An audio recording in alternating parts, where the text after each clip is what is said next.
I'd give my liver to have you at my desk, but it wouldn't make any difference. It's not more brains we need. It's information to get us in the door. One good look at a U-boat weather book to see how they've changed their methods. He gulped in a breath, and Beth realized his enormous shoulders were heaving. We need a bloody miracle, Beth. Because convoys are going to be coming from America, bringing that aid we were so damned happy about getting when they joined the fight in December. As things stand, those ships are sitting ducks. Thousands and thousands of... His shoulders shook again. He turned away from her roughly and lay back in the grass, folding one elbow over his eyes, chest rising and falling like a bellows. Beth sat there, desperately looking for something to say. "Did I ever tell you," she began at last, "about the funniest Enigma break I ever had?" "No." His voice was hoarse. "Please tell me. Italian naval enigma." "Old news, so it's nothing you can't hear." Beth lay back in the grass too, her shoulder firm against Harry's. She looked up into the endless sky, not at him. I picked up a message, and I knew right away there was something off. A second later, I had it there wasn't a single L in the entire page. All 25 other letters of the alphabet, no L, and the machine can't encrypt any letter as itself. So I had the longest, nicest crib anyone could ask for. A whole page of LS. Christ. Harry's voice was ragged, but that strangled heaving of his shoulders had stopped. What an arse! Probably having a fag late at night, deciding hell with protocol. Just hitting L over and over, thinking about his girlfriend. Beth agreed. I get wheel settings off girlfriend names too. There was a Balkan operator who kept setting a four-wheel machine to ROSA. Another operator in the same district was also using ROSA. We kept debating among ourselves if it was the same Rosa. Not very nice of her, keeping them in the dark. A woman whose only romantic options are fascist, Balkan wireless operators has bigger problems than not being nice. True. Harry turned his head on the grass to look at Beth. Beth looked back at him. "You'll get your L," she said at some point. "If we don't, we're sunk." He said it very quietly. That traffic is everything. It's not just that we can't keep the Americans safe without it. We don't get the convoys full of supplies without it. We don't eat without it. We don't win without it. And I can't get in. I cannot get in. You'll get in. He raised himself on one elbow, dropped his head to Beth's, and gave her one fast, ferocious kiss. He tasted like strong tea and utter desperation. He pulled back before she could react, rising and brushing the grass from his sleeves. Beth sat bolt upright, feeling her face heat like a forge. Her mouth burned. "Don't worry." He stood big and expressionless against the sun, hair disheveled, hands sunk in his pockets as though to stop them from reaching toward her. "Won't do that again. One time, that's all." Beth looked wildly up and down the bank. No one in view. She still found herself whispering as she blurted out, "You are married." "I'm not, that is, my wife and I. We aren't married in the way you think." He shook his head, cutting himself off. "Never mind. I won't make excuses. The heart of it is this. I want you, I can't have you, and for a moment I forgot. I'm sorry. Are you just looking for a bit of fun?" Beth flared. Maybe he'd sensed she had a bit of a crush, noticed the involuntary smile that came over her whenever she saw him. "Beth, darling." The thought came in Osler's slangy Mayfair drawl, except Osler was never cruel. "You're too utterly pathetic." Beth wanted to crawl into the lake. "No, Christ." Harry looked at her squarely. "You're so bloody brilliant you take my breath away. Ever since I watched you crack Italian Enigma, I can barely breathe around you." Beth couldn't think of a thing to say. She was 26 years old, and she'd never come remotely close to being kissed before. No one thought of shy, backward Beth Finch that way in BP or the village. They would, Mab had said when she last gave Beth's hair a trim to keep its Veronica Lake wave. If you didn't try to melt into the background. "I like melting into the background," Beth had replied. The promise of a film or a few kisses wasn't tempting enough to make it worth the agony of trying to converse with a stranger on a date. She already had everything she needed. A home away from her mother, work she loved more than life, Dilly Knox and wonderful friends, and a dog who curled on her feet at night. It hadn't occurred to Beth to want more. It certainly hadn't crossed her mind that someone wanted her. Her mouth still burned. The kiss had been glorious, and that filled her with fury. A crush had been safe, a little private glow to enjoy now that was spoiled. "You shouldn't tease." she said, tightly aware. She was still blushing, mortified by it. It's hateful, teasing someone with something they can't have. I'm not teasing you. I'm yours if you want me. Harry sounded deathly tired. I just don't know why you would. There's not much of me left over, Beth, but all of it belongs to you. He stared across the lake at the huts, and she could see the 5-letter blocks start to spiral into him, working through his shoulders until they looked like stone walls. And all of it would rather die than hurt you. He set off for his desk like he was walking toward a gallows, chapter 36.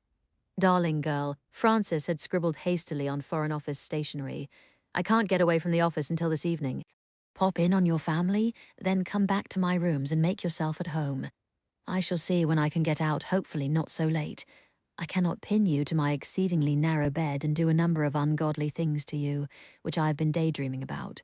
Most inappropriately, during work hours. F. Mab repressed a violent urge to curse. She would undoubtedly shock her husband's grandmotherly landlady, who had passed the letter over and now stood in the shabby, elegant corridor looking sympathetic. He sent the note round an hour ago, dearie. Asked me to give his lovely wife the key to his room if she wanted to wait for him. I don't want to wait, Mab wanted to shout. I want him here, already gone May, and she had barely seen her husband at all since the Lake District.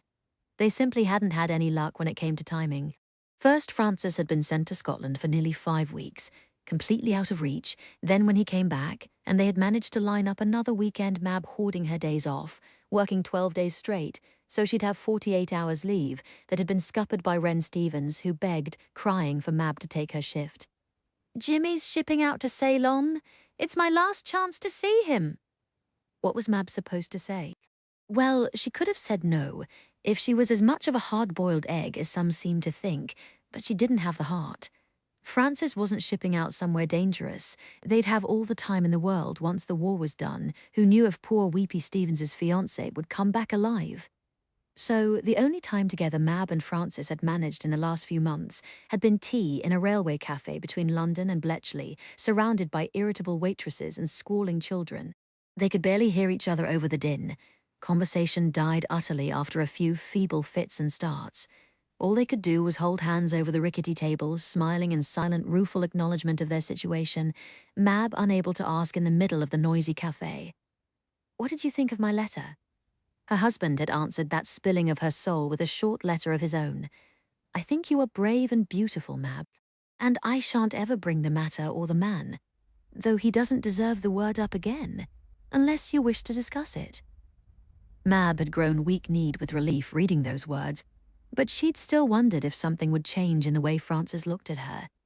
She didn't think anything had, but how could you tell from 25 minutes in a crowded cafe? Now they were supposed to have an entire afternoon and night and morning before Mab returned to Bletchley. And Francis was stuck at the office. Mab unloaded every East End curse she knew in a silent scream. The landlady was still chattering, pleased as punch to see Mr. Francis marry. Such a fine man, one of my best guests. Do you wish to wait upstairs, dear? I'll pop out to see my family first. Lucy greeted Mab's arrival in Shoreditch with a shout. I drew a picture.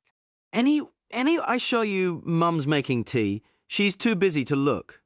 Beautiful, Mab said over the sound of clanking dishes, admiring Lucy's latest sketch on the back of an old envelope, a horse with a green mane and yellow hooves. Lucy still wanted a pony more than life. I can't get you a pony, Luce, but I brought you mounds of paper. You'll be sketching ponies for months. Lucy gave her a careless kiss and began sorting through the scrap paper Mab had hoarded from Bletchley Park. Lucy was 6 years old now, lively as a monkey, hair exploding in uncontrollable dark curls. Mab frowned, calling to the kitchen. Mum, Lucy shouldn't be running around in skivvies. The flat was too stuffy, even on a rainy May day, to be chilly, but Mab wanted to see Lucy in something better than a grubby vest and knickers. You ran around like that till you were 8. Mab's mother came in with the tea mugs, cigarette dangling from the corner of her mouth. And look how you turned out, Miss Fine and Fancy. Mrs. Chort couldn't keep a slightly adversarial awe out of her voice whenever she addressed Mab now, being chauffeured to a fancy London hotel by a Greek prince, getting kitted out in a borrowed silk dress and watching her hartnell-clad daughter recite her vows to a gentleman in a Savile Row suit had knocked Mrs. Churt for a loop. Why couldn't my other girls turn out like Mabel? Mab had heard her mother saying to one of the neighbours. They settle for dock workers and factory men when she nabs herself a dyed-in-the-wool gentleman, easy as taking candy from a baby. Don't suppose you could spare a few quid? She asked now, as Mab handed over all her extra clothing coupons for Lucy. That's near a week's wages, Mum. What? That husband of yours doesn't give you pin money? Frances had offered, but it seemed greedy when her billet and meals were covered. Mab didn't want him thinking she was the kind of woman who always had her hand out. I don't keep house for him yet, so it's not necessary. Mab pushed a couple of pound notes across the table, then bundled Lucy into her clothes and took her to the park. Do you want to live in Coventry after the war, Luce? It's in the very middle of England, and there's a house there that will be mine, and you could learn to ride. I don't want to learn to ride later. I want to learn now. I don't blame you. Mab took her hand as they crossed Rotten Row. There are a lot of things I want now, too. But there's a war on. Why does everyone say that? Lucy said crossly. She probably didn't remember when there hadn't been a war on. Mab headed back to Frances's digs at twilight, hoping, but the landlady shook her head. He's not back yet, dearie. Would you like to wait in his room? Normally I'd insist on seeing a marriage certificate before letting any young lady into a gentleman's quarters under my roof. But Mr. Francis is such a perfect gentleman. Not so perfect as that, Mab thought with a certain grin, mounting the carpeted stairs. Francis could, in his quiet way, pen an absolutely indecent letter, something else she'd learned about him since the Lake District. I'm sitting at my desk in my shirt sleeves under a hideous gaslight, smudged in pencil, dreaming of the long map of your body unscrolled across my unmade bed. A map I've nowhere near finished charting, though I know a few landmarks well enough to dream on. Your hills and vales, your valleys and mounds, your wicked eyes. You're an endless serpentine ladder to paradise. And I wish I could coil your hair in my hands and climb you like that great mountain in Nepal where countless explorers have died in ecstasy searching for the peak. I'm mixing my metaphors horribly, but longing does that to a man, and you already knew I was a terrible poet. I'd fall back on a better one and pass his work off as my own, except you read far too widely for that to work. License my roving hands and let them go, before, behind, between, above, below. Oh, my Mab, my newfound land. Is John Donne on your list of classic literature? He is probably considered too indecent for females. Certainly he's no help to a gentleman's peace of mind either, especially when dreaming of you, my lovely Mab, my unclimbed ladder. Frances's room was at the top of the house. Mab let herself in, realizing she had no idea how he lived for all his letters. He had never once described this place. She looked around the neat, anonymous bedroom, not seeing Frances at all. It was cluttered with the Victorian landlady's crocheted antimacassars and silk flowers.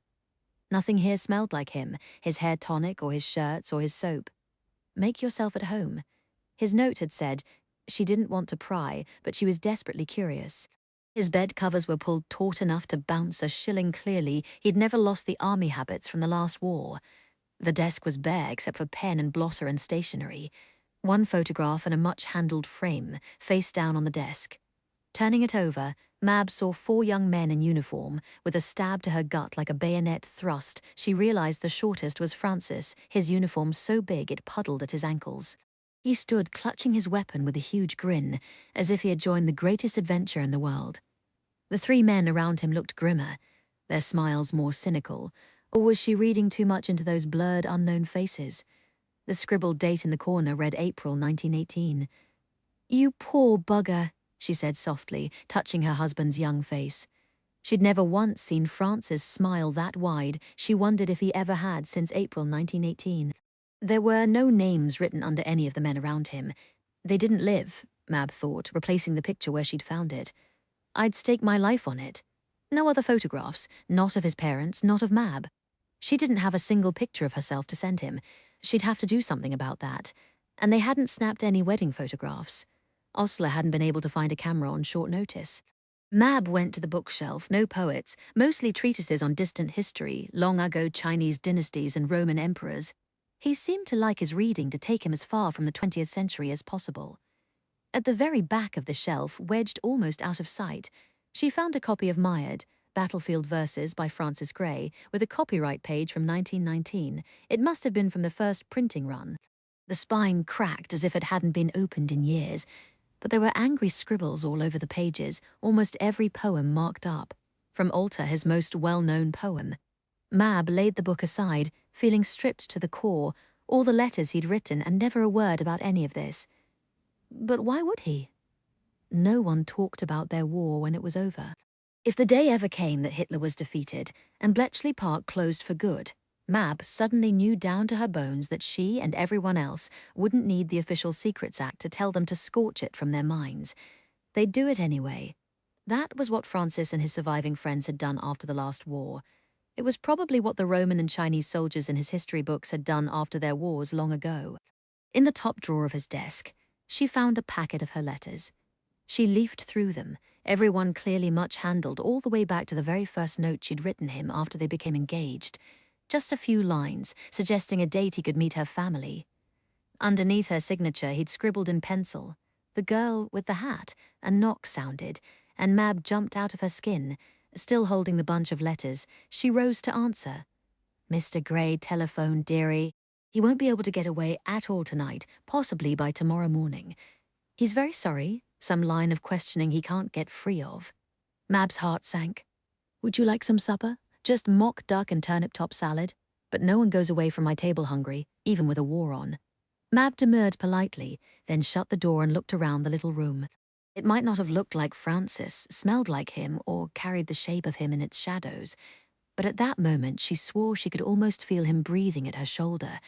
Before she could lose the feeling, she sat down at his chair and helped herself to his pen and paper. "Dear Francis, sitting in your room without you in it fills me with questions. I know the direction you slant your hat when you cram it over your hair with one hand. I know you take your tea without sugar, even when sugar isn't rationed. I know you have a ticklish spot at your waist. And I know the song you hum while shaving. I'm always chasing rainbows, but sometimes I don't feel I know you at all, and you seem to know me so well. I wish I had known the boy I saw in the photograph on your desk, the one with a smile that nearly runs round the back of his head. I wish I knew who his friends were. I wish I knew why you called me the girl in the hat. I wish you were here. Darling Mab, I missed you by 8 bloody minutes this morning. I ran all the way home, shamelessly shoving small children into ditches and old ladies into oncoming traffic. Your scent was still lingering when I wrenched the door open. I said a good many words then of which my landlady did not approve. Damn my job, damn the Foreign Office, damn the war.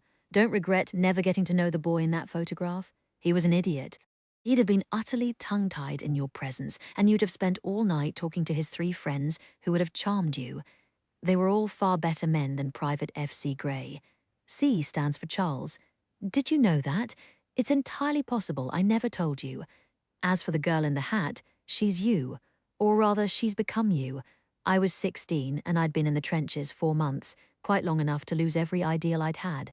You've read the wretched poetry. I won't repeat anything trite about barbed wire or flying bullets. I had 48 hours leave coming with my friend Kit in the photograph. He's the towhead on the end. The other 2 had already died, Arthur, 2 weeks before of peritonitis. George 3 weeks before that of a scrape-gone septic. It was just Kit and me left, and he was hauling me to Paris on our next leave. Only he was killed 6 hours beforehand, gut shot in a pointless skirmish. I listened to him scream for an hour before a sniper on our own side finally finished him, so I went to Paris on my own.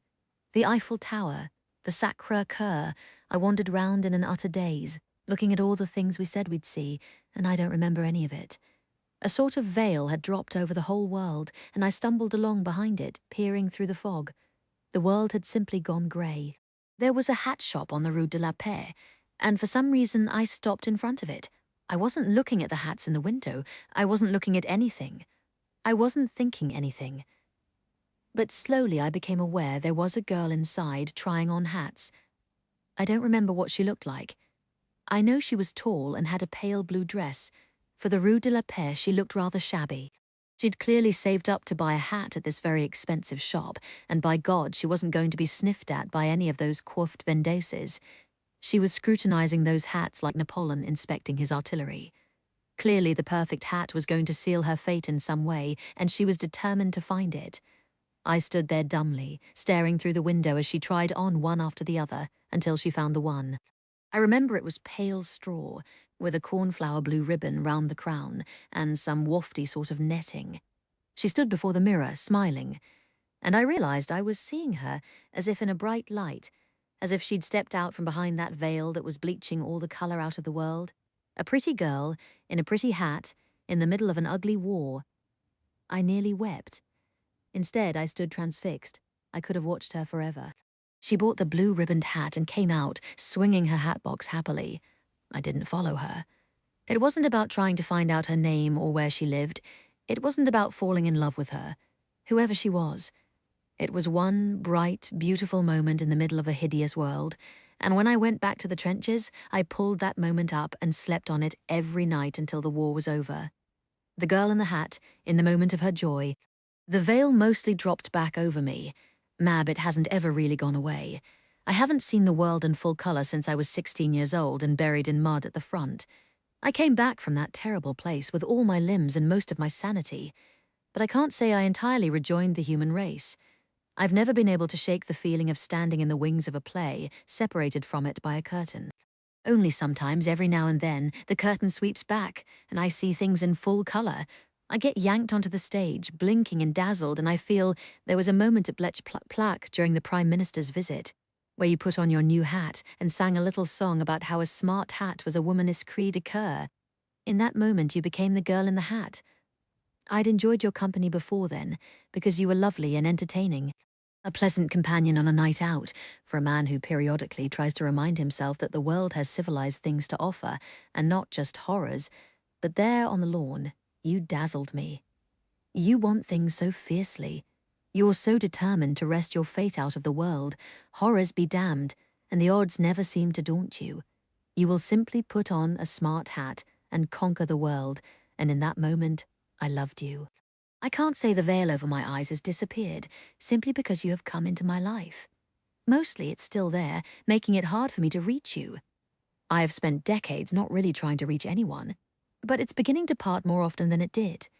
When you lift an eyebrow skeptically, when I sink into you and feel you arch against me, when I see you straighten your hat. Darling Mab, you are and always will be the girl in the hat. The girl who makes life worth living.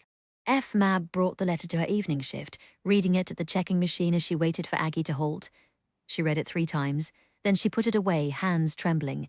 Frances didn't even have to be in the same bed, or the same room, or the same city to give her that feeling of being unshelled, naked as a chick peeled from its egg.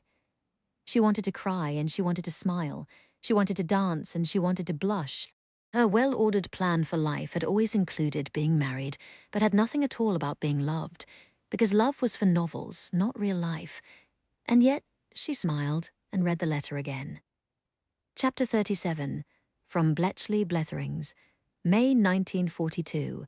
Everyone likes to think cloistered academics are such sheltered innocents, but the goings-on among BP's racy set would make a sailor blush. Partner swapping that would put a Highland reel to shame. Enough adultery for a dozen Oscar Wilde plays. You wouldn't believe what this hothouse of cloistered academics gets up to off-shift. If only BB could name names. Excuse me, you wouldn't be Beth by any chance? Beth, who works at Bletchley Park? Beth looked up as she settled boots into the basket of her bicycle. The tired-looking woman in her green cardigan looked a few years older than Beth, holding a shopping basket. Do you work at BP? Beth asked warily, eyeing the sign posted just past the woman's shoulder. Tittle-tattle lost the battle. Beth was rubbery-legged from the long bicycle ride back from Corn's Wood, where she'd been giving Dilly the news that Peggy was returning to Isk soon. It was nearly nightfall, and she'd only stopped to let her grumbling dog relieve himself against a post. She didn't really want to get stuck talking to some curious stranger. I'm not at BP, the woman continued, looking Beth over from the wave of hair falling over one eye to the red-sprigged cotton frock she was now able to wear without imagining her mother sniffing. Only tarts wear red. But my husband works there. I'm afraid I can't discuss the work with anyone. Beth could deliver that statement without blushing or breaking eye contact now, even when she had to say it to strangers. Though the woman looked familiar. Mum. A little boy lurched through the shop door, seizing the woman's skirt. Can we go home? Lurched because he wore bulky leg braces, and that was when Beth knew exactly who his mother was. Sheila Zarb, she said. Harry's wife. You came to the house once for the literary society. I met so many new people I couldn't remember which was Beth. Beth felt a horrendous blush sweep up from the collar of her dress. She stood like a tomato with ears, remembering exactly how it felt when this woman's husband had kissed her. "You're definitely Beth." Sheila nodded. "Do you fancy a drink? It'll make this easier." The bar at the Shoulder of Mutton Inn was cozy and bright lit worth the walk for a little privacy, Sheila Zarb said, carrying her son as Beth wheeled her bicycle. She asked the barmaid if they could borrow the private sitting room, then went behind the bar and deftly drew 2 pints. "I fill in the odd shift here," she told Beth, who stood silently gripping her dog's lead. She had no idea if she was going to be slapped or shouted at. She had no idea what Harry had told his wife, and everything inside her was cringing. "I didn't do anything," her mind insisted. "I didn't ask him to kiss me." "You certainly enjoyed it, though," a second inner voice said unhelpfully. Harry's wife carried the pints into the private room, motioning Beth after her and closing the door with one foot. "Oh, stop blushing. I'm not going to eat you. Can Christopher play with your dog?" Beth released Boots, who stumped toward the enchanted little boy. Clutching her glass, Beth eased down at the table opposite Harry's wife, who sat looking at her with clear, curious eyes. Beth examined her back. Harry's wife was tall, raw-boned, with sandy hair, and a face that was pleasant rather than pretty. "Mrs. Zarb," Beth began, "if you're the one my husband's lost his head over, you can call me Sheila." Beth's face heated again.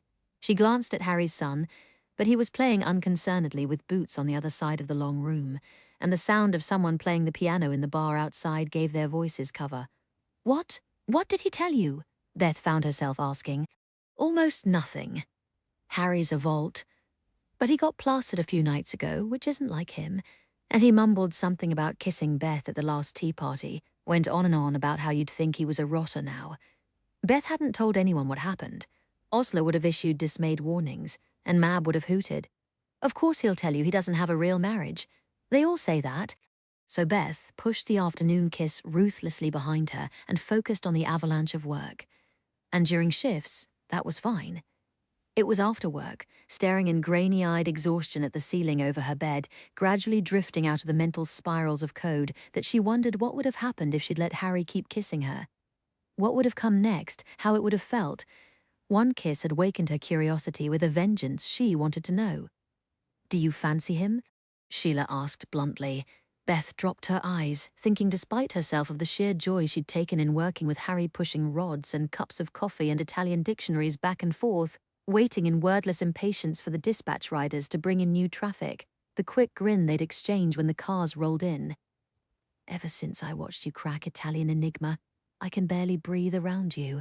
I'll take that as a yes," Sheila said. "It doesn't matter." Beth made herself say it, looking up. "I wouldn't do anything." "Because he's your husband? Is that what's holding you back?" Sheila took a long swallow of her pint. "Look, I've got someone. Harry knows, doesn't mind a bit. We say married for that little fellow there."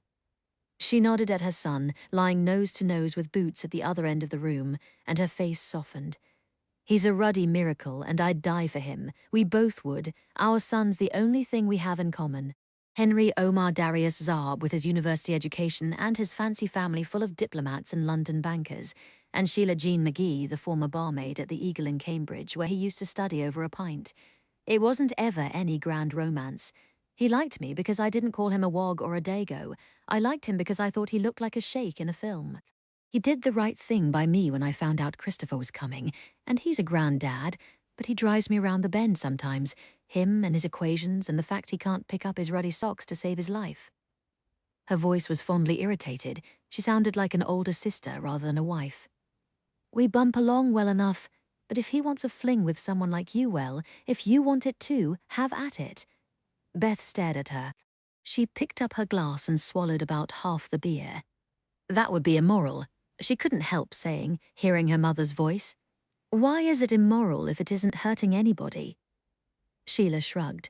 "We keep things quiet so nothing comes back on Christopher, and otherwise we let each other be. I'd like to see Harry happy. He's the best friend I've got, and he lets me be happy, my fellow and me. Not a lot of men would do that. You're a brainy sort like Harry. I don't know what you people do at BP, but it's clearly important. He'd like a woman he could talk equations to, or whatever pillow talk is for you Cambridge sorts. I didn't go to university. You're still just like him. There's a sort of staring into space thing you were doing when I saw you outside the grocer's. Harry does it too. Sheila shook her head. I don't know if you're mixed up in the same thing he is at BP, but it's got him wound tighter than a clock lately. It'll be more than 80 days locked out of the U-boat traffic now, Beth thought. She knew just from passing Harry in the new-built canteen, seeing his slumped shoulders and drawn face over his supper tray, that they hadn't cracked it.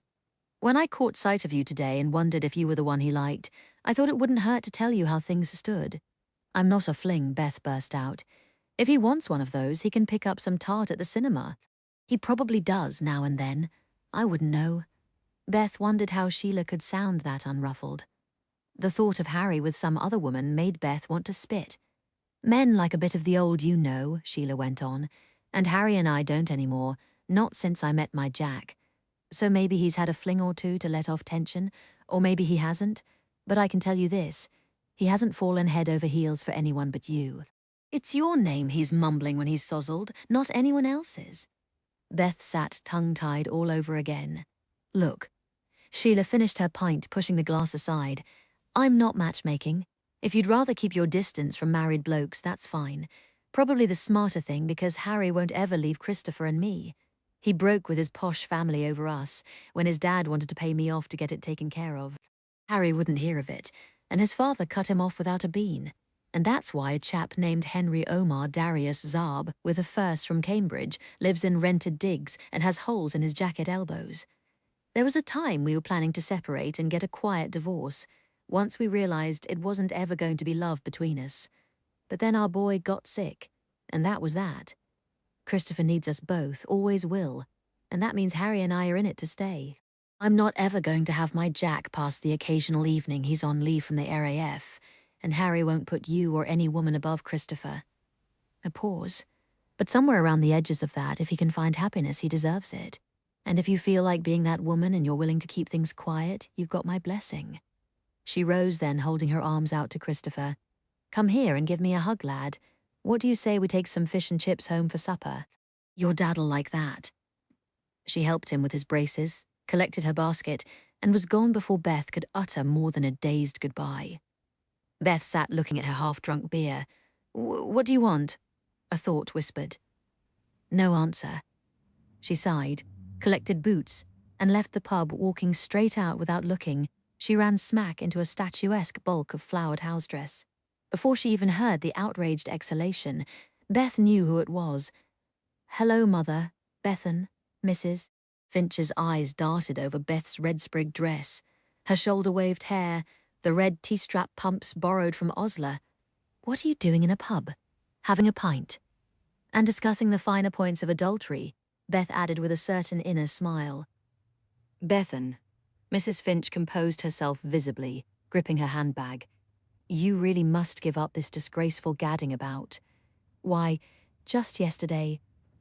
Beth let her get it out of her system, leaning down to give Boots a rub. He was eyeing Mrs. Finch coldly through his shaggy brows. Do you know what people at chapel are saying about you? Beth's mother finally finished. Not much, Beth said. Everyone smiles at me just the same. I enjoy chapel so much more now that I don't have to go home and hold the Bible over my head for 15 minutes because I got distracted during the sermon. These days, Beth sat in chapel, letting the hymns wash over her and thinking about the Abwehr Enigma, and she didn't think God minded at all. Beth didn't think God was nearly as severe as her mother made him out to be. Mrs. Finch took a hitching breath. If you will come home, all will be forgiven. The prodigal daughter will be welcomed, I promise. You may even keep the dog. Isn't that what you want? I want quite a lot more than that, actually, Beth said. One hand drifted up to her lips, and she smiled. Goodbye, Mother. Chapter 38. From Bletchley Bletherings, June 1942. BB has ranted before about those pinstriped sorts we're always seeing eel their way over from London on secretive business. But they really are snakes, braying, bottom-feeding, bombastic, web-footed cretins in Homburgs, and BB will brook no quibbling with this verdict. Oh, for heaven's sake. Osler spoke first before Commander Travis could utter a word from behind his desk. I don't know what's thrown a spanner in the works this time, but it wasn't me. Was she going to be raked over the coals every blinking time something went wrong at BP? Last Tuesday you were seen in Hut 3. Commander Travis's voice was cold, and the expression on the man lounging against the wall behind him, fleshy and florid in a pinstriped suit, was equally icy. Why? Osler had to stop and recall. Mr. Birch had me nip over with a message. I waited for an answer. Did you invite yourself inside to wait? Just in the corridor. It was pelting rain. It was not your business to put a toe over the threshold of any hut where you do not work. We keep things compartmentalized for a reason. And you didn't wait in the corridor. You were seen in one of the inner rooms. A girl I knew from the canteen waved at me. I stuck my head in to wave back, but I didn't go in. Osler looked from face to face. What's this about? Did you take anything from Hut 3, Miss Kendall files, perhaps? Of course not. Has something gone missing? They didn't answer that. They didn't have to. Osler's mind flashed to the box file she thought might have been rifled the day of her godfather's visit. But Travis had said Hut 3, not 4. I didn't take anything, she repeated, pulling her flying thoughts together. She'd just about convinced herself she must have imagined that whisk of furtive motion the day Uncle Dickie came. Now all her doubts came roaring back. She was about to unpack it all when Travis spoke again, even more icily. You have taken things from your section before. Oh, really? I smuggled out a few blank pieces of paper to prove how easily it could be done. Were you trying to prove something again? No. I'm dished if I know what happened in Hut 3. Though Osler wouldn't have been surprised if someone else had reached the same conclusion she had about how easily files could be snatched. Never in her life had she wanted so badly to say I told you so. The florid man in the pinstriped suit, me 5 or MIE 6. Osler was suddenly unpleasantly certain cleared his throat and opened a file under his arm. It's my understanding that you are, involved with a certain Prince Philip of Greece. Osler blinked. What has that to do with anything? Answer my question. That wasn't a question. It was a statement. A statement with a nasty little implication ladled over the word involved, I might add. But this was not a man with whom she could afford to get snippy. Prince Philip is my boyfriend, yes. You two went out last Thursday to the cinema. That Hamilton woman, not a very good picture. Philip had howled with laughter at how the Battle of Trafalgar was depicted. Did you happen to give your boyfriend anything that night? What on earth do you mean? Osler asked frostily. You are aware several of his brothers-in-law are members of the Nazi Party? There was a superior note in the man's voice, as if she was too dense to connect the dots. He's related by blood and by marriage to a pack of Nazis. So is King George, she shot back. It hasn't snaffled his game any. Don't be flippant. Philip's relatives are neither a matter of choice nor a reflection on him. She could feel rage shortening her breath. He abhors his family connections to the Third Reich. He just passed his lieutenant's exams for the Royal Navy. If he has the royal family's approval, to the point where he's allowed to correspond privately with the future Queen of England, how can he be considered a risk? The man in the pinstripe suit looked peevish. He couldn't lose face by backing down, Osler knew, but he couldn't say the king was a dupe either. She crossed her arms. Now you're the one who hasn't answered my question. He shifted tack instead. Are you quite certain he doesn't write to those sisters behind enemy lines? Who knows what he might be telling them? Especially when one considers his girlfriend has access to so much critical intelligence. Don't talk slosh, sir. Osler could feel Philip's tousled hair under her hand, the exact feel of it. The roughness of the reddish beard he'd been growing on leave. He does not write to his German relatives, and even if he did, he has no idea that I have access to critical intelligence. He thinks I have a boring office job. Oh, come now, Miss Kendall, not one single cozy confession over a pillow. Icicles dripped from Osler's voice. There is no pillow. No need to be indelicate, Travis said at the same time, looking rather disgusted. Pinstripes shrugged, unapologetic. You have to admit it looks bad. She's careless with rules, knows how to smuggle information, let things slip to her godfather. I did not, embroiled with a damned wog who has a pack of Nazis in the family tree, specifically reported to us for turning up in Hut 3 where she shouldn't have been. Someone reported me, Osler thought sickly. Who would do that? And Canadian, to boot. Like the Canadians who are fighting for England right now? Osler's voice rose. Are those the Canadians you mean? Lower your voice. I will not. I left Montreal and came back to Britain to fight for this country. I have lied to everyone I love, including Philip, rather than violate the Official Secrets Act. I will not be labelled an outsider, and I will not be accused of being untrustworthy. Osler unfolded her arms. I would never have helped myself to a file of reports against all rules and regulations. I'm as careful and clever a worker as you have ever hired at Bletchley Park. They looked skeptical. To them, she was that silly girl who didn't have a thought in her head, but hijinks and handsome princes who would believe a word she said. If you want to prove your loyalty, Pinstripe said at last, then I'm sure you'll have no objection to turning over all your correspondence with Prince Philip. For a moment, Osler couldn't speak. Could an oath demand this? Apparently it could. She jerked out a nod, tasting bile. Pinstripes looked satisfied, but Travis put up a hand. It would be better for BP if you broke things off with this fellow altogether, he said bluntly. A girl with your access to sensitive information cannot have Nazi connections. However, third hand, Osler's stomach rolled. Take everything, she thought. Just take it all. Why don't you? The two things that had brought her happiness after the shattering darkness of the Café de Paris. Philip, whose arms had become something like a home, and her pride in her job so much for her shining hope once she'd moved to translation duties, that she'd finally proved herself enough to be taken seriously. Her word of honor clearly meant nothing here. A girl like her couldn't be trusted to keep her mouth shut around her boyfriend, so just break things off, you silly socialite. She wanted to lash out, pound the desk in rage. I understand, sir, she forced out. What else was there to say? Philip's voice down the telephone line was jubilant. I've received my posting, Oz, as sub-lieutenant on the Wallis. Just an old Shakespeare-class destroyer, but she's got teeth, topping, Osler managed to say. He wouldn't tell her where the ship would patrol, but she already had a very good idea after translating so many reports on surface Navy action. Probably E-Boat Alley, that treacherous passage between the Firth of Forth and Sheerness. I'm off in 2 days. Any chance you can get to London for a final hurrah? Osler closed her eyes tight. She had to swallow twice, but her voice came out light, careless. I'm simply knackered, darling. See you on the other side. Then she rang off, going upstairs to gather all his letters. The idea that someone would be poring through their correspondence made her sick, but the sooner Pinstripes saw it was all innocuous, the better.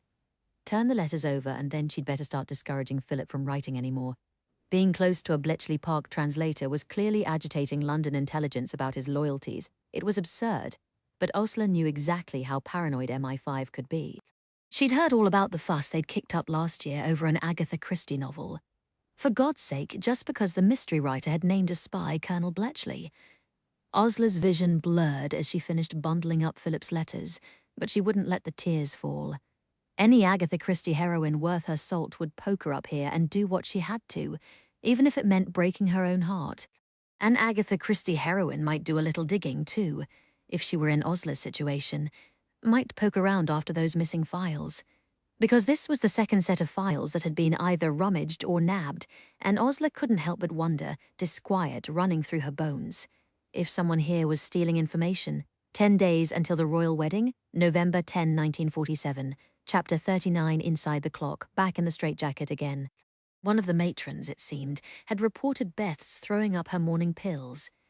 Just until you're calm, the doctor said as she was buckled in. If I take those blasted tablets, I'm halfway to a coma. Beth snarled, thrashing. How calm do you want me, you pill-peddling hack? An extra dose, doctor? The matron spoke up, cream smooth, the same matron whose arm Beth had burned with a cigarette. Liddell has been misbehaving lately. An orderly said she made indecent overtures to him in a linen closet. These nymphomaniac types. Her eyes danced, spiteful. Beth reared back and spat on the front of her apron. A needle pricked. Just wait, you nasty little thing, the matron said as soon as the doctor left. When they get you under the scalpel? When? Beth hissed. But the matron was gone, the world sliding away into smoke and mirrors. Beth's veins felt unclean, as if her blood had been greased. She found herself weeping at some point and forced the tears away. Tears would wear her mind down like water on stone, and her mind was all she had. I break codes. I eat secrets. Enigma was no match for me, neither is this place. Breathe in, breathe out, ignore the numbness of her trapped hands. Think of something else, not scalpels and spiteful matrons and oblivious doctors with their unfair punishments, unfairly punished. Beth's drugged memory turned up something long forgotten. Osler, hauled up by Commander Travis at BP, raked over the coals about Prince Philip's Nazi relatives, interrogated about what Osler had guessed were some missing decrypted messages from Hut 3. When had that been? June 42? If someone had snatched files, they could easily have reported beautiful, highly visible Osler who had sauntered over from Hut 4 on routine business and diverted attention from the presence of a traitor. Who? Beth thought, back to that again, endlessly turning over old memories, hoping for some fresh insight, but none of her ISK colleagues had ever worked in Hut 3. So don't focus on the where, Beth thought. Focus on the when. June of 42. Peggy Rock had returned to Bletchley Park from her breakdown that same month. Peggy, the cleverest woman Beth knew, had there really been a breakdown? Or had she been somewhere else? Meeting someone? Passing information? Beth had weighed Peggy's name before on her list of suspects and always cringed from the thought. Peggy a traitor?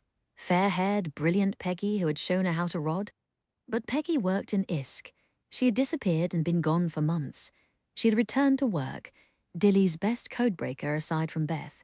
A woman as clever as Peggy could have found a way to walk into Hut 3 and out again with a file, surely. And with Dilly no longer keeping an eye on his section's day-to-day routine. Peggy. Yes, she might be the one, or any of Dilly's team. Dear friends all. Because Beth had made friends almost exclusively inside Knox's section, except for Osler and Mab, who now hated her. What a cruel twist of fate, that her friends were all suspects, and her enemies were the only ones she was sure of. Come on, you two, Beth thought, throughout the endless afternoon, canvas-bound and helpless. Come through, York. Mab dropped her teaspoon. You want us to go where? To Clockwell to see Beth. Osler saw they were getting glances from the other patrons of Betty's tea shop, and no wonder two well-groomed women in new-look billows of skirt, dagger-eyed, going at each other over the teacups for the past half hour. Try not to look so hacked off, will you? We're attracting attention. Mab bared all her teeth in a smile, violently stirring her tea. I'm not going to a madhouse. You're willing to leave her there because you're afraid. Reverting to whispering, making sure no one was walking past. When she may be perfectly sane, and there may be a traitor who betrayed Bletchley Park, who betrayed all of us who worked there, walking free.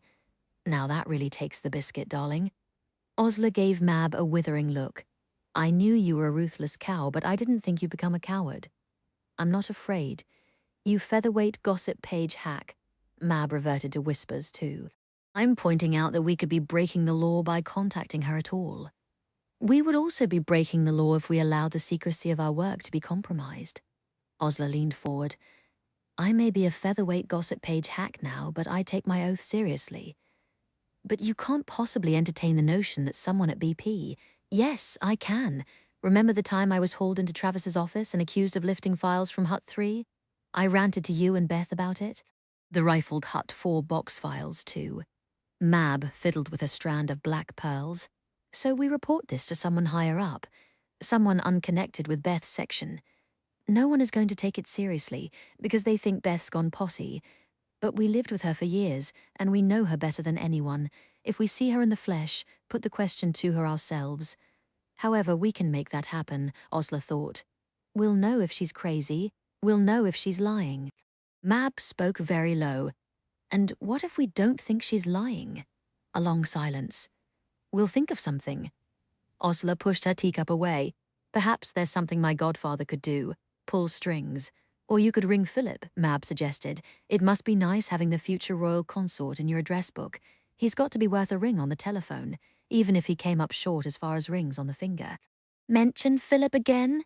Osler snapped, and I'll cram those pearls up your nose until you are sneezing nacre, Queen Mab. You aren't exactly endearing yourself to me, considering you want my help. I don't want your help. You blithering bitch. I need it. I need another pair of eyes on Beth to figure out if she's talking straw or gold. Osler began tugging on her gloves. The 11:05 leaves tomorrow morning, and it stops 2 miles from Clockwell. I plan to be on it. Don't count on me joining you. Mab finally broke down and took a scone, reaching for the butter dish. No one could ever count on you for anything, Mab. Break form for once. Why don't you? Osler rose, smiling sweetly. Not too much butter, darling. Watch that waist right now. It's all you've got going for you.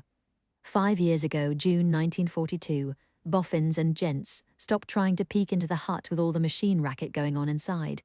It is just a rumor that the Wrens sometimes strip down and work in their knickers. Job's up. It was always a moment, Mab reflected, when a proper stop was logged on one of the bomb machines, when all the checks came back and it wasn't a mistake that had stopped the drums whirring, but success. Who knew what might come from the bomb's latest break? Maybe intelligence important enough to go straight to Churchill's desk. Ever since his visit, Mab had felt a bit proprietary about the Prime Minister. He wasn't just Britain's PM, he was her PM. Stripped down, Wren Stevens sighed as she and Mab began unplugging the great wired back of the machine. I wish we could strip down. They'd finally moved from windowless claustrophobic hut 11 to new-built 11A, which had an actual air conditioning unit, but the unit was on the fritz, as the Yanks would say, and the summer heat inside the hut was overwhelming. Mab felt sweat running down her back, and the Wrens in their smart brass-buttoned uniforms had it even worse. Well, why don't we? She replied with a grin. Who's going to see us? The Wrens laughed uncertainly, but Mab was fizzing along, carefree and happy. She was going to see Francis tomorrow. They'd have 3 days together in Keswick. Let's have a bit of mischief. She yanked her sweaty frock over her head and her gummy slip after it, hanging them on a nail. She stretched her arms, standing in her knickers and brassiere. Much better, right? I'm with you. Stevens began unbuttoning her uniform, and soon they were all stripping down and going back to man their machines in their unmentionables. Mab carefully tweezed the tiny drum wires apart, plugged up the back for a new menu, and gave Aggie a pat. Ready to go, you cranky cow. She set it in motion for once, not minding the clacking drone. There were many more bomb machines now. Besides these, so much traffic poured through BP, the handful of bombs here couldn't possibly cope. And it would be dangerous anyway to keep all the machines in one place where a single Luftwaffe strike could knock out Britain's entire decoding capacity. The Wrens said that there were stations in Adstock Manor, Wavendon, and Gayhurst. Now Mab wondered if any of the Wrens at those stations were on duty in their knickers. The shift was about to turn over, and the operators shrugging back into their clothes when a young Wren slid through the door with a miserable look. Why the long face? Mab asked. Does anyone know Wren Bishop? The girl blurted, stationed at RAF Chicksands. I knew her from training in Dumbartonshire. One of the other Wrens volunteered. She's being sent home. It's terrible. The Wren lowered her voice. There was a baby. She was seeing an American officer. Supposedly she was 6 months along, trying to keep it hidden. Until last night. Last night, she had it, or something happened, and it was dead, and she tried to hide it in a D drawer, and the officers I overheard talking about it, they didn't even care. They were just saying things about loose morals. She burst into tears. 2 of the others hugged her. Mab wrapped her arms around herself, suddenly chilled despite the choking heat. Bloody men, one of the Wrens spat. She's done in the WRNS now, and what's going to happen to the fellow who got her in trouble? He'll be giving some other girl the same line in a week. Mab quoted the rhyme. Same old Yank, same old tune. She hadn't known Wren Bishop, but the news cast a pall over her mood. She couldn't muster a smile on the train ride north the following morning, not until she descended in a fine mist of Lake District rain and saw Francis. He was leaning against the station wall, hat brims slanting over his brow, and when he looked up and saw her, he went utterly still. Mab stood, letting him look, letting the other passengers stream around her. She'd scoured London for the hat pail's straw, with a cornflower blue ribbon round the crown and silk netting. As close as she could find to the hat he'd described the long-ago girl choosing in a Paris shop in 1918 in the letter Mab had read about 300 times. She'd spent a shocking amount of money on it, and she didn't care. Mab lifted her chin, straightened the hat as if before an imaginary mirror, raised her eyebrows. By the time he was done kissing her, the hat had fallen off and blown clear across the station. That's no way to treat a poetical inspiration, Mab scolded, retrieving it. How did you find the exact one? He placed it tenderly back over her hair, by enduring the rolled eyes of every clerk in London when they heard me ask for wafty sort of netting. You couldn't have been more specific in your details when you decided to fix this memory in your mind forever? Mab slid her arm through his. Remembering spotted netting or close weave netting would have been a lot more helpful. I stand by wafty. I know nothing about female attire. Let's get to the hotel so I can peel you out of yours. I don't deserve this, Mab thought as they tumbled into bed. I don't deserve him. She'd always thought of being a good wife in terms of keeping a tidy house, setting a good table, warming a welcoming bed. How did you return this? This quiet, devastating riptide of devotion. How did you earn it? Mab, Frances said in astonishment when she dragged herself out of bed in the pink light of dawn as he was pulling on his walking boots. You don't have to come along on my morning walks. You hate rising early, you hate getting your hair wet. It's time I learned to be a country lass, Mab said determinedly. Long walks in the woods, sensible shoes. I'll love it. She was cursing inside before they made it out of Keswick. There's a lovely view up the hill quite close, Frances said apparently quite close meant 5 miles. He strode along easily, hands in his pockets, shaking off whatever cobwebs of war came in the night, so Mab did her best to struggle in silence, her hair flattening in the fine drizzle. She was too out of breath to enjoy the view when they reached the top. It was pouring anyway, too hard to see anything but grey waves of rain gusting across Derwentwater. Francis whistled through his teeth as he looked off the rocky point over the water. The bloody man wasn't even out of breath. Well, it's usually a lovely view, he remarked. Spiffing, Mab bit off, massaging her toes. All right, country lass. Francis grinned. How much did you hate this? I look at a view like this, Mab said, waving a hand at the water, the trees, the sweep of clouds, and I want to see something paved. That's my city girl. He slid an arm around her waist. Maybe tomorrow morning we both stay in bed, stow the hike. At least it's not hot. Mab gave a half smile. You wouldn't believe the sweatshop my hut has turned into. She told him the story of the Wrenses stripping down and working in their underwear. Glad she could tell him about her work, even if just a little. She'd hate to be Osler, always keeping Mum with her royal suitor. Frances laughed as Mab finished, and she felt rich. He still didn't laugh very often. You realize every chap at Bletchley Park will turn into a peeping Tom once the word gets round? And when the Yanks arrive... Mab's smile faded as she remembered the Yank who had supposedly got Wren Bishop into trouble. What's that you just thought of? Frances caught the flicker of her expression. A Wren I heard about at BP. Leaning back against the nearest rock, her shoulder against Frances's, Mab surprised herself by telling him. She hadn't ever imagined talking to a husband about such things. Poor girl. He shook his head. That's ugly. An old story, Mab said. Women get in trouble, and if the men won't marry them, there's only a handful of choices. Hoping for a miscarriage, or doing something to help that along, something that might well kill you in the process. Or going off somewhere to have the baby and give it up. Or going somewhere with your mother, somewhere no one knows you, and giving her name at the hospital instead of your own, Frances said calmly. Then going home and telling your friends and family she had the baby and you have a new little sister. Mab froze. For a moment she thought her heart had stopped altogether. Oh. He turned, hands in his pockets, looking wry. I wasn't trying to give you a shock. I thought you'd guessed by now that I knew. Mab still didn't know if her heart was beating or not. How? She managed to say before her throat locked. The first time I saw you with Lucy, the way you looked at her, just a flash when you touched her hair. I gave myself away, Mab thought. So much obsessive discretion over the years, and all it took was the wrong glance when someone who cared was watching. It didn't shock me, Mab. I've heard of such things before. It hadn't been till weeks after that horrible night Mab had been left by the side of the road that she'd realized Lucy was coming. By then, she'd rather been torn apart by red-hot fishhooks than ever contact Geoffrey Irving again. It's why the first thing you asked of me was how I felt about taking Lucy into our home, Frances said. I could see why it meant so much. My mother isn't a very good mother. Mab felt the words wrench and twist, as if they were being forged between her teeth. She's free with the slaps. She doesn't care if her children run about with holes in their knickers. She'll take Lucy out of school and send her to work as soon as she can. That's what she did with all her children. She's not a bad woman, just worn out and impatient, but I can't really harangue her. Because she agreed to raise Mab stopped for nearly an entire minute.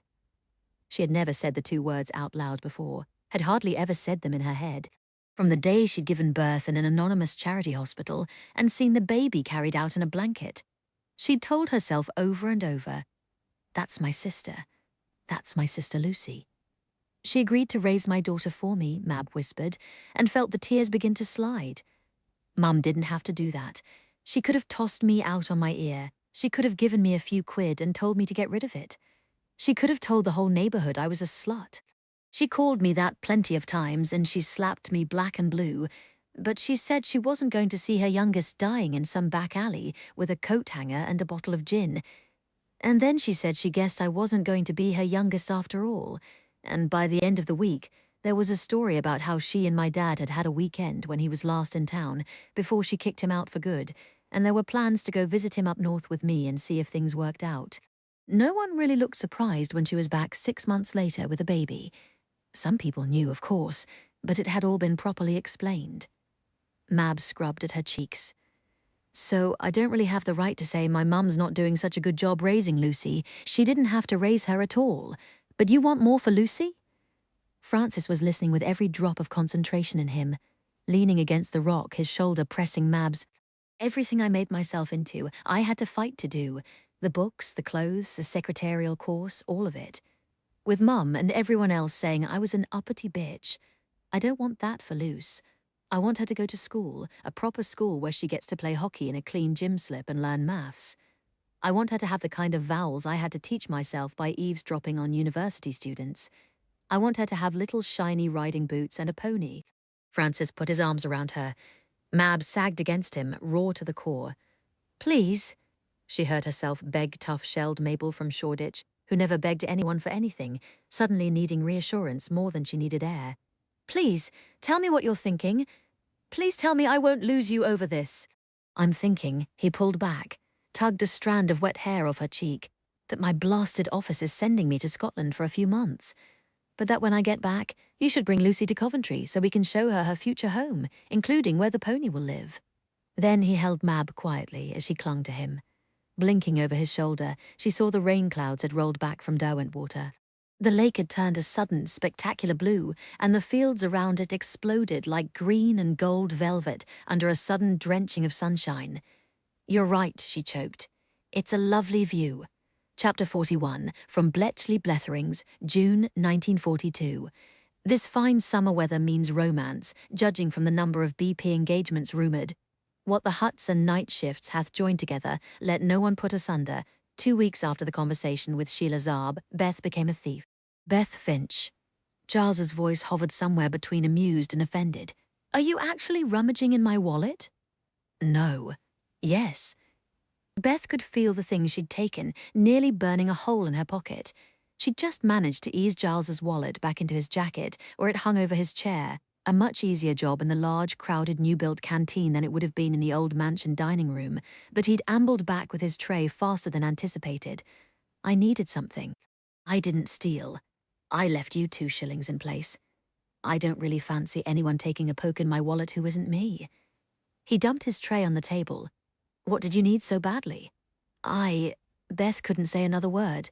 It was 4 in the morning and the canteen was full of tired people jostling for plates of corned beef and prunes. Beth ducked her head, avoiding his eyes. I can't say. Giles went through his wallet. His brows rose. Well, I'm plus 2 shillings and minus 2. Please'n't say it. Beth squeezed her eyes shut in agony. Please, Giles. He sat back in his chair with a grin. Wouldn't dream of it. She fled before he could make any more jokes. Beth? Harry stopped in surprise, coming out of Hut 8 5 hours later. Beth had been wondering what to do if he worked a double, but here he was, rumpled and tired-looking, shrugging into his jacket. You're off shift? Of course he was. It was 9 sharp, and people were streaming into the bright summer morning toward the gates. But so much of ordinary conversation seemed to be about stating the obvious. How did anyone stand it? Where are you off to? She'd been expecting him to say home, and she had an answer for that. But he surprised her, hopping the train to Cambridge for the day. Sheila's already there, visiting her parents with Christopher. It's better if I don't go with them. So I'll loaf about until afternoon and then bring them home. Why can't you visit her parents? Someone jostled past Harry. He moved to one side near the brick half-wall erected to shield the hut from bomb raids. Once her dad is 2 pints in, he'll start making digs at me, and her mum always frets about how dark Christopher turned out and argues about me teaching him Arabic. Harry's face was taut. I don't see Sheila putting up with that. She gives them hell. But Christopher cries and... Harry broke off. How do you know what Sheila would or wouldn't do? We met again a few weeks back. Beth looked down at her handbag and talked. About what? Beth couldn't manage the answer. You're off to the train station then? Yes. She took a breath, let the breath out. I've never been to Cambridge. He looked at her, then exhausted, direct. Do you want to come? Faye didn't speak on the station platform or on the train. Harry angled his big body in the crushing crowd so Beth had a bit of space and then stood silent, expression abstracted. Beth knew the look, having seen it in the mirror often enough. She was still fighting off the code's mesmeric hold herself, and she'd had a good shift's work, hard concentration giving way to clean, decrypted script. She hadn't spent hours banging her head against an impenetrable wall. In the cramped space between them, she raised her hand, flashed 5 fingers rapidly like a cluster of Enigma traffic, and then swirled them like a whirlpool, letting her eyes cross. Harry nodded, lids lifted briefly as he grinned. As she dropped her hand back to her side, the backs of their fingers brushed together with the swaying of the train. Beth stood quietly, focusing on the haphazard touch. They got off at Cambridge, Harry taking her hand quite naturally, pulling her through the crush on the platform. He didn't drop it, and she didn't tug away. She saw spires and golden-stoned buildings, a city half medieval and utterly untouched by bombing. She couldn't help turning her eyes everywhere, astounded. Cambridge is lovelier than Oxford, Harry said. Don't let any of the Oxford blokes tell you different. Beth didn't see how anything could be lovelier than this. They meandered, Harry pointing out his favourite spots. There's the Eagle, best pub in town. I used to work proofs over a pint in the evenings. The tower there marks Caius College. My cousin Maurice dared me to climb the roof at night and make the Senate House leap across the lane below. Maurice got recruited to BP too. You know, I had no idea till I saw him flashing his pass at the gate. Cambridge wasn't as intimidating as London, but was much bigger than Bletchley. And not a soul here knows me. All her life, Beth had lived in a glass bowl, where she couldn't cross the road without meeting 5 people who called out her name. Harry bought a packet of ersatz meat paste sandwiches, and they ate on the grass in a loop of the river. He sat with his knees up, shoulders giving an irregular hitch now and then, and a lingering fear flashed in Beth's breakdown, like poor Peggy who had returned from bed rest pale-faced and elusive about her time away. You're not going crazy, Harry, Beth said it blunt and direct. It feels like it. He looked at her, speaking equally bluntly. What did Sheila tell you? Beth had hoped she could get through this without blushing, but she might as well have wished for the moon, about someone she sees, someone you don't mind about. I've never met him. Harry tossed a crust into the river. But I hope he's head over heels for her. You really don't mind. She should be happy while she can. Harry shook his head. She fell for a flyer. If he lives through the war, it'll be a miracle. So, Beth couldn't finish the sentence or her sandwich. He looked at her straight. This is all I've got to offer you, the occasional afternoon, because I'm not leaving Sheila or my son. Wouldn't you rather be off with some fellow who can take you to meet his parents, give you a ring someday? No. Mab seemed to love being married, and clearly Osler wanted to be, but Beth didn't feel that tug. She'd just got out of a household that felt like a prison. The thought of starting things up with a man who might trap her in another household someday made her want to scratch and howl. Beth wanted the life she already had, only... Why are you here? Harry asked, low-voiced. Because I don't know if you're the only friend I have who does what I do and loves what I love, or if you're something more, Beth thought. And I want to know. Because you make me dizzy. She didn't know how to say that. Why did you ask me to come along today? She asked instead. Because you've got a great, big, beautiful brain all teeming with lobsters and wheels and roses, Harry said. And I could get tangled up in it all night. You said it better, Beth thought dizzily. She spoke before she could stop and think, before she could find an excuse to dive back into the shadows. Can we go somewhere? Harry smiled. He still looked exhausted, but the smile lightened him all over, as if he were hovering over the grass and not sunk into it like a boulder. He reached out, linking his fingers through Beth's. Do you like music? The sign over the door read Scopelli's music shop. The premises were closed and shuttered. It was Sunday morning. Beth realized everyone was at church or at home. She could have been in chapel right now, ignoring her mother's reproachful stares. Instead, she was hand in hand with a married man, thinking, well, things that weren't suitable for chapel. I had a job here my last year at King's College. Harry let them into the shop and began turning on lights. Old Mr. Scapelli let me keep a key so I can come on my afternoons off and listen to music. Most of the shop was in shadow, but Beth saw booths with chairs and headphones. What do you listen to? She'd heard so little music, only what was on the radio that Mrs. Finch thought appropriate. At Aspley Guy's, they didn't have a radio at all.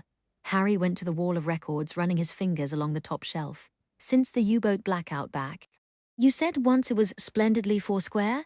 Beth remembered. Patterns for days. Maybe that's why I've been burying myself in it, trying to find U-boat keys in the well-tempered clavier. At least it's something we haven't tried at work. His face darkened briefly, then he gave his head a fierce shake as if to shove Hut 8 and everything about it back into the hole it came from. He pulled a record down. There, nodding to the booth at the back. Beth took a seat and Harry dropped into the chair beside her, putting the record on and fiddling with various dials. He shrugged out of his jacket and pushed back his sleeves. We'll both hear it this way, he said, picking up 2 pairs of headphones and slipping one over Beth's ears. The world sealed away with a suddenness that surprised her, and she wished she had a pair of these at ISK. Then she'd really be able to focus, no distractions of Phillida's throat clearing or Jean's slight humming. In the artificial silence, she looked at Harry, then looped her fingers round his wrist and tugged.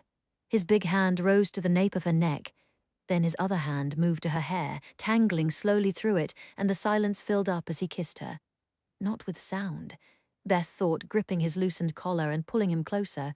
With color honey, yellow, sunshine yellow, flooded her to the bone in the utter stillness. He pulled back, hand still warm at the side of her throat.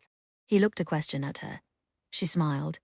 He lowered his head, kissed the space between her collarbones, then drew back and pulled the record from its sleeve. Beth saw the label, Bach's Partita No. 2 in C minor. He dropped the needle and a piano began. Patterns, Beth could hear them unspooling, golden horizontal lines, more melodies adding in, undergirding the first. Patterns mingling, left hand and right. Patterns she didn't have to solve, just admire. Harry kissed her again. Beth closed her eyes, following the left-hand pattern as it surged, following the pulse in Harry's neck as it surged under her fingertips. She followed the strong lines of his throat down into his collar, listening, moving her lips to his neck. She felt him swallow, felt his hand make a fist in her hair, and it hurt wonderfully. She had never liked to be touched, but now she couldn't get close enough. Normally Harry hunkered down in chairs as if to keep his vast size from intimidating anyone, but now she had the feeling of being pulled into the unyielding granite loom of a mountain. He could have broken her between his huge hands like a toothpick, and it didn't frighten her at all. If anything, Beth had a fierce thrum of pleasure, because he was nearly shaking with the effort to hold all that strength back, let her be the one to move first. The world jolted as he tugged her earphones away. Should stop, he was saying. Why? Everything was too loud. Beth was curled in his lap, her blouse and brassiere on the floor, Harry's shirt unbuttoned. They were both breathing hard. Music came tinnily from the discarded earphones. I'm not going to get you in trouble. Harry went through his pockets with a muttered curse. I didn't bring anything, didn't think the day had anything like this in store. Beth reached over to her handbag and showed him what she'd swiped from Giles. I did. Harry burst out laughing. Don't tell me you marched into a shop and asked for, as if anyone would sell them to me. She felt the blush come, nicked from Giles. Christ, Beth. Harry put his forehead against hers and laughed in huge, gusting waves. He sounded like he hadn't laughed in months. Does this make me a... Beth hesitated. I thought I should be prepared, just in case. You're a bloody genius. He swiped the 2 small packets from her hand. Mr. Scapelli turned his back room into a bomb shelter. There's a camp cot and blankets. Harry paused, giving her a look up and down that scoured like coal fire. Christ, even your nipples blush. Shut up. Beth reached for the earphones. I want to hear the end of the partita. He swung her off his lap, holding her off the ground close against him, eyes black and ravenous. Bugger, the partita. Chapter 42. Letter from Osler to her Café de Paris, Good Samaritan, posted to his London landlady. I don't know why I'm writing you my first letter after our meeting at the Café de Paris had no reply. Are you still overseas? Are you even still alive? I hope you are. You provided comfort in one of the worst moments of my life, and somehow you've become important to me. Perhaps that's silly. I suppose I'm also writing you because I can't write to my boyfriend anymore. Let's not get into why, and sometimes I need a page to scream into. This is such a bloody awful war, and I'm so tired of making everyone laugh. Nothing missing. Miss Senyard lowered the lid on the last box file. Will you give it a rest now, Osler? Osler nibbled a nail. Months and months it had taken to go through those boxes she thought might have been rifled. She'd told Miss Senyard she was worried about possible missing files, and the older woman had been dubious, but no one could say she wasn't careful. She and her girls, and Osler too, pitching in at least an hour after every shift had gone through every single box and cupboard where signals, reports, and copies were stored. The stacks took up whole walls now that German naval section was consolidated. Goddamn! A visiting American colonel had whistled last week. If this were the Pentagon, there would be rows and rows of shiny filing cabinets with nothing in them, and you do it all in goddamn shoeboxes. Well, Osler had seen everyone checked and cross-correlated, and she was floored at all points. Nothing appeared to be missing. Maybe whoever rifled through just copied down what they wanted before scarpering, she thought. But if there was a way to check for that, she didn't know what it was. Thanks awfully, ma'am, she told Miss Senyard. I know you're glad to call this project a dead end. She'd made inquiries about the missing Hot 3 files too, the ones Travis wouldn't admit to, and met a wall of Udine need to know. There was no uproar or further investigation from the mansion, and no one had been sacked from BP for carelessness. That sort of news made itself known all over the park, so perhaps the missing files had turned up without fuss. Perhaps they'd simply been mislaid. With thousands of reports flowing through BP, surely the odd stack of paper ended up in the wrong drawer from time to time. So let it go, her common sense advised as she headed back to Aspley Geese. But Osler didn't entirely want to let it go. At least the mystery had kept her occupied, and there hadn't been much in the way of bright spots lately. No more Hut 4, now that they'd moved to the big, anonymous new block. Fewer jokes and more strange faces all around. No Philip to bring a jolt of sunshine into her veins. He was out at sea. No escape from tragedy when Osler translated gleeful Nazi reports in July about tracking convoy PQ-17 and sinking 24 of 30 ships, and certainly no cessation of nightmares when she closed her eyes at night. Osler wrote her Good Samaritan about that, mainly because she couldn't think who else to tell, wrapped up in his old overcoat, which still smelled like heather and smoke. Sometimes she slept in it. It smelled like a man, even if it wasn't Philip, and then she could pretend she had her head on his shoulder and wasn't just lying in the dark in her narrow bed, dying of loneliness. Come up to the roof, Mab proposed when she got back to Aspley Geese. We won't get another warm day like this until spring, and you look peaky. It's the new block. Still the new block, even though the naval section had moved over in August. I never thought I'd miss that creaky old hut. But these big blocks have all the boundless charm of a TB sanitarium. Conveyor belts cranking away, pneumatic tubes, park messengers whizzing in and out. Osler shook off her blue funk, shimmied into her bathing suit, midriff bearing white dotted with red cherries, and followed Mab up the attic stairs to the rooftop, which was flat, remote, and perfect for sunbathing. Osler laid out her towel as Mab stripped down to her unmentionables. No one was going to see them up here.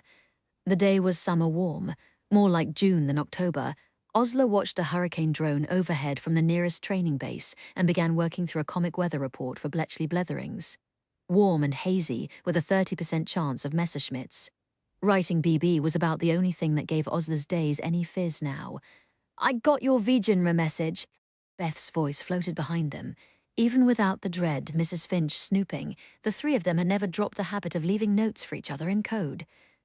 Up on the roof, bring your bathing suit. Osler had ciphered before dashing upstairs after Mab.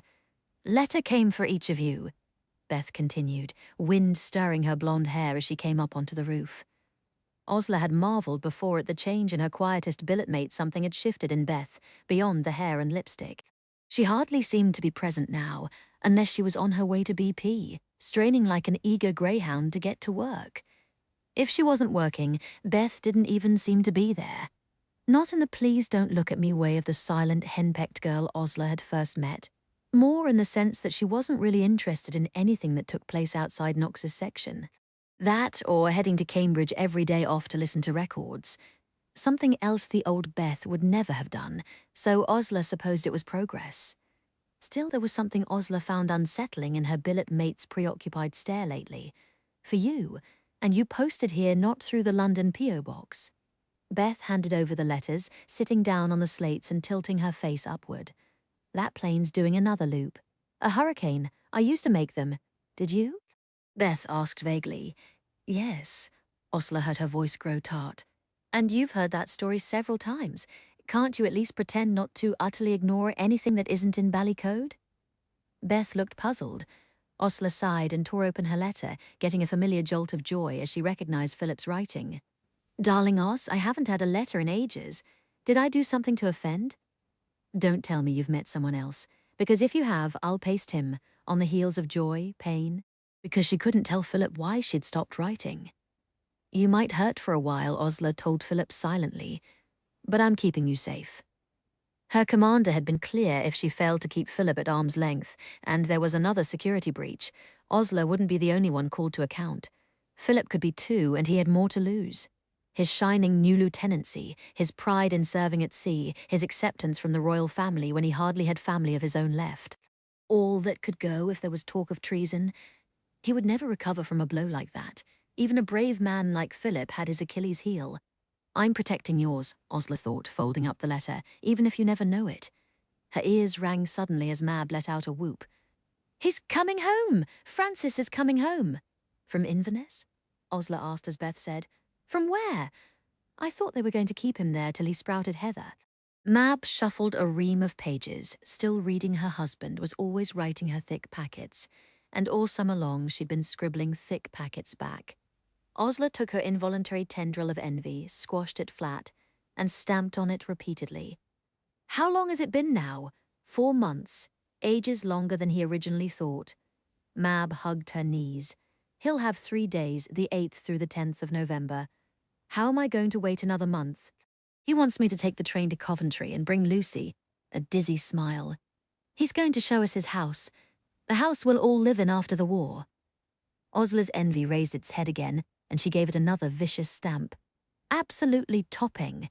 Come with me, Mab said promptly. I'll need someone to help look after Lucy. So you can boff your husband senseless each night, Beth said. Osler and Mab turned to stare at her. Where did you learn an expression like that, Miss Finch? Mab laughed. Clearly you have been falling into bad company.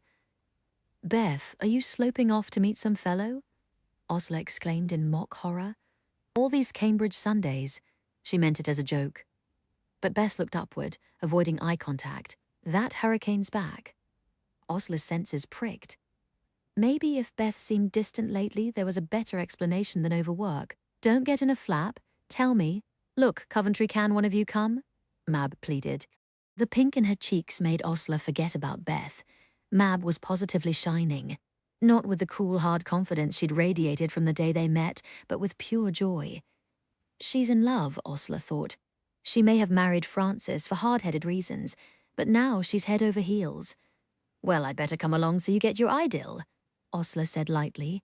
3 days alongside a husband and wife fizzing with mutual adoration. This was going to require a lot of mental stamping. But Osler couldn't say no. Not when Mab sat there visibly clutching her own happiness like it was the most fragile of vases. If you brought Beth, she'd get the Swithers disappear down the center of a rose for an hour, and next thing you knew Lucy would turn up in Timbuktu. The hurricane circled round again, even lower. Mab grinned, eyes sparkling. Let's give him something to look at, ladies. She stripped off her brassiere and whirled it over her head as the plane droned overhead. Osler pulled off the top of her bathing suit and did the same, laughing. No, thank you, said Beth, keeping her blouse buttoned, but she waved. The hurricane waggled its wings in return, and Mab blew a kiss. Guess what, Flyboy, she shouted upward. My husband's coming home. Chapter 43, from Bletchley Bletherings, November 1942. What on earth is the local RAF squadron to do now that it's too cold for the BP ladies of Woburn Abbey and Aspley guys to go rooftop sunbathing in their skivvies? Go buzz the Frühleins in Berlin, boys, and drop a few bombs while you're at it. 1 hour's break for every 8-hour shift. Sometimes Beth and Harry were too exhausted to do anything but bolt sandwiches side by side in the canteen before heading back to their respective blocks. But more often than not, they'd trade a wordless glance make separately for the park's abandoned air raid shelter and fall on each other. It wasn't lovemaking in there. When they were inside BP's clock, it was fast, urgent relief. In Cambridge, on days off, they could stretch out on the cot in Scapelli's talk, laugh butt, coming together in the middle of a shift. They were both too far inside Enigma's pathways to pull entirely free. Beth's mind had been knotted up for weeks in the spy Enigma. By the time she fell into Harry's arms on break, all she wanted was a few minutes to stop thinking. Harry was 9 months into the U-boat traffic lockout. After 4 hours of fruitless work, he'd slam into the air raid cellar with every muscle drawn stone hard, balanced on such a knife edge of frustration and rage that all he wanted was an outlet, an urge Beth understood perfectly. They'd take a few silent minutes to claw it all out on each other's flesh, and then trade soft, wordless kisses and go back to the code. The code and Harry Beth didn't know what she'd do without either. When we win the war, people were beginning to say with increasing optimism, because the war was starting to look winnable. American troops and supplies were coming across the Atlantic despite the U-boat lockout. Hitler's eastern advance had bogged down in the Soviet Union's implacable ice, and something unspeakably secret was taking shape to tackle Rommel in the desert. Most people were cautiously jubilant, but when Beth heard the words, "when we win the war," she had to push down a surge of panic. Without a war, she didn't have this work. Without a war, there was no excuse to see Harry. Without a war, would she be an unemployed spinster with a dog, forced back home because she no longer had a billet and a salary? "I feel myself cracking round the edges," Harry sometimes said quietly into her hair when they were alone. But the only thing that made Beth's mind bend at the edges was the thought of losing all this. She could take the hours, she could take the secrecy, she could take the grueling pace, but she couldn't take the thought that it would all someday disappear. "Where's Jumbo?" Someone called out as she let herself back into her section after shift break. They'd moved from the cottage into a gothic red brick school building adjacent to BP. Beth missed the whitewashed cottage off the stable yard, but it was too small now with so many new additions to illicit services, knocks. Not just more new women, but men. In my harem, Dilly sighed on one of his rare visits to the section. It didn't matter where Isk was housed or how many new people joined. The women who had broken Matapan together were still the heart of the operation. "Where's Jumbo?" Jean repeated, sounding agitated. "Here." Beth plucked a stuffed plush elephant off her seat and handed it over for a ceremonial ear rub. The elephant had come from Dilly, living in the cupboard until they were in the middle of a jumbo rush. And the rush had been overwhelming all through October and the start of November. Scads of Abwehr traffic about something called Operation Torch, whatever that was, drawing to a head. "I'll wager it's confirmations," Giles speculated. He'd been moved over to Isk some weeks ago. Beth still found it strange to see him working at the desk next to hers. "If it's really true, we've got all the German double agents under our thumbs. We'll be using them to feed false information back as cover-up for Torch. No good planning a big push without misdirection. Convince the Krauts the Allied convoys are heading one way when they're headed another. All this Abwehr stuff is just checking to confirm if they're buying what we're selling." "Maybe." Beth was rodding for the right-hand wheel position, fast and automatic. "You aren't even the tiniest bit inquisitive?" "No. I can't decide if you're monumentally incurious or the purest bloody brain I've ever met." Giles linked his hands behind his head, studying her as if she were a rare scientific specimen. "Hitler's private telegrams or the Sunday crossword, it's all the same to you." "I crack messages. I don't interpret them." Beth swept her hair out of her face. "It doesn't matter to me what I'm breaking. Why complicate things when there aren't hardly enough hours in the day as is? Especially at my pace." Giles made a face. He wasn't a bad cryptanalyst, but he'd got used to three-wheel work in his old hut, and wading through four-wheel stuff like Abwehr took him ages. "You're getting faster," Beth said charitably. "Won't ever be up to your speed." He said it without resentment, which Beth appreciated. Some of the hut's 6 men were disconcerted by the unconventional working methods of Dilly's team. "That's not the way this is done," one of the new mathematicians had said his first week, and Giles had bounced a wad of paper off his forehead and said, "You crack the spy key all by yourself, Gerald, and I'll do it your way. Until then, I'm going to do it Beth's way." Beth cracked through her whole stack of messages before looking up and stretching her neck. "What else have we got?" Giving Jumbo's ears a rub. Peggy brought fresh chicory coffee over. Night shift's done, Beth, go home. This is what calms me down. Osler and Mab were leaving this morning for Coventry. It would be dull in Aspley without them, and Beth would far rather work the day shift. Give me the Hut 6 duds if there's nothing else. Peggy pushed a stack over. More possible bombing sites, Giles has the list of city codes. Loge for London, Paula for Paris. Giles reeled them off. Beth pulled her crib sheets and rods over and began working. Not nearly so many air raids now as earlier in the war. But you never knew when a wave of German bombers would pop up like a nasty surprise out of a jack-in-the-box. Giles, Beth called over absently, some hours later. What city is Corn code for? Corn? Corn? He dropped his pencil, massaging his fingers. Coventry. Don't tell me poor little Coventry is due for another raid. Did they get hit before? Do you live in a box? They were nearly flattened 2 years back. Beth stared at the jumble of German words coming out of the message before her. She still didn't speak German, but there were words she saw often enough to recognize. She looked at this one and she saw corn, and numbers that might be coordinates. And then her eyes caught on the raid's attack date, 8 November. Giles, Beth said slowly. What day is it today? Chapter 44. Mab was used to the sight of air raid damage, but gazing at Coventry, she realized how much London's sprawl lessened the impact of the destruction. There, if you saw a house missing, at least there were houses still standing on either side. If you saw bomb craters in a street, you saw automobiles swerving busily around them. Coventry, so much smaller and more compact, had been far more comprehensively wrecked. Mab barely counted one building in 3 that wasn't either reduced to rubble or sporting boarded windows. The ancient cathedral stood open to the elements. Stone floor dusted with snow, medieval windows with their fire-scarred stone tracery stark against the grey sky. Bare, ruined choirs, Mab echoed. The Mad Hatters were reading Shakespeare's sonnets this month. The big raid was in November of 40, Francis said, also gazing at the cathedral. More than 500 killed. I wasn't in town, but I knew so many who died. There have been 2 more raids since, but nothing like that one. He ruffled a hand through his chestnut hair. It's all in dismal condition, but I hope you can see Coventry for what it will be again after the war, he said. It low-voiced so Lucy, running ahead through a puddle, wouldn't hear. Come back, Luce, Osler called, sauntering after in her blush-pink coat. She and Mab had said goodbye to Beth at the BP canteen this morning, then collected Lucy, who had been put on the train to Bletchley in care of the conductor, and they'd all headed for Coventry. Francis had greeted them at the station, a flat box under one arm that he hadn't yet explained. Lucy had hung back behind Mab, regarding him warily through the fringe of her bangs. Hello, Lucy, he'd said easily. What would you say to a walk around the city? No, Lucy said. I'd rather look at ponies than take a walk. Are there ponies? We'll see if we can find you ponies.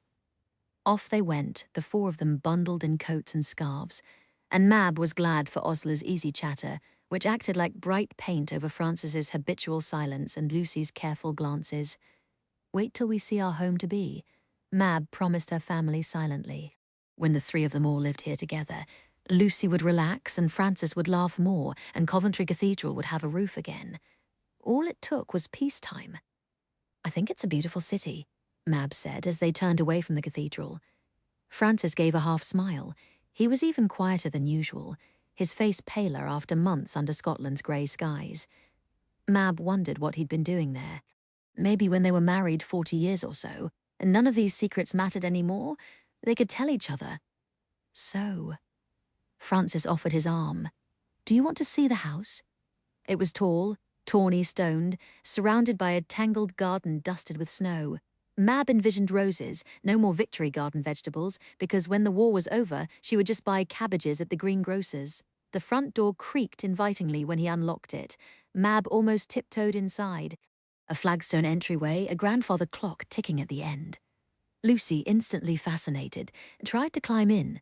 Mab looked into a parlour with a towering stone hearth. She could see cosy fires dancing in the evening and dining room for Sunday lunches, in a future where roasts and butter were no longer rationed. Francis began throwing blackout curtains open, and Mab saw how big the windows were, how the house would look flooded in summer sunshine. A housekeeper comes weekly to keep things aired and dusted, he said. She's left us a cold lunch. I'll put things out, you ladies. Look round. Good for sliding, Lucy said, running her hand over the polished oak banister. Very good for sliding, Mab agreed, following her upstairs. A bedroom upstairs with an enormous four-poster, 3 more bedrooms. She saw Lucy hesitate in the one with a cushioned window seat. This could be yours, Mab said and held her breath. Lucy frowned. Mum wouldn't mind. No. Mab's mother hadn't been able to hide her relief at the idea that she wouldn't have to shepherd another child all the way through to majority. No, I don't mind if you take her on. Are you mad? Mab had no doubt her mother loved Lucy in her brusque way, but she was past 50 and tired.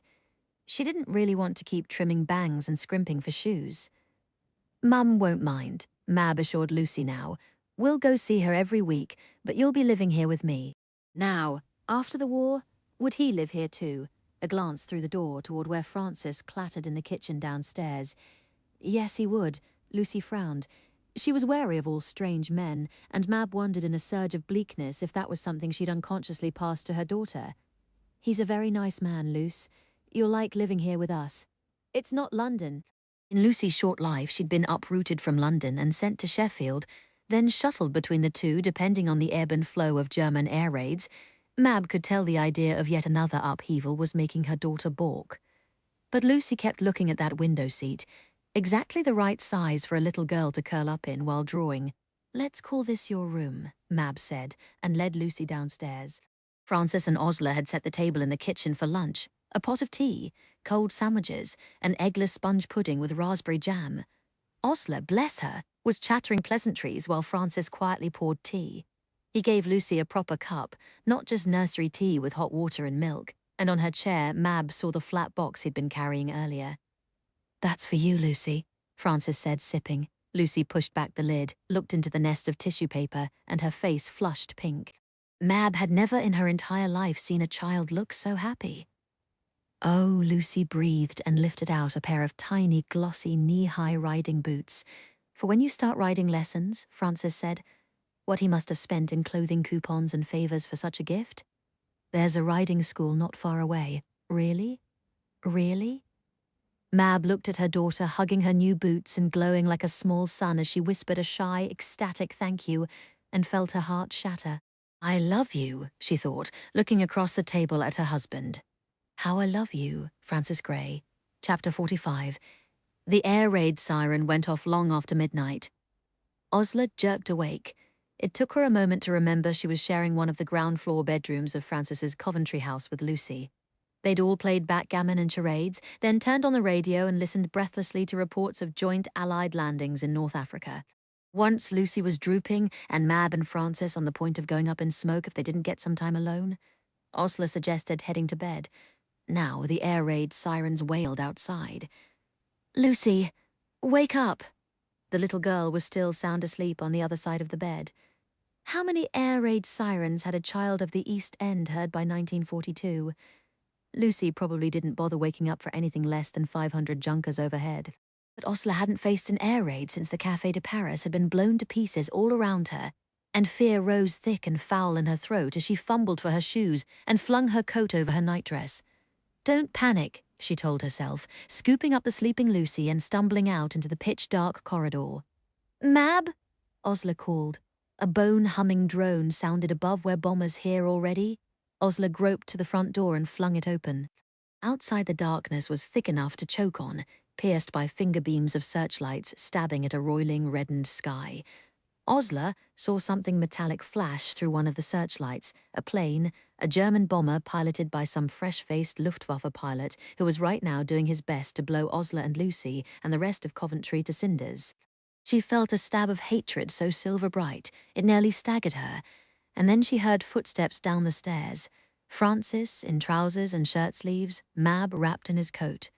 There's an air raid shelter a quarter mile down the road, Francis said, sounding so blessedly calm Osler's pulse steadied, safer than the cellar.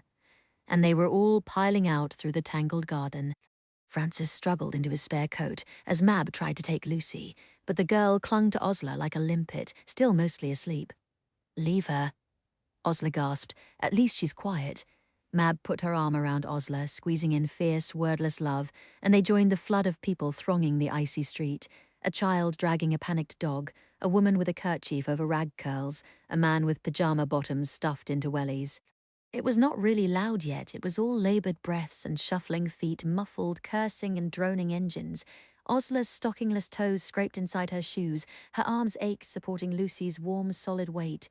She could see flares drifting down like fireflies from the plains, lighting the ground for strikes from the air, and she thought of Philip at Cape Matapan, lighting the enemy cruisers for strikes from the sea, as near murder as anything could be in wartime. Lucy stirred muzzily, but Osla tugged the blanket back over her head. "We're playing a game, darling. You've got to keep quiet as a mouse, that's the game." "Almost there," Francis said as the crush grew thicker. He had one arm around Mab and his other hand grasped Osla's shoulder, calm and reliable, and Osla had her panic firmly gripped between her teeth. The imagined air raid shelter gleamed like a beacon, a cozy underground place where everyone would share blankets. Someone would have a flask of whiskey, and maybe they'd sing "Could You Please Oblige Us" with a Bren gun. Until the all clear sounded, it would be nothing like the Café de Paris. Then Francis's hand tore away from Osla's arm as a crowd of young men pushed through the throng, shoving ahead at a flat run, jostled. Osla's foot missed the curb and slewed sideways. Pain shot clear up to her knee. She fell, managing to twist to one side so she didn't crush Lucy as the two of them hit the street with a jolt. Osla's entire body vibrated as though she'd been slammed through the windscreen of a car.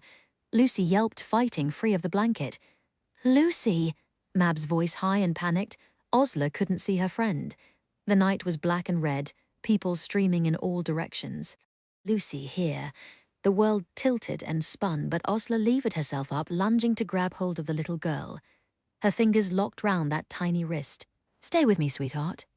A vast percussive whoomp sounded, and Osla heard the shatter of exploding windows. For an instant she saw the blue flash of the explosion that had torn the Café de Paris apart, torn her dancing partner's lungs from his chest, and she flinched, fingers springing open. In that moment, Lucy wrenched away and fled into the night. Chapter 46. Lucy Mab's throat was raw with calling.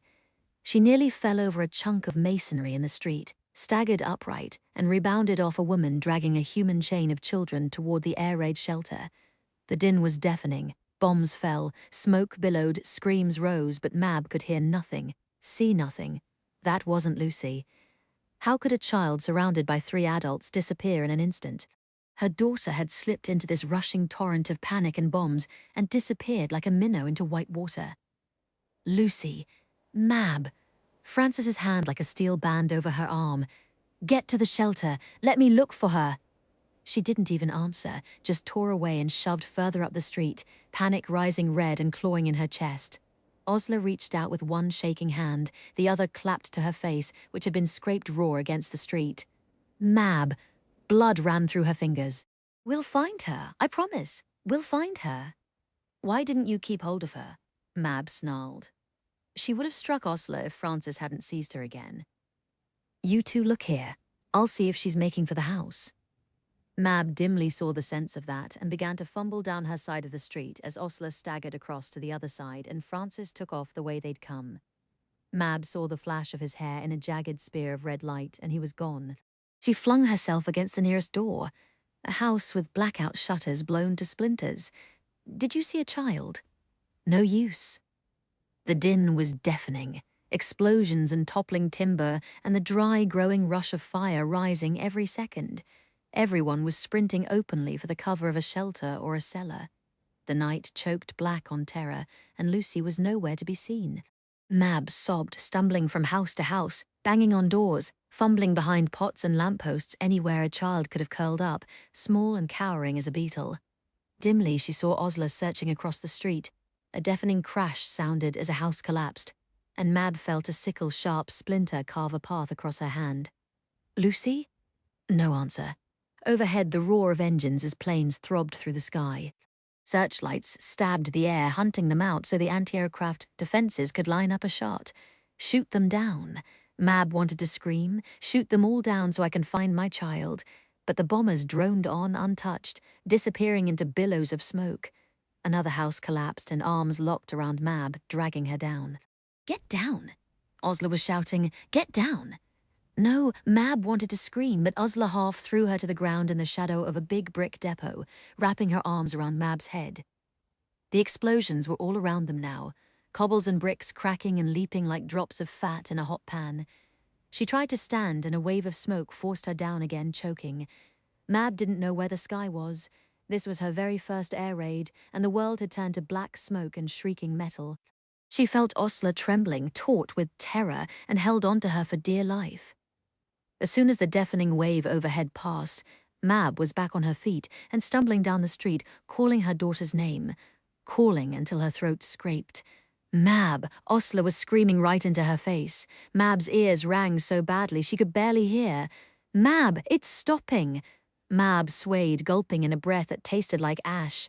She looked overhead. No waves of bombers showed in silver splinters against the searchlights. There was still the hungry crackle of fire, but she thought she heard the shouts of fire wardens, the hiss of water being trained through hoses. It's stopping, Osler repeated. Mab had never seen her stylish, beautiful billet mate look, such a wreck, curls clinging, ash matted to her neck, face darkened with smoke. It's stopping, Mab repeated shakily. She could feel blood trickling from her blasted ears. Lucy will come out from where she's hiding now. She was only hiding. It was all right. People were coming out even before the all clear sounded, cautiously putting noses round doors, trailing up cellar steps. Mab rushed up to every face she saw. Have you seen a little girl, 6, dark-haired? People stopped, no longer pushing past in panic. They stopped to listen. No one had seen her. Mab, Osler began, voice quivering, but Mab pushed her away and lurched down the street toward Francis's house. She got lost in the dark tangle of unfamiliar streets, straightened herself out as the all-clear sounded at last. The sky had lightened to grey. Mab realized dully how long had the attack lasted. It felt like a century. She let out a choked gasp. The house beside Francis's had been sheared nearly in half. The front facade collapsed into rubble, the inside open to the elements.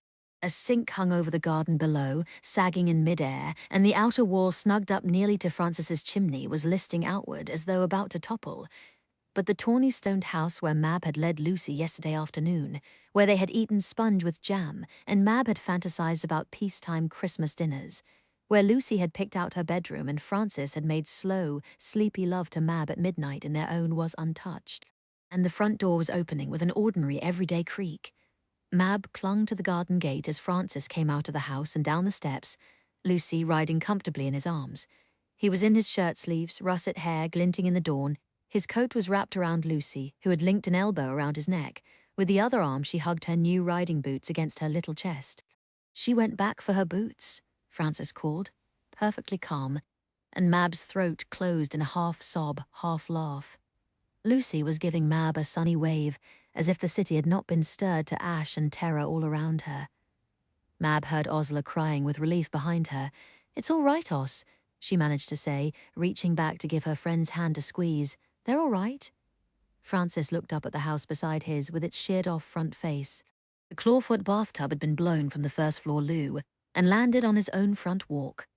Let's get out over the side fence instead, Lucy girl, he remarked with one of his rare grins, skirting the mess of ceramic shards, since there's a bathtub in our front yard. Lucy was gurgling with laughter, Mab smiling as Francis swung her daughter over the side fence. And it happened. It happened so fast. Just as a relieved Mab was reaching out her arms to Lucy, the leaning outer wall of the bombed-out house toppled outward in a sudden 3-story roar of bricks and beams, collapsing directly into the fenced garden. Francis had time to look up. Lucy had time for a thin, terrified wail. Then they disappeared, buried in a torrent of stone. I wouldn't dig if I were you, ma'am. My daughter's in there. She can't breathe. Ma'am, your daughter is Mab. Come away. Please come away. Get off me, Os. Christ, look at her hands, ma'am. Stop tearing at those stones. Mab, stop, stop. They're dead. Go to hell. Osler Kendall, don't look, ma'am. You don't want to remember them like that. Will someone get the damned woman out of here? Mrs. Gray, I told you not to look, ma'am. I told you not to look. Smune was screaming. Someone was scraping blood and wood splinters from under her nails. Someone was wiping at a wet grey slurry on her sleeve, stone dust and flecks of brain. Mab realized it was her. Chapter 47, from Bletchley Bletherings, December 1942. The final couplet of Spark, sonnet from Mired, Battlefield Verses by Francis Gray. The spark is snuffed, and then another too fragile fine to flame above the rue. 2 sparks have gone out, and Bletchley Park mourns alongside one of its own. There were more people present at the funeral than Osler expected. A group of Francis's colleagues from the Foreign Office, some Coventry friends, his London publisher, a handful of literary admirers, and Mab, the widowed Mrs. Gray in the front pew of the Keswick Church, red lipstick perfectly applied, black dress contrasting against a curiously frivolous straw hat with a blue ribbon. Why did Mab decide to bury him here? Giles whispered when the service ended and the mourners filed toward the graveyard. Because she and Francis were happy here? Osler hadn't wept during the service, but she nearly wept now, thinking of Mab's happy face after her Lake District weekends. But you'd think she'd do it in Coventry where he died, said Beth.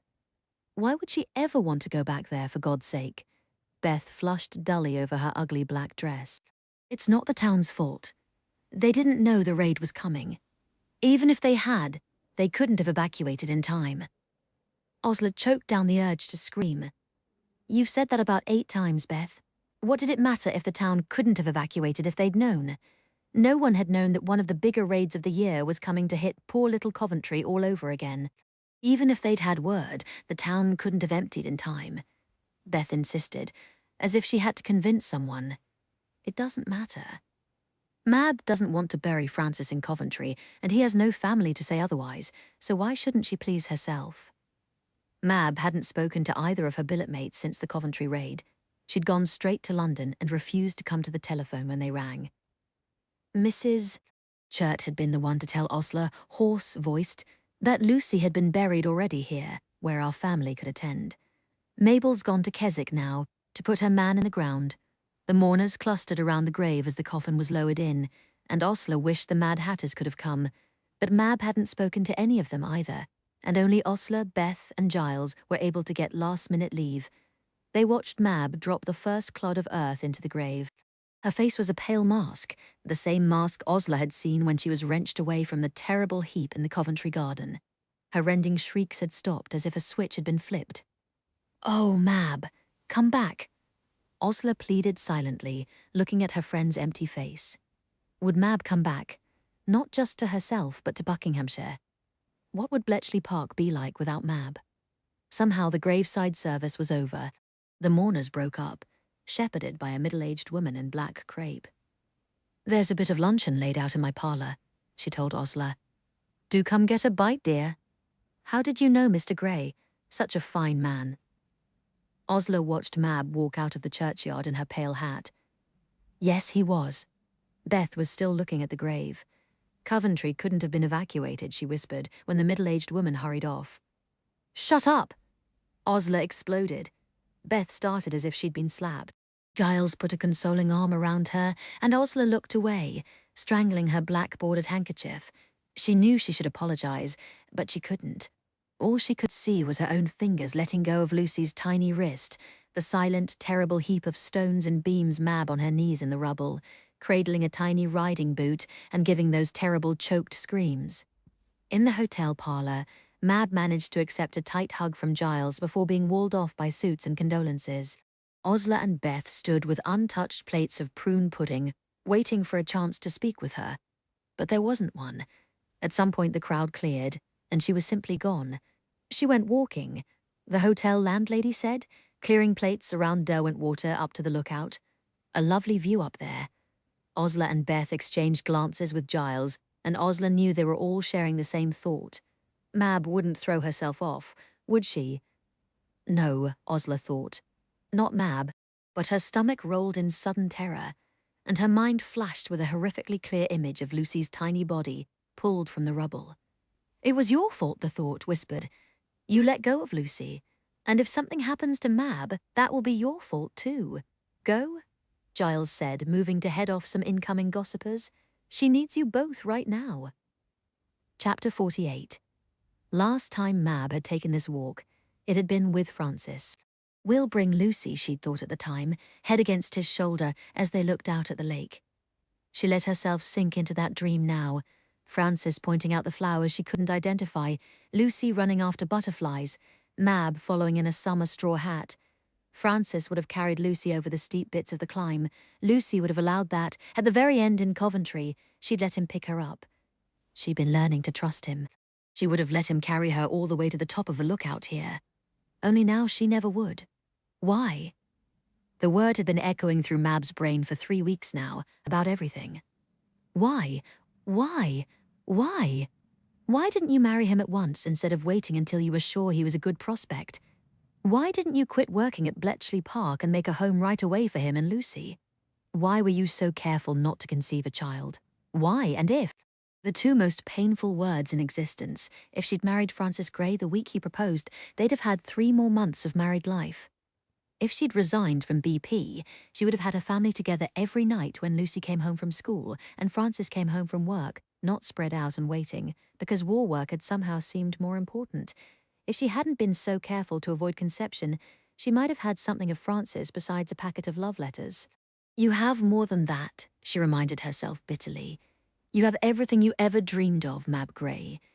She'd wanted to ditch the name Churt and remake herself as a lady of means, with no whiff of scandal that she'd ever been a cheap East End slut who gave birth out of wedlock. Well, she was Mrs. Gray now, and she was certainly a lady of means. Francis's will named her sole inheritor of his modest royalties and not so modest accounts. She could afford all the fine hats and leather-bound books she wanted, and no one would ever know she'd given birth out of wedlock because her child was dead. She realized that she was ripping her blue-ribboned hat to pieces and flinging them off the lookout. The ribbon went drifting down the hillside as blue as the surface of Derwentwater, then the straw brim, then the wafty netting. In Francis's wallet returned to her with his effects, she had found a folded sheet of paper with a few scribbled lines in his writing. But there were more lines reworked and crossed out and reworked again, and at the very bottom he'd squeezed in a note. Work Lucy into the metaphor? Titania's sprite, peas blossom? Or is Luce more of a mustard seed? The pain clawed Mab like some hungry beast, doubling her over. It never hit when she expected it to. She'd stood entirely numb through Lucy's funeral in London, through Francis's here. Sometimes it crept up on her at night, leaving her sobbing, or it overcame her when she was pouring a brandy and wondering if she'd sleep if she drank an entire bottle. She never knew when it was coming, only that it would never stop. She was 24 years old. She'd been a mother for 6 years, and a wife for less than 1, and the pain was never going to stop. Then she turned and saw Osler and Beth coming up the path onto the lookout. Mab didn't wait for either of them to speak. She pulled her head back and spat at Osler, hitting Osler's black cashmere coat hem. "How dare you show up at his funeral, Osler Kendall? How dare you?" "I came for you," Osler whispered. "I'm your friend." "You killed them," Mab rasped. "You let go of Lucy. You let her go and Francis went tearing off after her." "Yes." Osler stood chalk white and shaking, but she didn't flinch from the accusation. "It's my fault. All you had to do was hold on to her and you let her go." Mab heard her voice scaling up and choked it off. She would kill Osler and Beth right here and now if she cried in front of them. If we'd got to a damned air raid shelter." "You can't blame Osler," Beth whispered. "Yes, I can." Mab felt herself smiling mirthlessly. The smile hurt. She welcomed the pain, dug into it, ate it raw and sopping red. "I can blame everyone. The Luftwaffe for bombing Coventry. Herself for insisting Francis. Take them there, Francis. For stepping left instead of right to get out of the garden. But all Osler had to do was hang on to Lucy's hand, and she fucking let her go." "I did." Osler's eyes overflowed, tears streaking sooty and black down her cheeks. "She was my daughter." Mab whispered. "You killed my daughter." She was your sis, Beth began automatically, literal as ever, and then even Beth stopped dead, her eyes huge and horrified. Osler trembled. "Oh, Mab, shut up." Mab was shaking too now. "Don't you say a goddamned word to me ever again. Osler Kendall, don't you dare." Chapter 49. The tiny lake at Bletchley Park sometimes froze thick enough in wintertime for skating. Some off-duty codebreakers were playing hockey today, bashing sticks around the ice, but Beth ignored them. She stood on the bank, looking at the beaten steel sky, thinking of Coventry. Francis and Lucy Mab's daughter, Osler and Mab. I can't tell them. Beth thought, breathing raggedly. Not ever. Couldn't tell them how all hell had broken loose in Isk, tearing Beth away from the message she'd been decrypting about the Coventry raid. Someone shouting about Allied forces in North Africa. Suddenly, everyone had been gathering round the radio, breathless with excitement. It was the kind of turnaround that made all the double shifts worthwhile. Beth thought, the moment you finally understood what you'd been working on for so many months. So that's what Operation Torch was. She'd marveled, hearing of Allied landings in Tunisia, Morocco, and Algeria, and Dilley's women had all cheered because now they could look back at the October rush and realize what they'd done. Because they'd cracked the spy enigma. The German agents had been turned and forced to feed false information about where Operation Torch's convoys were headed because of Isk. Operation Torch had hit like a bolt from the blue, and Rommel and his desert headquarters was having a very, very bad time of it. Beth hadn't come back to the message about the Coventry raid for hours, and when she did, her duty had seemed quite clear. She'd just witnessed the importance of secrecy firsthand. Even the slightest leak outside park walls could have turned Operation Torch into a slaughter. You can't tell Osler or Mab, she'd thought, filing the Coventry message. You swore an oath, so when she bid them goodbye in the canteen later that morning, knowing they were off to catch the Coventry train, she'd done it with barely a hitch. What were the odds, after all, in a city well accustomed to bolting for air raid shelters at the first blare of a siren, that her friends would be hurt? You were wrong, Beth thought now, breath catching painfully. But it didn't matter. What was the point of telling now when the damage was done? So she gulped a breath, took the secret, and mentally filed it away as she stood beside the frozen lake. She had begun to find it quite easy, dividing life into compartments. There was the code and everything that came with it, and there was everything else, her friends, her family, Harry, everyone who had to come second. The code came first. When Coventry and all its losses were neatly boxed up, Beth waved to the hockey players and picked her way across the icy lake path, pausing midway as she saw a mass of Hut 8 cryptanalysts spilling across the lawn, cheering at the top of their lungs. Brilliant Joan Clark, whom Dilley wished he'd poached for his section, Rolf Nosquith drinking directly out of a wine bottle, and Harry veering away from the pack and picking Beth up, swinging her over the frosty grass. We did it! We bloody did it! A pinch off U559, we're back in! We're back in the bloody U-boat traffic! Harry! She kissed him jubilantly, every worry that had been consuming her falling away. I knew you'd get in! People were spilling out of huts and blocks, letting out cheers as the news spread. The U-boat blackout had gone on too long, not to be common knowledge at BP, even if no one outside Hut 8 knew details. Christ, Beth. Harry was whispering into her hair, still holding on to her like a lifeline. I wish I could tell you how we got in. I wish you'd been there. You can't tell me anything. It's all right. I don't care. He kissed her again, hands pulling through her hair, and Beth heard ripples from the people around them. It would be all over Bletchley Park in hours. Little Beth Finch and Harry Zarb, who had a wife and child at home. She didn't care what people thought. It wasn't an important secret, not like the one she'd just buried. 10 days until the royal wedding, November 10th, 1947. Chapter 50. Inside the Clock. Beth wasn't released from the straitjacket until after supper. Chafing her numbed hands, fighting the hangover of the injections, she wandered into the common room, looking for a game of Go and her partner. But the board sat abandoned, the sharp-eyed woman nowhere in sight. Didn't you know? Another of the women said. She was taken off this afternoon. Surgery. Beth fought a swell of unease. What kind of surgery? Shrug. Beth sat behind the game board, fighting her disquiet. A matron came in with a list of tomorrow's visitations, but Beth ignored her. In 3.5 years, she'd only had one visitor. That was why it had taken so long to smuggle her coded letters out to Osler and Mab. So many dead ends. Trying to sneak the cipher messages out with the asylum post. Trying to bribe an orderly to post them off grounds. Wheedling a fellow inmate into sealing a letter inside one of theirs. She'd been shut down or caught every time Miss Liddell. No post in or out for you. When she'd been sent here, Miss Five's instructions had clearly been strict. An inmate like Beth, with her head full of secret information, was not allowed to exchange news with the outside world. Only a few weeks ago had she finally been able to send her ciphered call for help. Visitor, Miss Liddell, the nurse had sung out, shocking Beth speechless. 3.5 years with not a single visitor from the outside world. Harry, she'd thought, pulse ratcheting as she approached the visiting room. Bethan.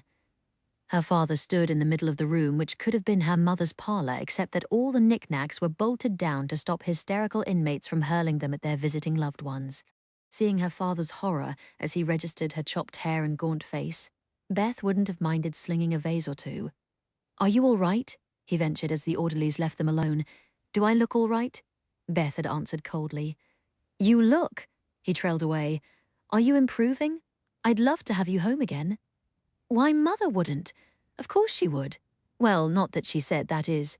She doesn't know I'm here." An unnecessary statement if there ever was one, Beth thought. "She's visiting your aunt in Bournemouth, and I thought I'd sneak out behind her back."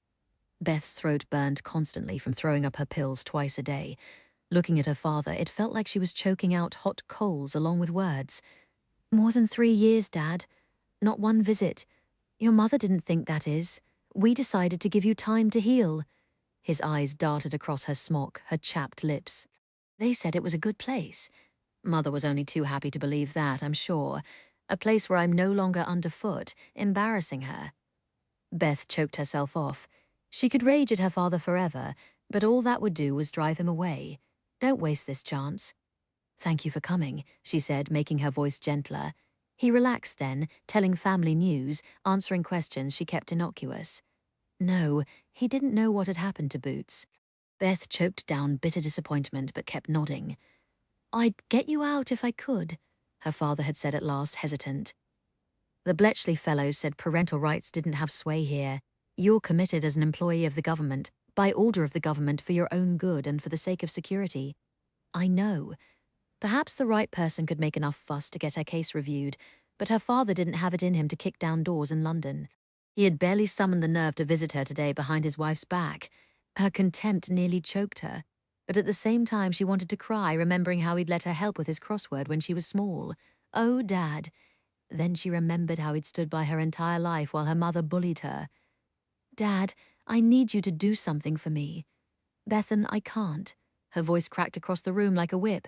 "You owe me." And he'd walked out with 2 scribbled cipher messages in his pocket, promising to post them to Mab and Osler, wherever they might now be living. He promised he'd do it. Beth thought now, 2 weeks later, staring at an empty game board he'd promised. But no one had come. York Mab couldn't sleep. Go to Clockwell or not. It was near midnight when she slipped out of bed and tiptoed downstairs to sit in the dining room's big window. The table was stacked with damask napkins. Mab had brought them out to iron for her royal wedding listening party. There had been a certain amount of hilarity when her husband caught her practicing folding them into swans. "I used to decode Nazi battle orders," Mab thought, "and now I'm folding napkins into swans."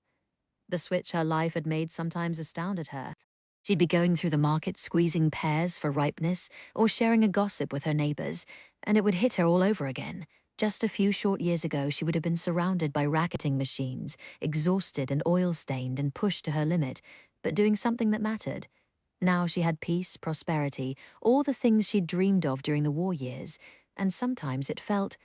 Mab searched, but there wasn't a word. It wasn't that life now didn't matter by God. It did.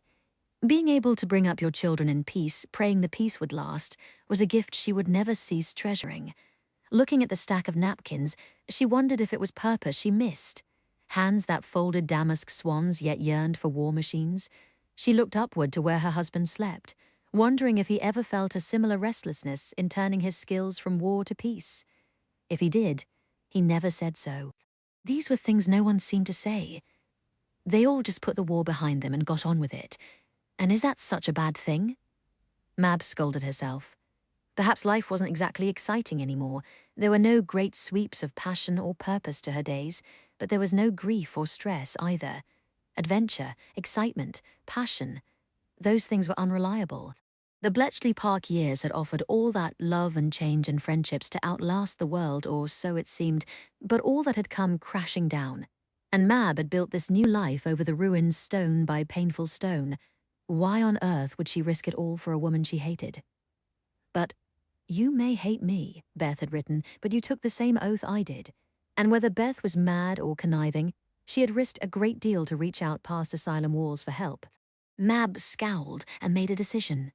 4 years ago, October 1943, Chapter 51, from Bletchley Bletherings, October 1943. Bletchley Park is infested, not by mice, but by Yanks. Pestis americanus can be identified by its unnaturally white teeth and Camel cigarettes. Mab shattered into pieces exactly 344 days after Lucy and Francis died. She worked out the figure in the sick room as she lay in bed staring at the ceiling. She'd been called to demonstrate the one remaining bombed machine in Hut 11A. All the others had been moved to outstations, along with the Wrens who serviced them, but demonstrations were still required from time to time, and a cluster of Americans was getting the show now. "This is how we set the bomb in motion," Mab said tonelessly over the machine's racket. "Awfully finicky work." A lieutenant hovered, jostling. He had fair hair and an easy smile, and was probably just trying to be friendly. But Mab could hardly stand looking at him. She didn't want to be friendly. The only reason she'd returned to Bletchley Park was because it was work here or do service elsewhere. Because working here meant she could help stop the German bastards who had killed her family. And finally, because Frances would have been disappointed if she'd curled up in bed after the funerals and let the grief eat her alive. He'd have told her to carry on the fight. So Mab had come back to BP a shocking 2 days after Frances's funeral. She knew people had whispered, and she hadn't missed a shift since. She threw herself into her work. And why not? Frances and Lucy were dead, and that wasn't a false stop. She couldn't wire her life up like a bomb and get it running again. Everything had just stopped. "Marvelous machines I've seen here," the Yank whittered on, oblivious. "And so many attractive ladies. As far as I can tell, the machines were made by the British Tabulating Machine Company, and the ladies by God." He honked laughter. Mab looked at him. She didn't lower her eyebrows in her old scowl. She just gazed at him blankly until his smile dripped away.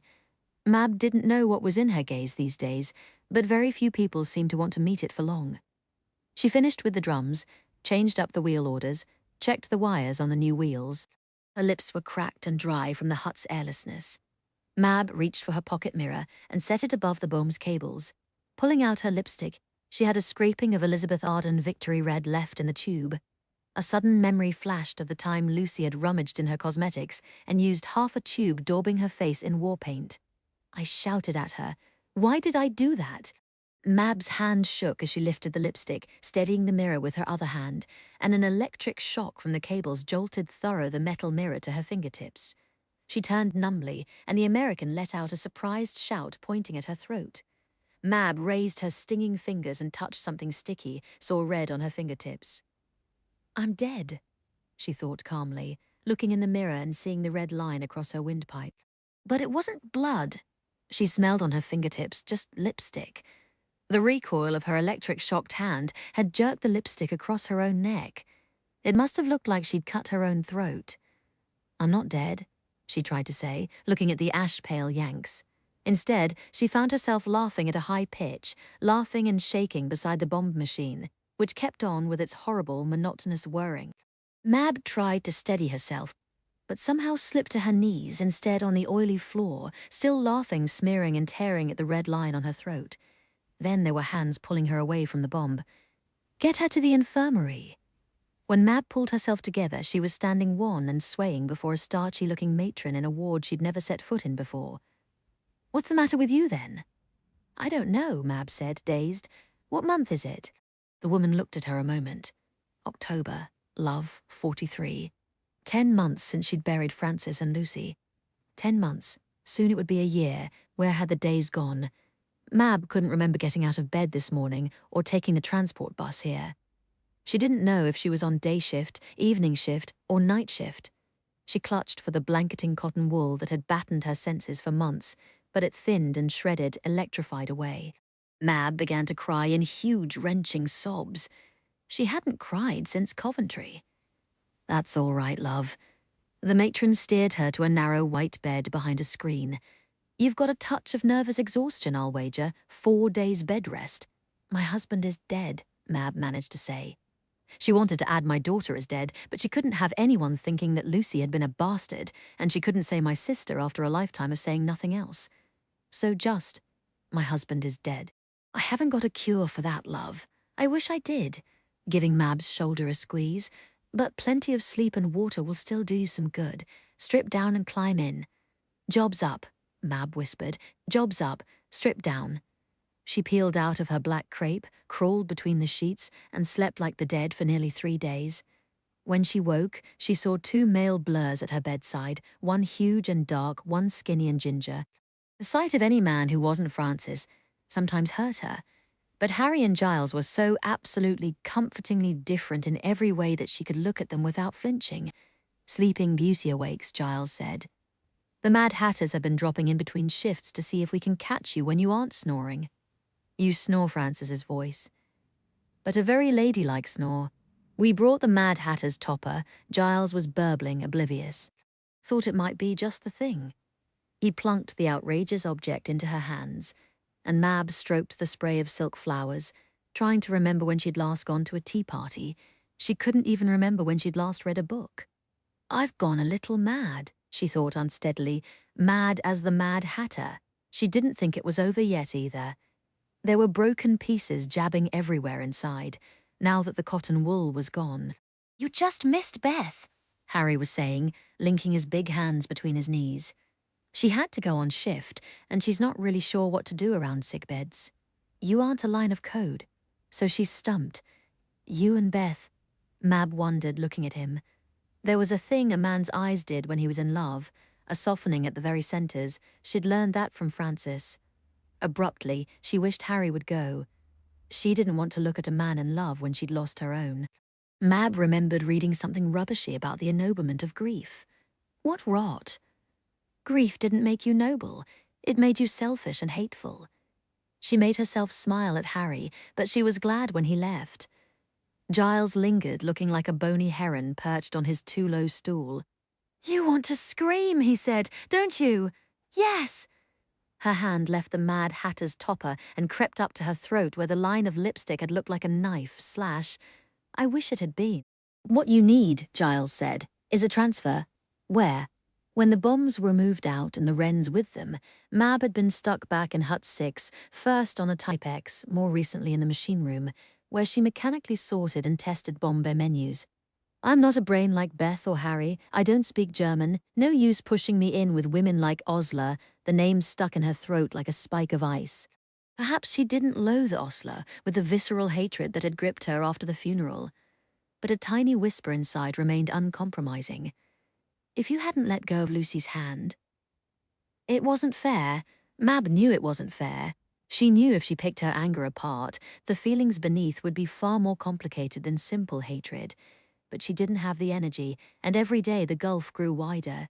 So Mab simply kept to the road of avoiding her old friend. Hating Osler was less complicated, more comforting, and avoiding her was child's play. Keeping your distance from someone at BP was easy if you didn't work the same hut or shift schedule. Mab had moved from their shared room to a parlour cot, so even billeting under the same roof, she hardly ever crossed paths with Osler. There are all kinds of posts here, Giles continued. You're not tied to Hut 6. Let's see if we can get you swapped into the mansion. Travis's team, maybe. I'll pull strings. Thank you, Mab managed. He seemed to realize what an effort it took her. Things have been damned awful for you this year. I'm sorry. Sorry, everyone told her they were sorry. Why didn't they tell her how to go on living instead?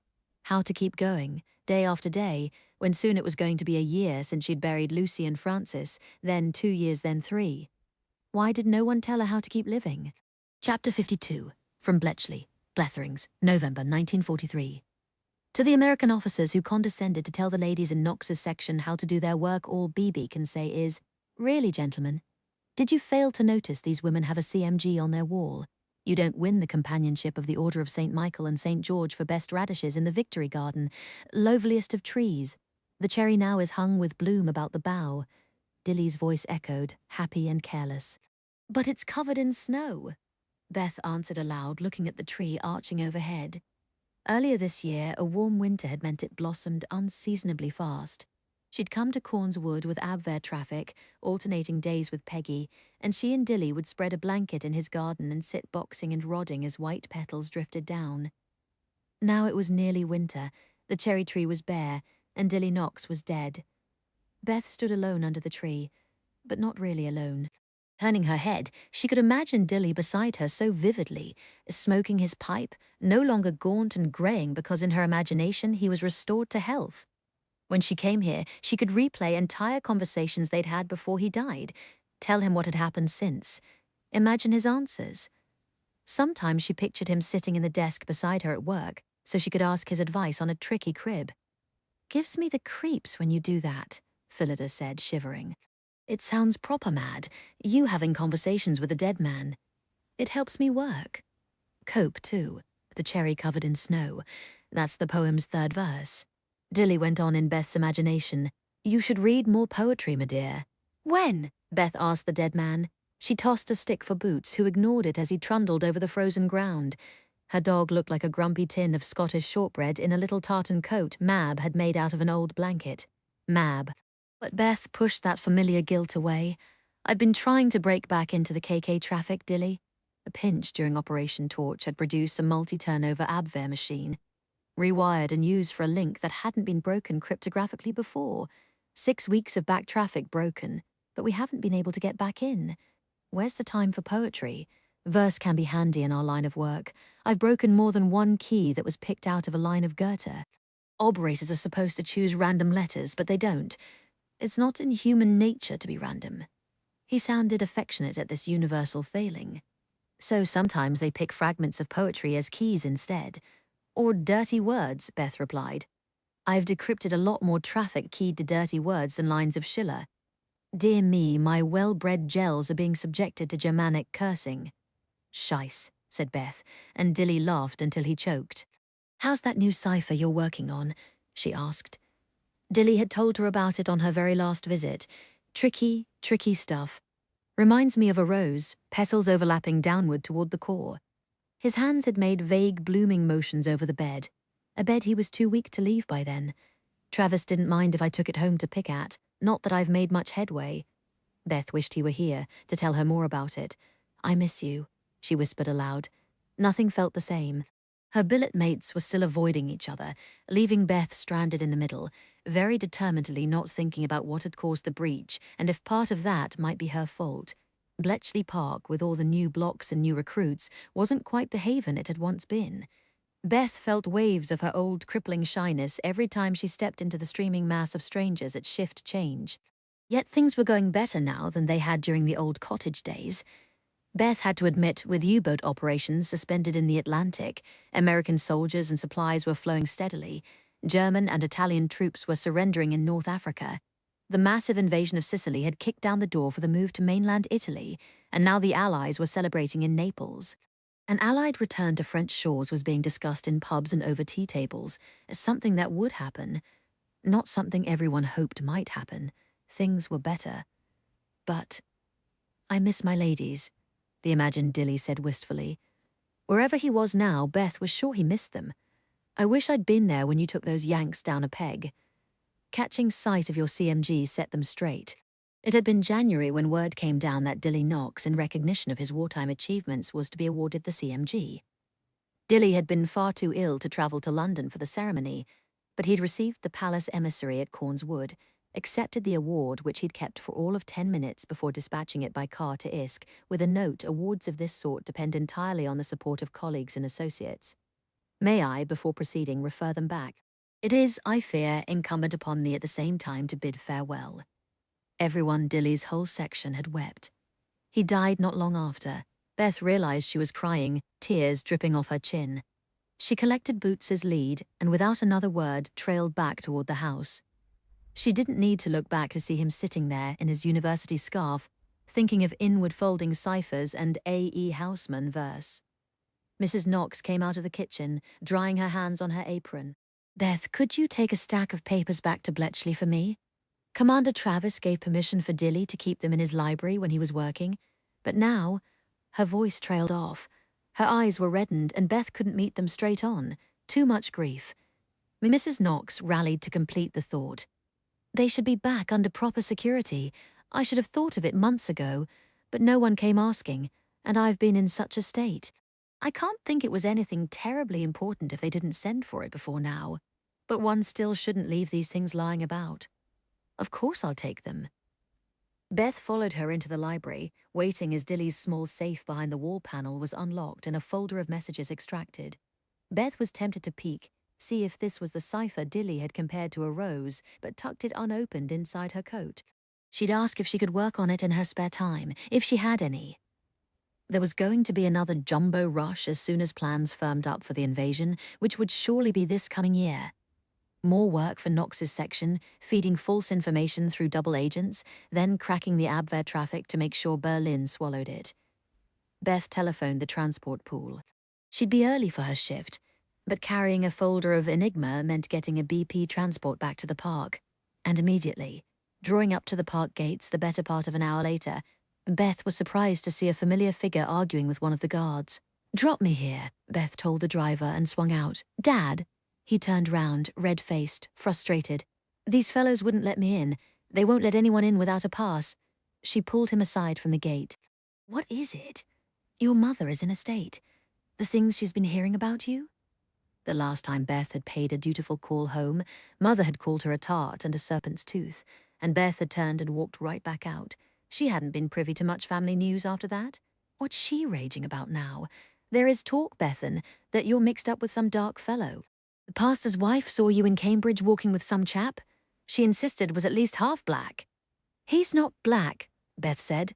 "Well, I'm glad to hear. He's Maltese, Egyptian, and Arabic. Shall I bring him round for tea?" Beth couldn't resist. "You're joking, surely. A heathen."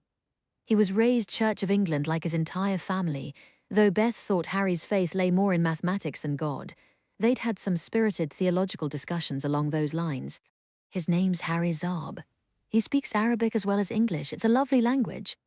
"Oh, and he's married, but he's absolutely wonderful, Dad." Bethan plaintively just come home. "No." Beth spoke mildly but firmly, bringing boots to heel. "I'm happy to visit if Mother can manage not to pitch a fit, but I'm never moving back. I'm your father, I have the right." "No, you don't." Beth looked him in the eye. "You didn't stop her throwing me out. You never defended me. You never told me I was clever, even though I can do the Sunday crossword 10 times faster than you. You never told me I was anything." She thought of Dilly Knox, frail and bright burning, telling her she was the best of his fillies. "I have to go to work now. Bethan, don't call me that," she said without turning. "It's not who I am anymore." She made sure the folder of Dilly's work was properly registered, then took it to IESC, now moved over to one of the new blocks, where no one seemed sure where it should be filed. "What's this?" said Peggy as Beth opened the file. "And what's that?" looking at Boots. "That's a schnauzer. This is something Dilly was working on. Why does Ixk need a schnauzer? The Yanks already think we're potty because of Jumbo." Beth arranged her coat into a nest under her desk for Boots. "He'll be quiet as a mouse." I couldn't go all the way back to my billet to drop him off. Not when I was carrying those. "Do you recognize the cipher?" "Dilly was working on it. It's an odd one." Peggy frowned. He told me he was working on Soviet ciphers. But the Russians don't use Enigma machines, and this is definitely Enigma traffic. That doesn't mean they haven't captured the odd machine or two from the Germans in the back and forth on the Eastern Front. Peggy flipped through the stack. "Perhaps they're experimenting with a machine. Even if they are, why are we flagging it? The Russians are our allies. We aren't reading their post. Goodness, whatever gave you that idea?" Peggy handed the folder back. "Put it in the stack of duds, and anyone with a free hour can have a crack at it." Beth put it aside, reached for the day's Abwehr traffic, and immediately forgot about Dilly's Russian project. Later, she looked back at that moment, screaming in the ear of her past self. "Don't forget about that file. Pick it up right now, Beth Finch. Pick it up. Chapter 53, from Bletchley Bletherings, November 1943. Addressing the lovers who left a set of frilly knickers on the lakeshore after what one presumes was a tryst for heaven's sake, fake a marriage certificate, and go to a hotel. Again, Mab coached Beth. "My fiancé is an airman stationed in Kent," Beth recited, standing in the icy street before the narrow front of the gynecologist's office. All around them people pushed and hurried. "He has 48 hours leave to get married before Christmas. I'm not looking to have children until after the war." "Say, it's your fiancé who wants that," Mab corrected. "Most doctors would only fit married women for a contraceptive device, but given the war, some would fit affianced women. Mab had come here herself almost exactly 2 years ago, before her wedding. Don't think about that. If you say you're the one who doesn't want babies yet, you'll get a lecture." "Right." Beth looked determined. She'd barely even blushed when Mab collared her shortly after leaving sick bay and said bluntly, "I know what you and Harry are up to. I think you're an idiot. But please tell me you're taking precautions." Beth had mumbled something about using French letters, and Mab had sighed. There are safer options. Whoever would have guessed Shy Beth would end up part of BP's fast set, the ones who unabashedly worked off code-breaking stress in dark corners with any partner they could find? Though Beth didn't seem to be sneaking off to dark corners with anyone but Harry. Mab had Beth go through her story again, then pulled off her left glove. "You'd better borrow this. The doctor won't believe you without a ring." It hurt taking Francis's ruby off. Beth slipped it on, seeming to know what it cost Mab. "Thank you. I know you don't approve." "It's not my business," Mab said shortly. "You want to get mixed up with a married man? Well, you already know what I think about that." "I'm not ashamed." Beth's chin went up. "And I'm not hurting anyone. Just yourself if you think it's going to end in wedding bells." "I don't want wedding bells." Beth really had to be the oddest duck Mab had ever befriended. And now she's about the only female friend I've got left. No Osler, no Wrens. Most of the other women at BP didn't seem to know how to talk to Mab anymore. Those like herself who had lost husbands, fiancés, boyfriends, were so raw in their own grief that Mab avoided them, and the women who hadn't suffered such a loss either were awkward in the face of the pain. Mab couldn't conceal, or flinched from her mourning black, because they were afraid for their own loved ones. Whether they thought Mab was bad luck or bad company, they tended to avoid her now. All except Beth, who was looking up at the doors of the doctor's office. "Does it really work? This cap thing? Better than, she blushed. "It works." Mab bit the words off. Lately she'd been having dreams about children, never girls. All little girls were Lucy, but boys, baby boys with Francis's russet hair, boys of 10 with Francis's stocky build, running about with cricket bats, boys so real she could almost reach out and touch them before they dissolved into the dream's mist. She'd wake up retching with longing. Beth disappeared into the office, and Mab went on to her own meeting in Trafalgar Square. Even on a cold winter's day, it was thronged, lovers meeting under Nelson's column, children throwing crumbs to the pigeons. "Tell me about your husband, Mrs. Gray."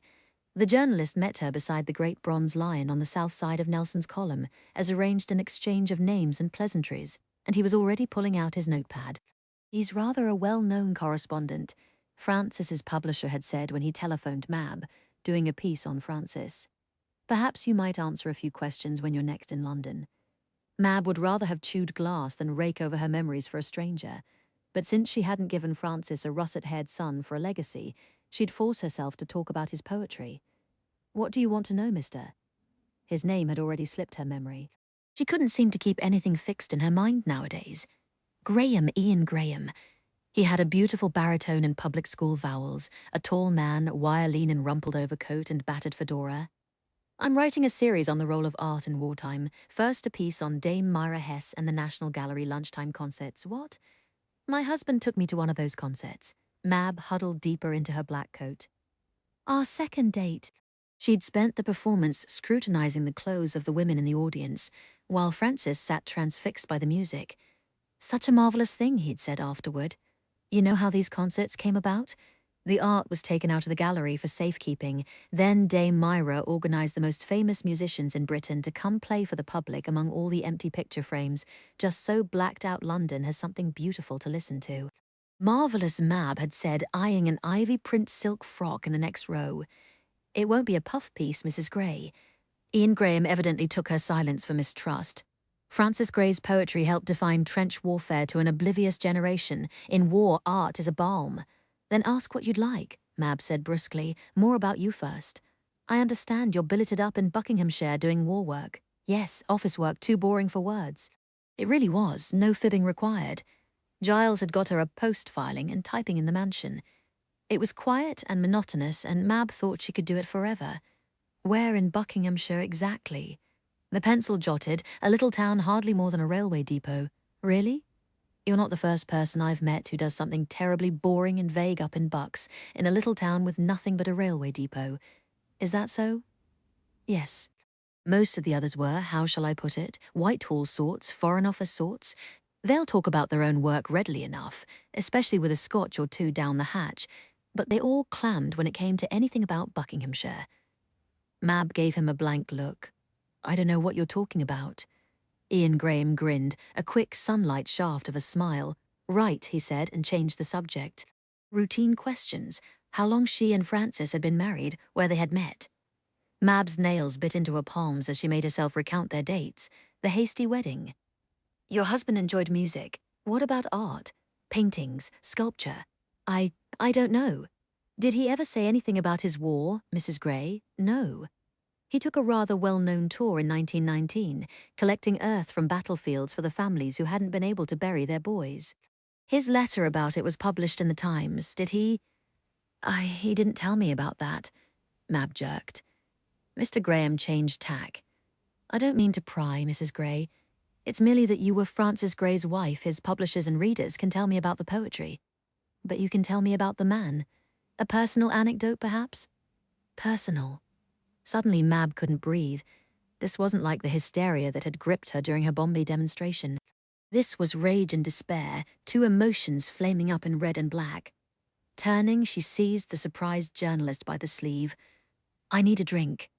He bought her a gin at the nearest pub, not batting an eye as she slammed it back.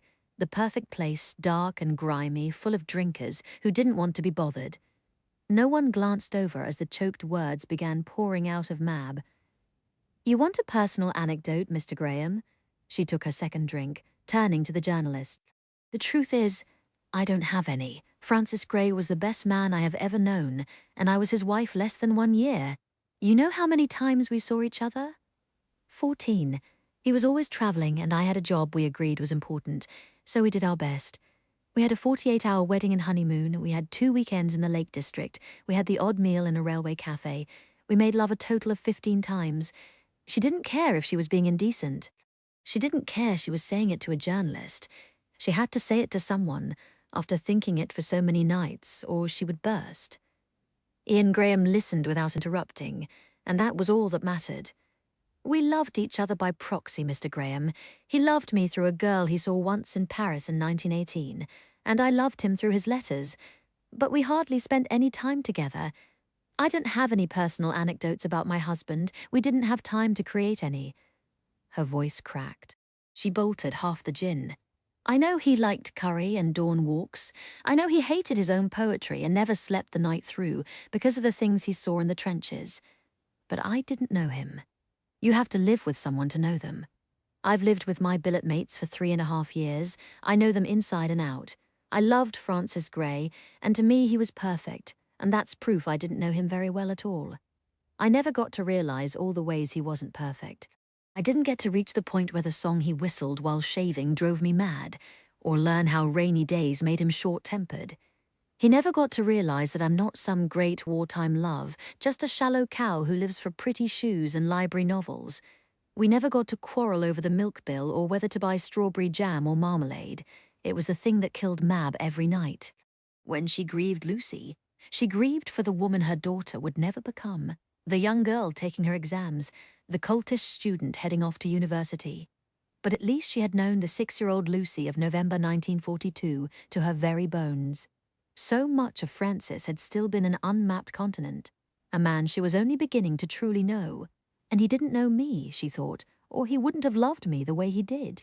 He would have realized I was a social climbing tart who would marry a good man like him as a ticket up the ladder. He would have realized he deserved better than me. I don't have one single photograph of the two of us together. Mab stared into her glass. Not one. We couldn't get a camera on our wedding day. It was short notice, and after that we were too busy cramming in time together to pose for a flash. An entire marriage gone, without one picture to commemorate it. She looked up at the journalist's grave face. There's something titillating for your story, she said, mocking. Francis Gray's drunken Shoreditch widow, slopping gin all over you in a pub. I don't care if you print it. I don't care what you say about me. I'm a journalist, not a monster, said Ian Graham. But I do care what you say about Francis. Do justice to him. He was a good poet and a great man. She finished her gin in a gulp.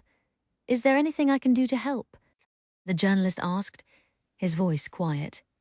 Mab turned sharply, nearly sliding off her stool. He caught her hand, steadying her, and Mab's skin prickled. Oh, God. How she missed Francis's hands. His fingers through hers, his palm on her waist, so much of her numbness had burned away in sick bay at night. She now lay awake, holding herself in her own arms, trying to pretend they were Francis's arms, longing to be held again.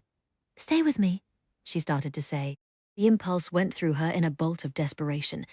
Take this man she didn't know up to some rented room and let him do anything he wanted, as long as she could keep her eyes shut and pretend he was Francis. Then she shoved that away, so sick with shame she almost vomited. Ian Graham got a glass of water and lemon from the barman and pushed it toward her. "Drink that down." He waited while she drank, then rose. "I have what I need. May I take you to catch your train, Mrs. Gray?" "I'm meeting a friend. We're returning to Bucks together." He hesitated, clearly not wanting to leave her alone. But Mab put out her hand. "Goodbye, Mr. Graham. I look forward to reading your piece." He tipped his hat and departed. She wondered where he'd be sent next, what blood-laced beach or bombed-out town he'd report on. Then she ordered another gin and thought only about Francis and Lucy. 3 drinks later, she was staggering. She nearly missed the doctor's office when she went back to find it, and Beth almost had to carry her home. Chapter 54, Letter from Osler to her Caf de Paris, Good Samaritan. I wonder why I keep writing you in such a void, posting all these letters, 5 now, 6, into limbo, or at least to your landlady. It feels a bit like sealing a message in a bottle and hurling it out to sea. You never know who will read it, or if anyone will. Maybe it's better if no one ever does, the way I've talked my soul out.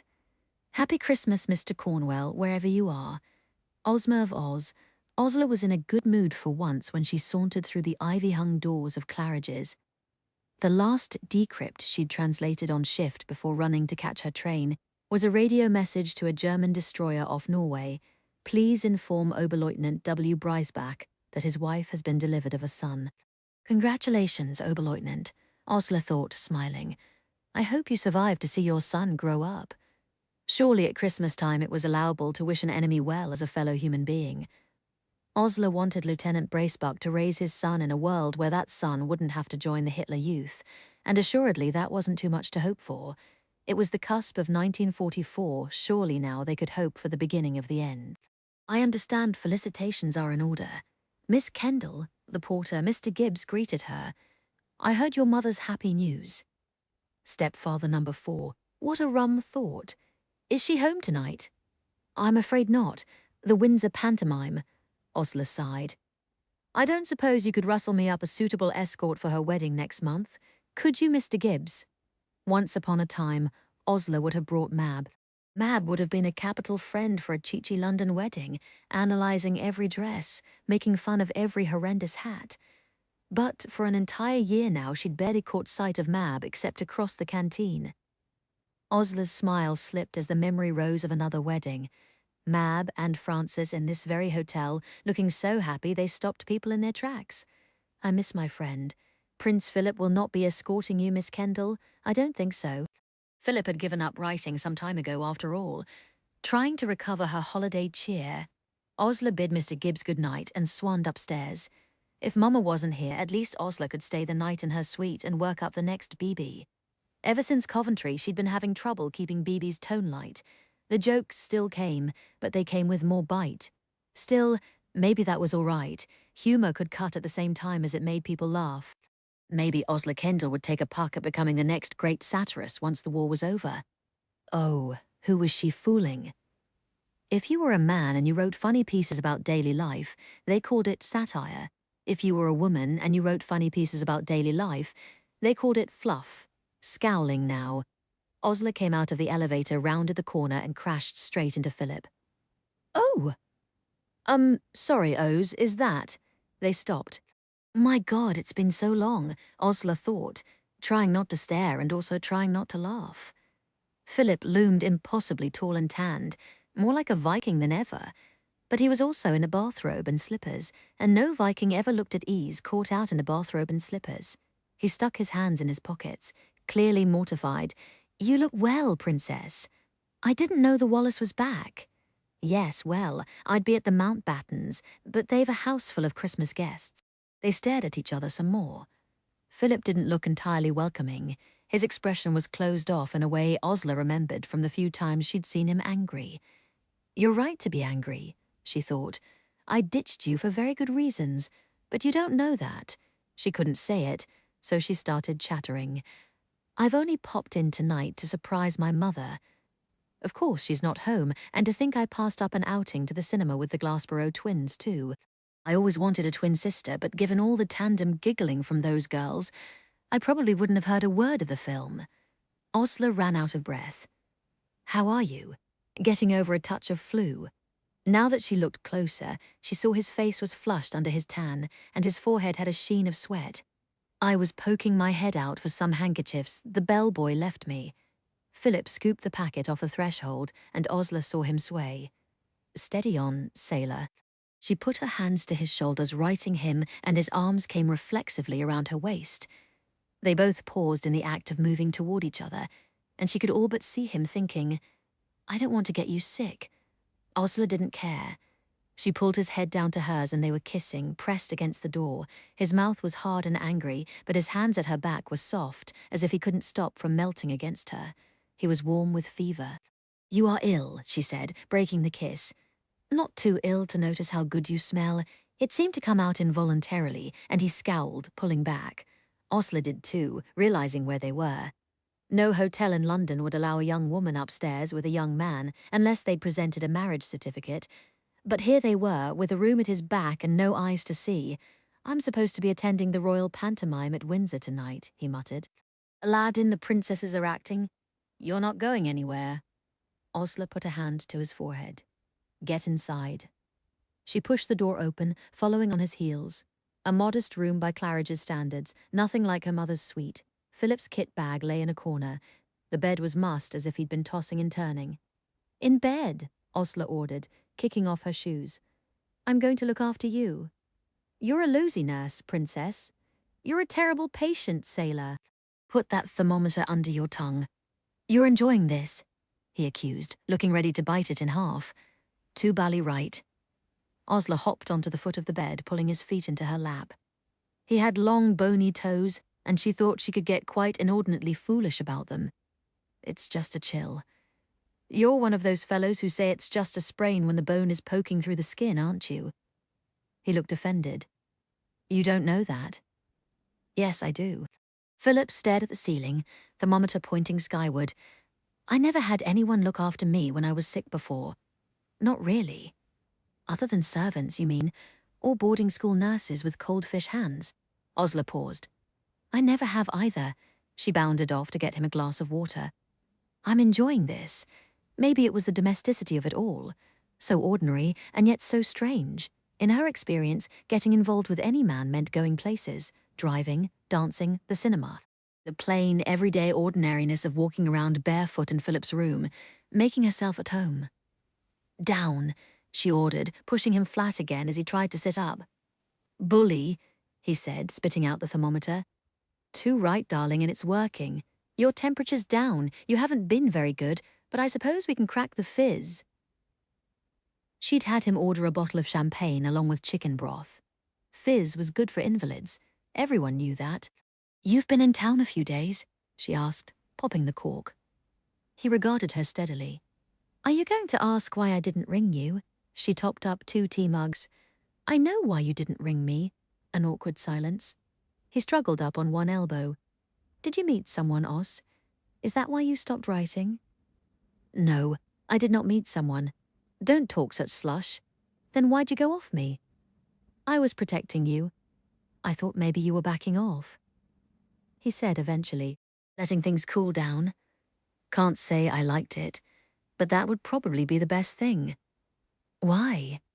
Osler looked at him, but he only shrugged. I wasn't backing off. It's been a terrible year, Philip. I saw my best friend's husband and little sister die in front of me in a bombing. She blames me. In part, Osler still blamed herself for letting go of Lucy's hand, so I lost her too. And then every day at work I'd type up war reports, and the details could be horrifying. Not too many lies in that mix. A few things omitted, like her fruitless, months-long hunt for files that were missing, and then not missing. A thief or informant who might or might not have been real. Osler still wasn't sure. All she could do was keep her eyes open. So far, nothing else seemed to have disappeared. Anyway, she finished. I've been in such a blue funk, and I didn't want to write if I couldn't think of anything cheerful to say, and the longer the silence stretched, the harder it was to reach out. Osler touched his hand. Forgive me? I've had a bad year, too, quietly. Osler hesitated. Keep your distance. It's better for him that way. But she couldn't walk away from Philip like this. Not feverish and alone in an impersonal hotel room at Christmas time.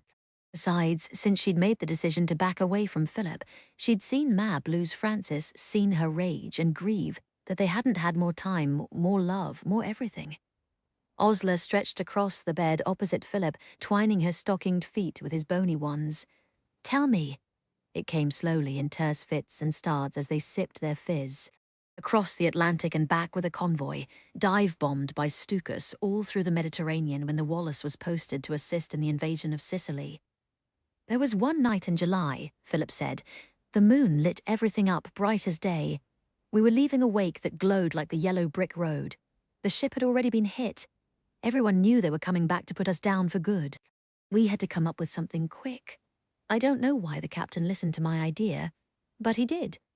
We banged a big raft together out of crates and timber, heaped debris on it, slung a smoke float at each end, and cast it off, then steamed as fast as we could in the other direction, and cut the Wallace dead, engines, lights and all of us sitting there in the dark hoping the Krauts would assume we'd gone down, and that raft of debris and smoke was all that was left. I'll guess that they swallowed it, Osler said when he fell silent, or you wouldn't be here. They swallowed it. All right, we heard bombers screaming overhead, hitting the wreckage to send it to the bottom. Those bastards, strafing what they thought were sailors clinging to debris. But they weren't. It sounds to me like you saved your sailors, Lieutenant. Another shrug. I swear I aged 5 years that night, Os. 5 years. Osler turned over and he snugged her up into his chest, tugging the coverlet up over them both. Wasn't it only 5 years ago we met? 4, that's all. End of 39 at the bar downstairs. You in your boiler suit. You looked like Winston Churchill, but adorable. My God, I was an absolute infant. I was too. I thought war was going to be such a lark. They lay quiet, feet entangled, curled up close in the dim room. To Osler, drifting off to sleep, it felt like home again. At some point in the night she woke. Philip's warm chest wasn't against her back. Instead, she felt something soft and fluffy. Why did you wedge a pillow between us? She yawned. I didn't have a sword, he mumbled, half asleep. What? A sword? It's an old story. A knight puts a sword in the bed if he has to sleep beside his lady. So she knows he won't cross over it. What if she wants him to? No answer. Osler slid out of bed and began unhooking her grey wool dress. They hadn't drawn the blackout curtains. Moonlight threw a little silvery light into the dark room. She could see Philip sit up in bed. He must have got feverish in his sleep, because he'd tossed off his shirt and blankets and had the sheet drawn up around his raised knees. It was the first time she'd seen him without a shirt, and dear God, was it a sight. O's, he said drowsily as she peeled off her stockings. I'd better go sleep on the sofa.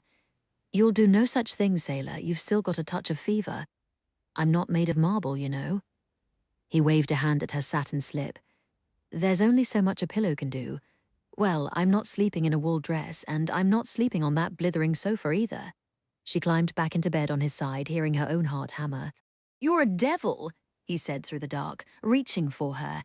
His skin was still hot with fever, and Osler caught the flame, losing her breath, making him lose his as they tossed and rolled in the crisp sheets. Hang on to me, he said at one point, hands and lips sliding along the edge of her slip, and did something Osler didn't have a name for. Something she didn't know people did, only it left her wrung limp and breathless, hanging off his broad shoulders like she was about to fall off a cliff. She could feel Philip's smile against her skin. You're finally communicating, Princess. Communication should go both ways, it seems to me. She managed to gasp and figured out a few ways to do so, letting his hands and his strangled curses guide her along. They came to a stop, clinging and breathing hard, pressed full length, forehead rocking against forehead.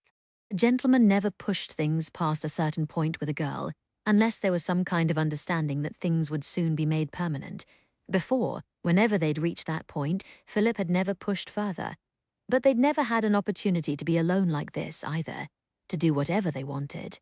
This time, Osler sensed she could push past his protests. He was light-headed enough tonight to be reckless.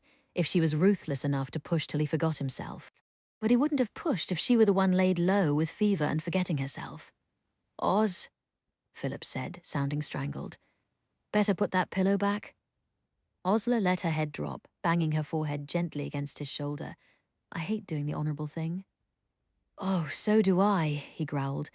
They managed to rearrange themselves, limbs aligned back more or less where they should be, pillow wedged virtuously between, Osler's head on his shoulder. We could do this any time we wanted, you know, Osler said into the dark. Nothing's stopping us from being more. It was the nearest she'd come to saying it, or even hinting it. Stop calling me princess, because I'm not one, but I could be, if you wanted. But he'd already slid back into dreamland. They slept late, and by noon his fever was entirely gone and he was sitting up in bed demanding toast. They ordered from the hotel kitchens, ate in bed. Osler looked at the clock, sighing. An hour till I catch the train. And I have no more excuses to skip the Christmas pantomime at Windsor. She brushed a crumb off his lip. Can't see you at a children's panto. It's more than that. The princesses do it every year for a private audience, to raise money for the men at the front. He smiled. Lilibet always gets stuck doing the men's parts, because Margaret has to get the princess role. She already is a princess. Can't she play something else for one night? You don't know Margaret. Philip looked down at his plate, tearing the last piece of toast to bits. Oz, you never really answered my question last night. He looked up. Why you stopped writing? I said. A lot of vague stuff about it being a terrible year. That's not an answer. His gaze was keen. I know you. Terrible year or not, Osler Kendall keeps her chin up and goes right on fizzing along. So what happened? She couldn't look at him. You'll have to trust me, Philip. Are you going to write when I ship out again?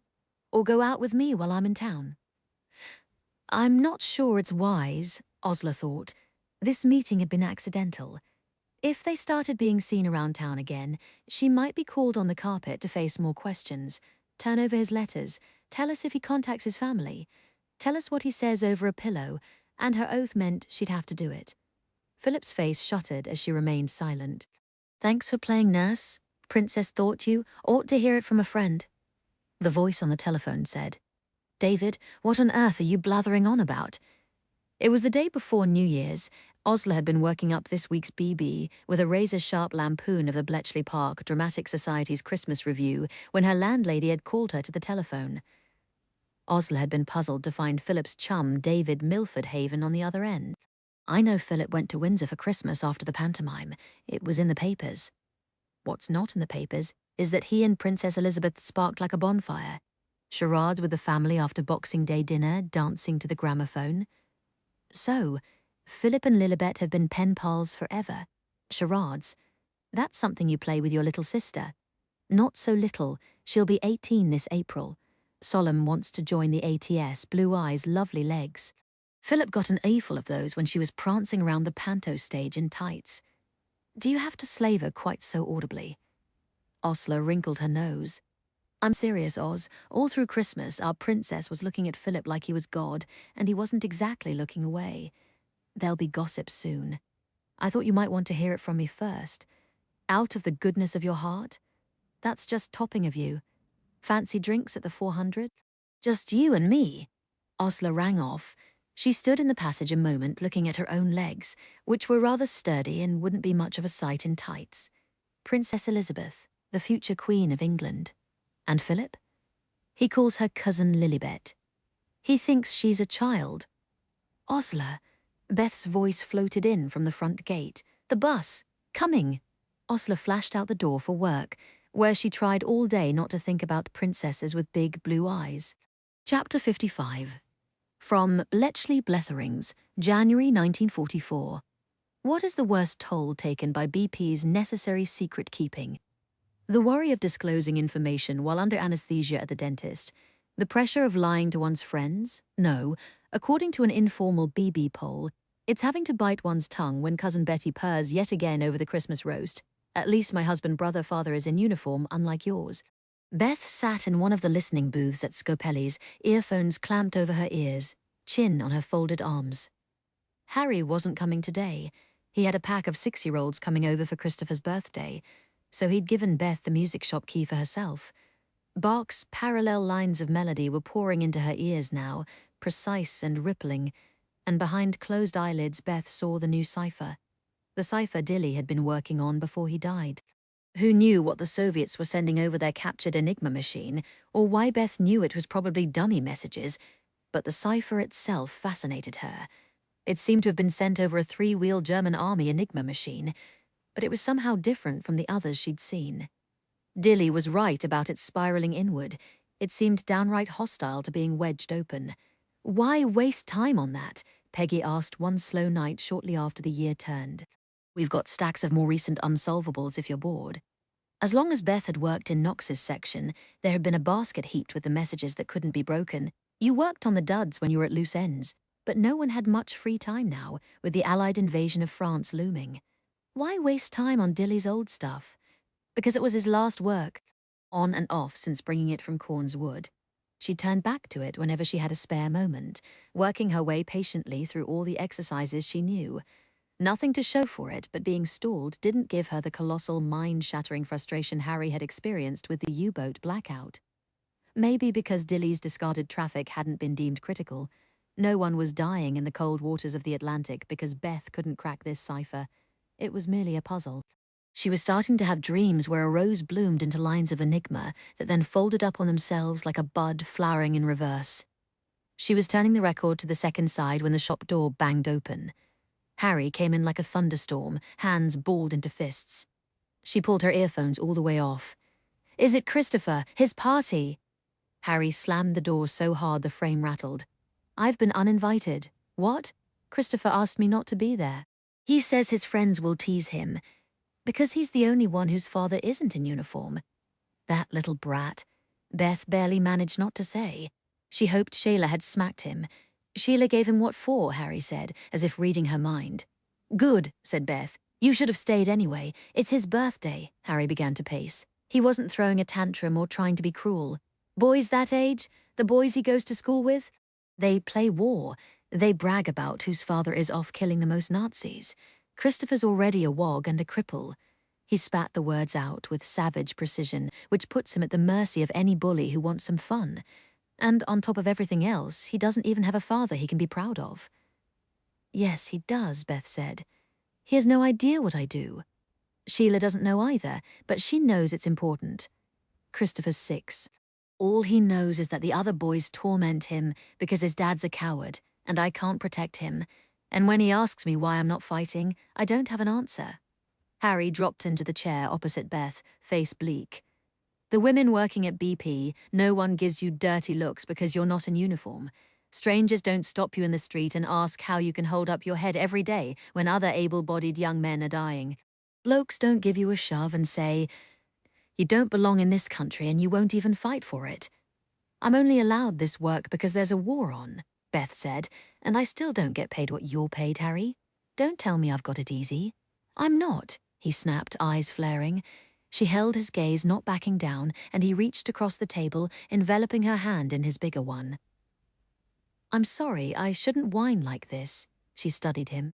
"It's not just Christopher, is it?" Harry looked down at their hands, spreading her fingers like a fan. "If I'd known coming to Bletchley Park meant I could never fight, that none of us BP chaps would ever be allowed to enlist, because they can't risk us being captured, I'm not sure I'd have come, and I'm not the only one who feels that way." "You wish you'd joined the RAF and died somewhere over Kent in 39, Beth asked, incredulous. "Or been a gunner and got captured at Dunkirk? That would have been a better use of your brain. Being clever shouldn't exempt me from danger. I'm not saying they aren't right to keep me from joining up now. The park's secrecy is more important, but I wish I could have had the chance to do more than I've done. Are you saying you have no impact on this war? Estimate how many transports have crossed the ocean safely because you broke the U-boat traffic?" She paused. "Anyone can be fodder for machine guns, but only a few can break top-level ciphers. This war needs your skull intact. Let someone else get blown up, better them than you. You're not saying we're better than the boys who get blown up? A lot of them, yes, you are. We are. Our souls aren't worth more to God, but our brains are worth more to Britain." Harry looked at her a moment. "God knows I love you, Beth," he said, "but sometimes I find it hard to like you." "What?" She felt like she'd been slapped. Our brains work a certain way, a way that makes us useful. And yes, we save lives, but it is colossally goddamned arrogant to look down on those lives we save because their brains don't work like ours. It's not arrogant to know what we're worth, Harry, and it's ridiculous to think that shooting our enemies is a nobler or more effective part of the fight than decrypting their battle plans. We might fight with paper and pencil, but that doesn't make it less of a fight. I know that. I know the fight is worthwhile, but it's hollowed me out until I've wondered if I'll end up in a padded cell, and it's put a target on my son's back, and I'll be damned if I pretend I don't have regrets. He pulled away, rising and beginning to pace again. I wouldn't have you if not for this job, Beth said, feeling cold. Is that something else you regret? Harry stopped. She saw the tension in his broad back. No, he said quietly, but Beth thought, I envy you sometimes. Harry turned, leaning an elbow against the door jamb. How you sail through every day, oblivious to everything but work. I can't decide if you really don't care, or you care but you're so focused it all ceases to exist as soon as you fall down the rabbit hole. Care? About what? The war as it exists outside a stack of ciphers. Your friends whom I know you love but you don't pay much attention to. I do too. Mab's drinking herself sick in the recreation hut after every shift. She's hanging by a thread. Haven't you bloody well noticed? No. Mab was unhappy. Of course she was, but hanging by a thread. Mab, who still trimmed Beth's hair in its Veronica Lake wave every month, who had taken her to London for her contraceptive device. I didn't realize, Beth said in a small voice. And I just told you I love you, and you didn't even blink. He folded his arms across his chest. Do you love me, Beth? You also said you found it hard to like me. Beth rallied. That might have hit a little harder. When you're clicking along like a clockwork mechanism, completely oblivious to everyone around you. Yes, I find that hard to like. It doesn't mean I don't love you. I do, fairly incurably. Beth looked down, fiddling with the earphones on the table, feeling one of her persimmon blushes sweep over her face. I don't know what to say to that, she said finally. Or what to do with it. We can't change anything. I don't want to change anything. So why do we have to discuss it? Harry came over, tilted up her face and kissed her gently. Beth, he said, you don't know what to do with it, because it doesn't come in 5-letter clusters. Chapter 56. From Bletchley Bletherings, February 1944. Dutch gin, as served in the recreation hut, bears no resemblance to either Holland or gin. It's drinkable only when you've had the worst day in the world. For example, the kind of day BB had upon coming across the phrase zur Endelsung in the course of work. It referenced a transportation of Jews, and it means for the final solution. BB has never come across that particular expression before, but it doesn't take a great deal of imagination to fill in the possibilities, does it? Draft destroyed, unread by anyone but its author, and replaced with humorous write-up of BP chess tournament. 4 months? God help us. Preparations are well underway. Better hope so. The conversation in Commander Travis's office retreated as Mab picked up the tea tray and a stack of reports, closing the door behind her. It was all anyone had talked about since the year had turned. The Allied invasion of France, which Mab now knew was planned for June or thereabouts. She was also privy to the exact number of Lancaster bombers and flying fortresses headed to flatten Germany's airfields in long-term preparation for the invasion. Mab supposed indifferently that she was better informed about Britain's war plans than the cabinet. Ditching the tea tray, she went to lock up the files she'd just collected. Nothing important was ever to be left lying about unlocked. Even for a moment Mab knew one of these cabinets had reports about assassination attempts against Hitler, and reports about the new and improved computing machines here at BP that would supposedly crack Enigma traffic even faster than the bombs. But she didn't think about any of it. Her brain wasn't required in this new job. She was in administration now, filing, typing, and organizing records. Pure secretarial work, something to get up for each morning but requiring no deep thought or focus. Mab came off shift at last, and 10 minutes later had her first drink sitting in front of her at the recreation hut. She downed 2 Dutch gins in quick succession, then ordered a pint of lager and sipped slowly. 2 quick, 1 slow. That was the ticket. Get drunk too quickly and she'd end up weeping into her glass too slow, and she wouldn't get as numb as she needed in order to sleep. 2 quick, 1 slow repeat for 4 hours, until it came time to sway dizzily toward the transport bus. She was fine. It was all fine.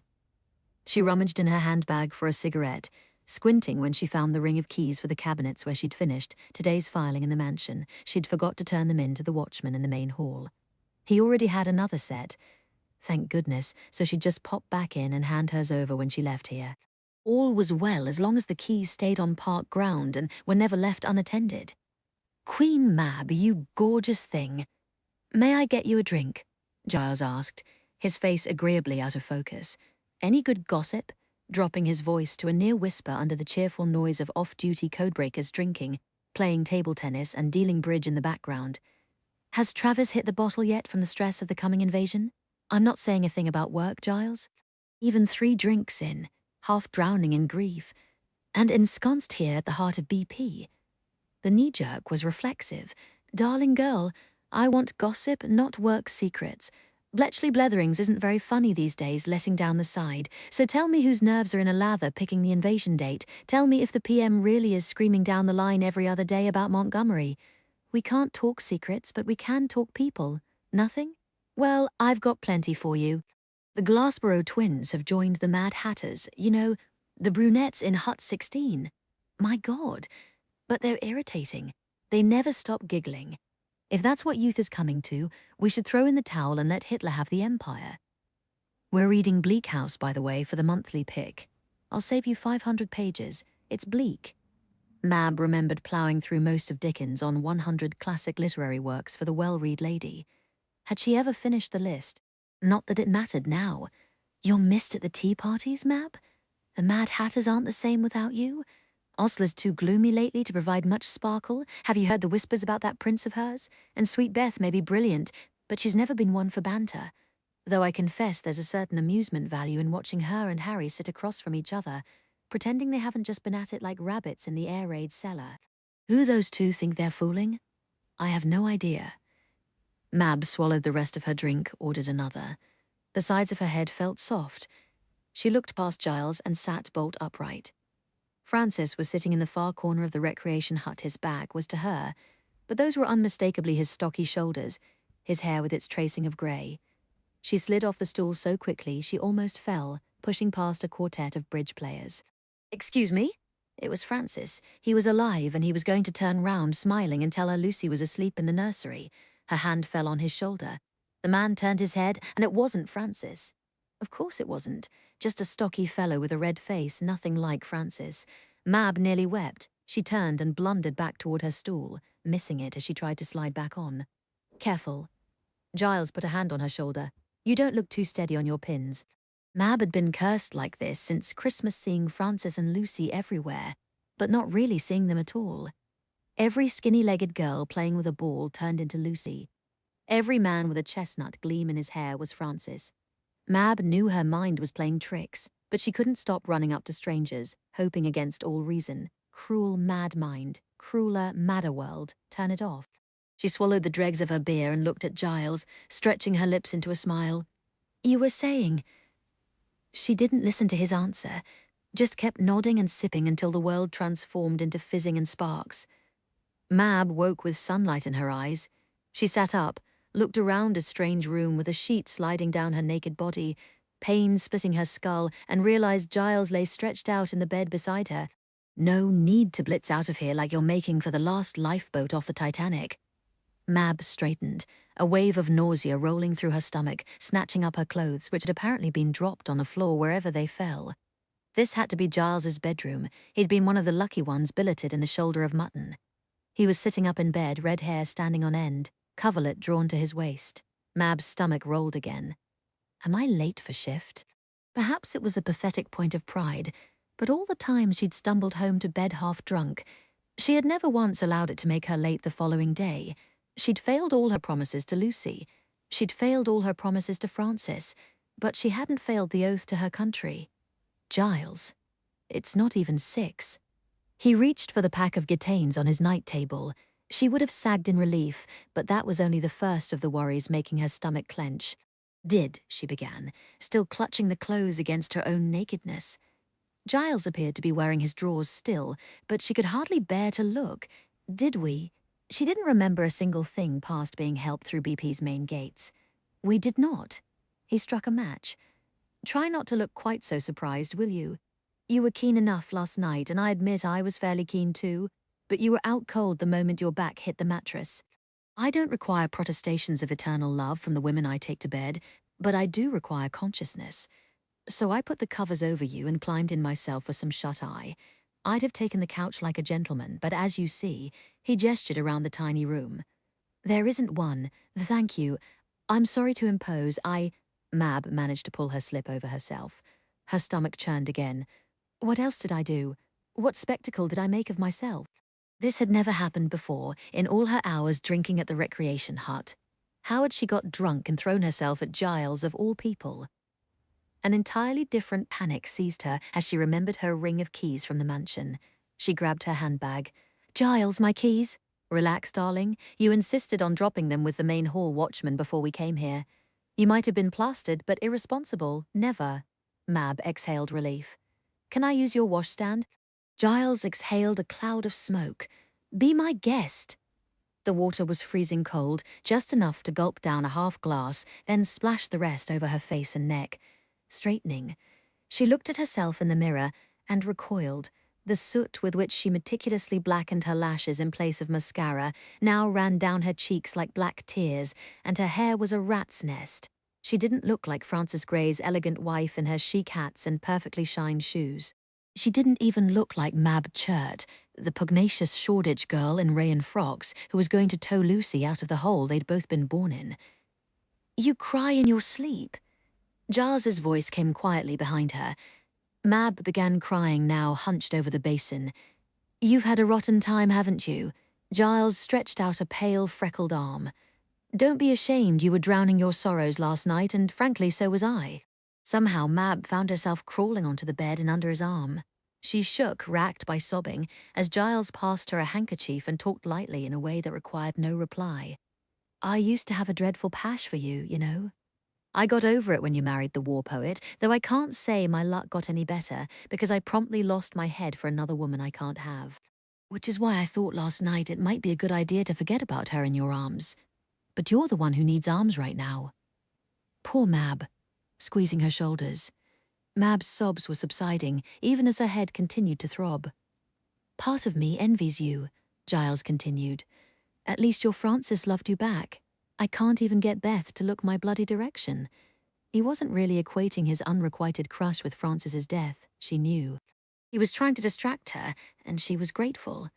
Giles, don't tell me you've lost your head over Beth. Mab pressed the heels of her hands to her eyes. Ever since getting transferred to ISK, you can't really know someone at BP till you see them work. I never knew what Beth did until I came there. Giles whistled. When she's really working, she practically shimmers. I used to think I was fairly bright, but here everyone has a first from Oxford or translates Egyptian papyri. Brains like mine are plain tuppence pieces to Beth's golden guinea. Harry, now. He's a solid pound sterling. No wonder she looked past me and snapped him up. I'm sorry, Mab managed to say. I'll get over it. A shrug.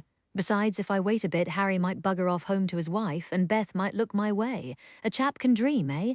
Until then, Giles placed his last half-inch of cigarette in the saucer on the bedside table and cupped a hand to her cheek.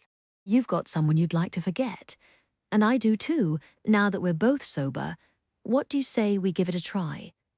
Part of her wanted to, just to get out of her own miserably aching head. But he was Giles, one of her few remaining friends, and he didn't deserve a woman who was only going to shut her eyes and wish he was someone else. I can't, Giles. He smiled, dropping his hand. Then what do you say to breakfast, my queen? Chapter 57 from Bletchley. Bletherings, March 1944. Trains and train stations. What a thing they become in wartime. How many heartbreaks and homecomings, ecstasies and agonies have we experienced with a rocking floor, a platform crowd, and a sweaty ticket clutched in hand? This time, Osler was the one to wait on the platform at Euston. A gleam of ash-gold hair there was Philip, right on time, coming through the crowd with his loose-limbed stride. He hadn't written since Christmas or invited her to meet up before today. He'd said he was up to his ears, reassigned to a new W-class destroyer in Newcastle upon Tyne. Perfectly reasonable, Osler thought, watching him approach. She was up to her ears too. The clock was ticking down to June and the planned invasion, and the Hut 4 translators were swamped. But her mental insistence that things were fine couldn't entirely banish Philip's cool voice at Claridge's. You never really answered my question last night. Why you stopped writing? And the voice of Philip's friend David, he and Princess Elizabeth sparked like a bonfire. Philip stopped before her. Hello, Princess. Eyes travelling over her blush-pink dress, the same one she'd worn the very first time they'd met at this spot, and landing on his naval insignia pinned between her breasts. He smiled despite himself, scooping up her hand and kissing it. I'm only in town the one night. Tomorrow it's back to Newcastle, lots to do, overseeing the Whelp's finishing touches. Whelp, what a name for a fighting ship. She's a nice, fast piece of work. He waxed technical, hands flying. He wanted to be back at sea. Osler knew a man like Philip was meant for heavy seas and dodging fire, not squiring ladies around London. And you? He tucked her hand in his arm, drawing her back toward the shelter of the wall. A train had just roared in, soldiers spilling out hauling kit bags, harried-looking women scolding children. What are you up to in that dull job of yours, Os? Yesterday my fellow translators and I were all having a good snicker at Herr Hitler. Osler thought. The Führer seems to have written off the idea that the Allied invasion is coming through France. He thinks it'll be Norway. Isn't that an absolute screamer, Philip? You really have to wonder about Hitler if a lot of dabbling Debs can point out there's no practical way a huge amphibious force could bang through those North Sea choppers and then clamber over those rocky shores inland. You'd think the supreme leader of a Reich that's supposed to last 1,000 years could figure it out. But he hasn't, and a hut full of women is laughing their heads off at his expense. That's my week in a nutshell. Isn't it a hoot? Oh, nothing to tell. Osler squeezed his arm. According to your friend David, you've got something to tell. He rang me after Christmas, saying poor Lilibet has a mad crush on you. I hope you haven't broken our princess's heart. She made her voice warm and teasing, inviting him to laugh. But Philip glanced down at her, and an expression shifted across his face. I wondered if you'd heard anything. Is there anything to hear? No, there isn't. Then what? Osler didn't know where to go with that. So she trailed off. They stood silent on the platform. How much time had they spent here waiting for each other? Philip, I'm not jealous, though I think that was David's aim. Why else call up your friend's girl and tell her he spent Christmas getting ogled by a 17-year-old in pantomime tights? Philip sounded clipped. Elizabeth is far too young for people to be hashing out wedding plans. Wedding plans? Osler's heart pounded unpleasantly. Who's hashing those? A pause. I'd rather not talk about this anymore, Oz.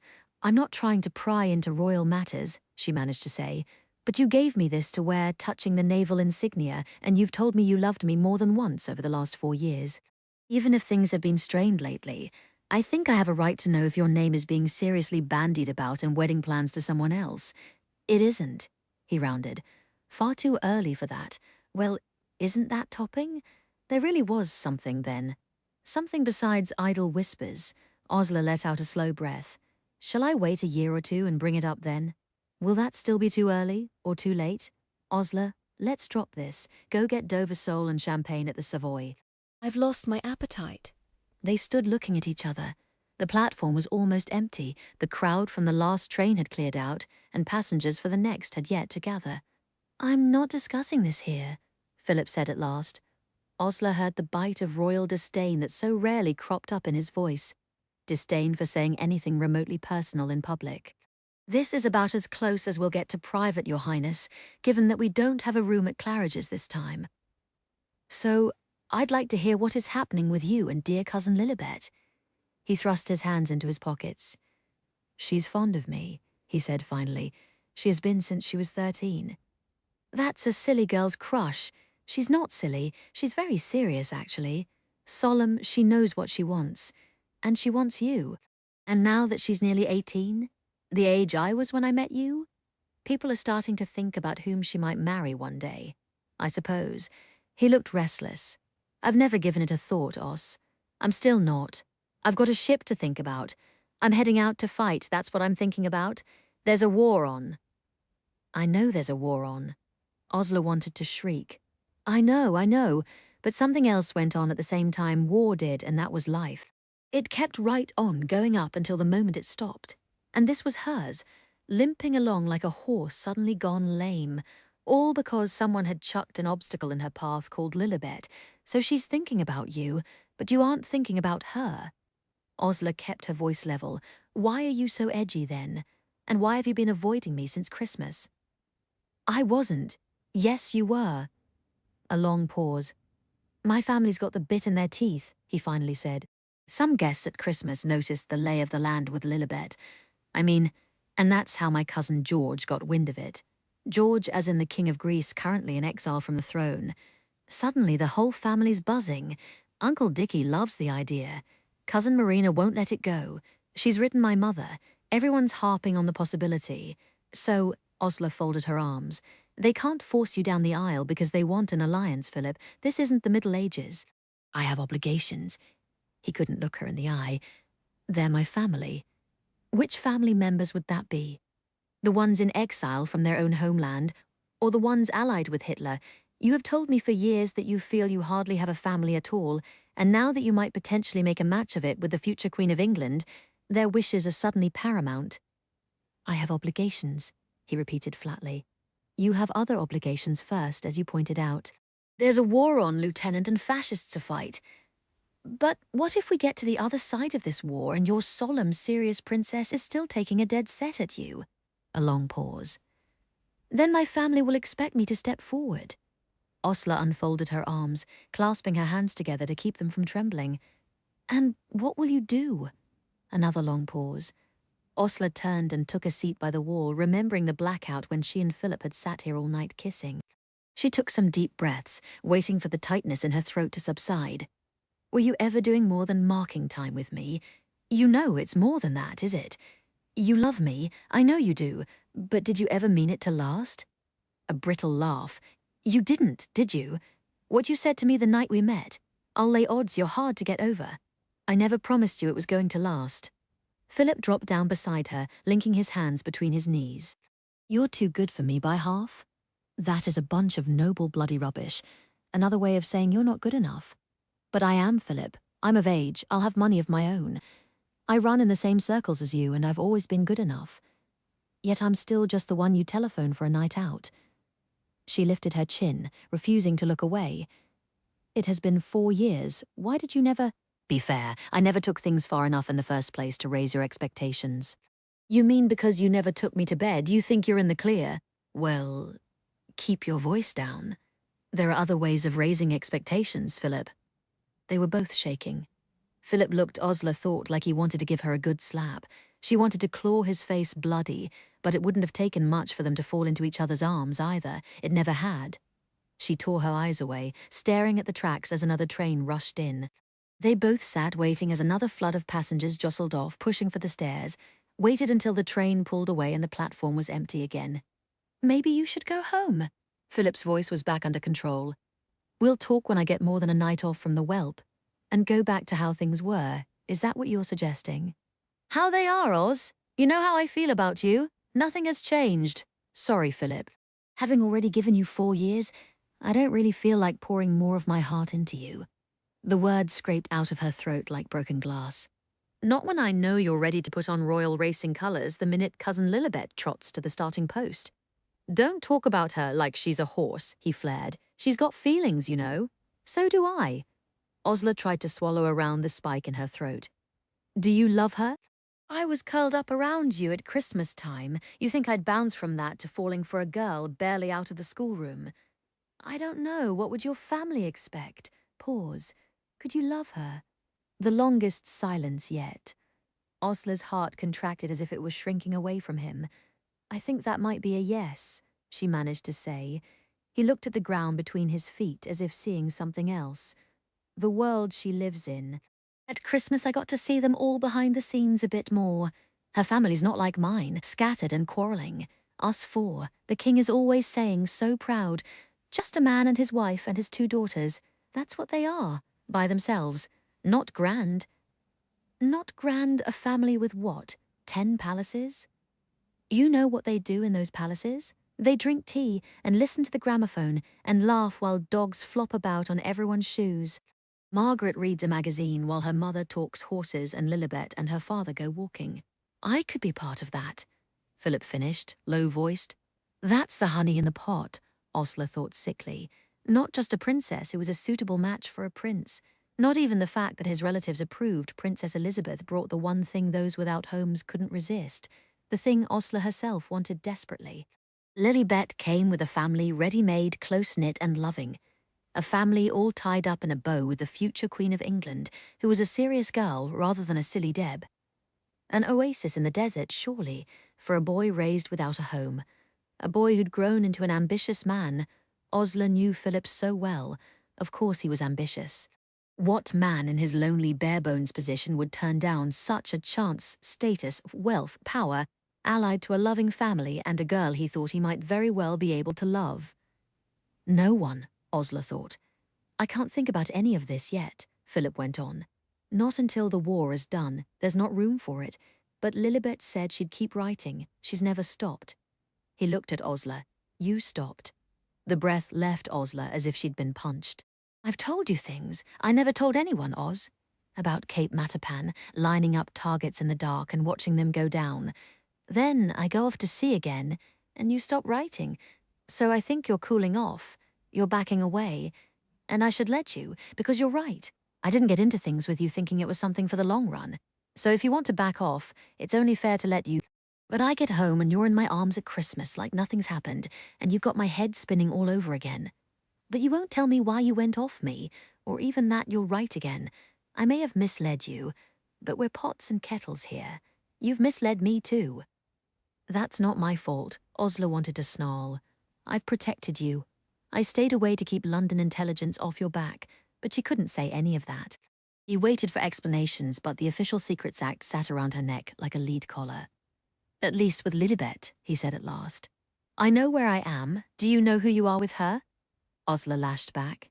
With me, you'd simply be Philip. With her, you'd always be the Queen's husband. Do you think you're built for that? Playing Albert to her Victoria? I don't think you are. You'll be dead of boredom in 3 years. Now he was the one who looked like he'd been hit. The silence stretched, endless, taut, terrible. Somewhere distant, a clock chimed. Finally Osler rose, unpinned the naval insignia from her dress, and placed it in his palm. Good luck with the whelp. Avoiding his stricken gaze, she walked carefully, one step after the other, across the platform toward the ticket booth, where she could find out what the next train was back to Bletchley. Part of Osler hoped Philip would come after her, that the pull between them would defeat the promise of a family, and a royal one at that. But she knew he wouldn't. She knew something else as well. If she put enough steps in line, one after the other, she would get there to the ticket booth, to Bletchley, to the rest of her life, without crumbling into pieces. In the grand scheme of things, losing Philip wasn't remotely important. Not in a world where there were invasions of Europe being planned, where millions around the globe were dying. It didn't matter at all that she felt like she was being torn apart inside by white-hot pincers. You'll get over it, Osler told herself. There's a war on. Philip's voice came softly behind her. Let me at least take you home, Princess. Osler flinched like a lash had torn across her back. She turned in time to see Philip frozen mid-sentence, visibly realizing how ill-advised that choice of endearments had been. She stood, spine straight, letting him get a good look at the rage in her eyes. I'm no princess, Philip, she said at last. You've already got one. Chapter 58. From Bletchley Bletherings, April 1944. A thought, Boffins and Debs and Bibi is aware it's a radical one. Can we all perhaps retire the word wog from our vocabularies? Such an amusing term, such a joke, such an affectionate bit of slang to toss about in a moment of high-spirited fun. Yet Bibi does not find the term particularly entertaining, and neither do those who hear it aimed at them, judging from their expressions. Get off! Beth waded into the scrum of children, grabbing a tow-headed boy and a red-headed boy. They had Christopher Zarb on the ground in his own front yard and were pelting him with mud. He won't fight, the redhead jeered. Just like his dad. Beth hauled off and smacked him on the back of the head. Get out of here! The boys ran. My mum says you don't deserve to live in England if you won't fight for it. One yelled over his shoulder. Stupid wogs! Christopher sat in the dirt, trying not to cry, brushing mud off his braces. Beth's heart squeezed. Don't listen to them. She held out a hand rather awkwardly to her lover's son. Come on, we'll get you cleaned up. Sheila was inside laying out bread and marg for this month's tea party. but she swooped down on her muddied son. Was it that Robbie Blaine again, the little bugger? "You take care of Christopher," Beth said. "I'll finish up here." She was early. The first one arrived. Harry came in as she was putting the kettle on, and he looked grim as Beth told him what had happened. "Those little bastards have been after him for months. When I bang their heads together, their fathers come at me." Harry passed her a tea towel. "With luck, it'll slack off by next week. What happens then?" A long pause. "I leave." He looked her in the eye. "I've enlisted Beth."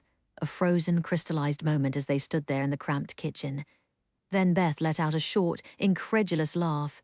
"You aren't allowed. It is, if you go for the Fleet Air Arm," Harry said quietly.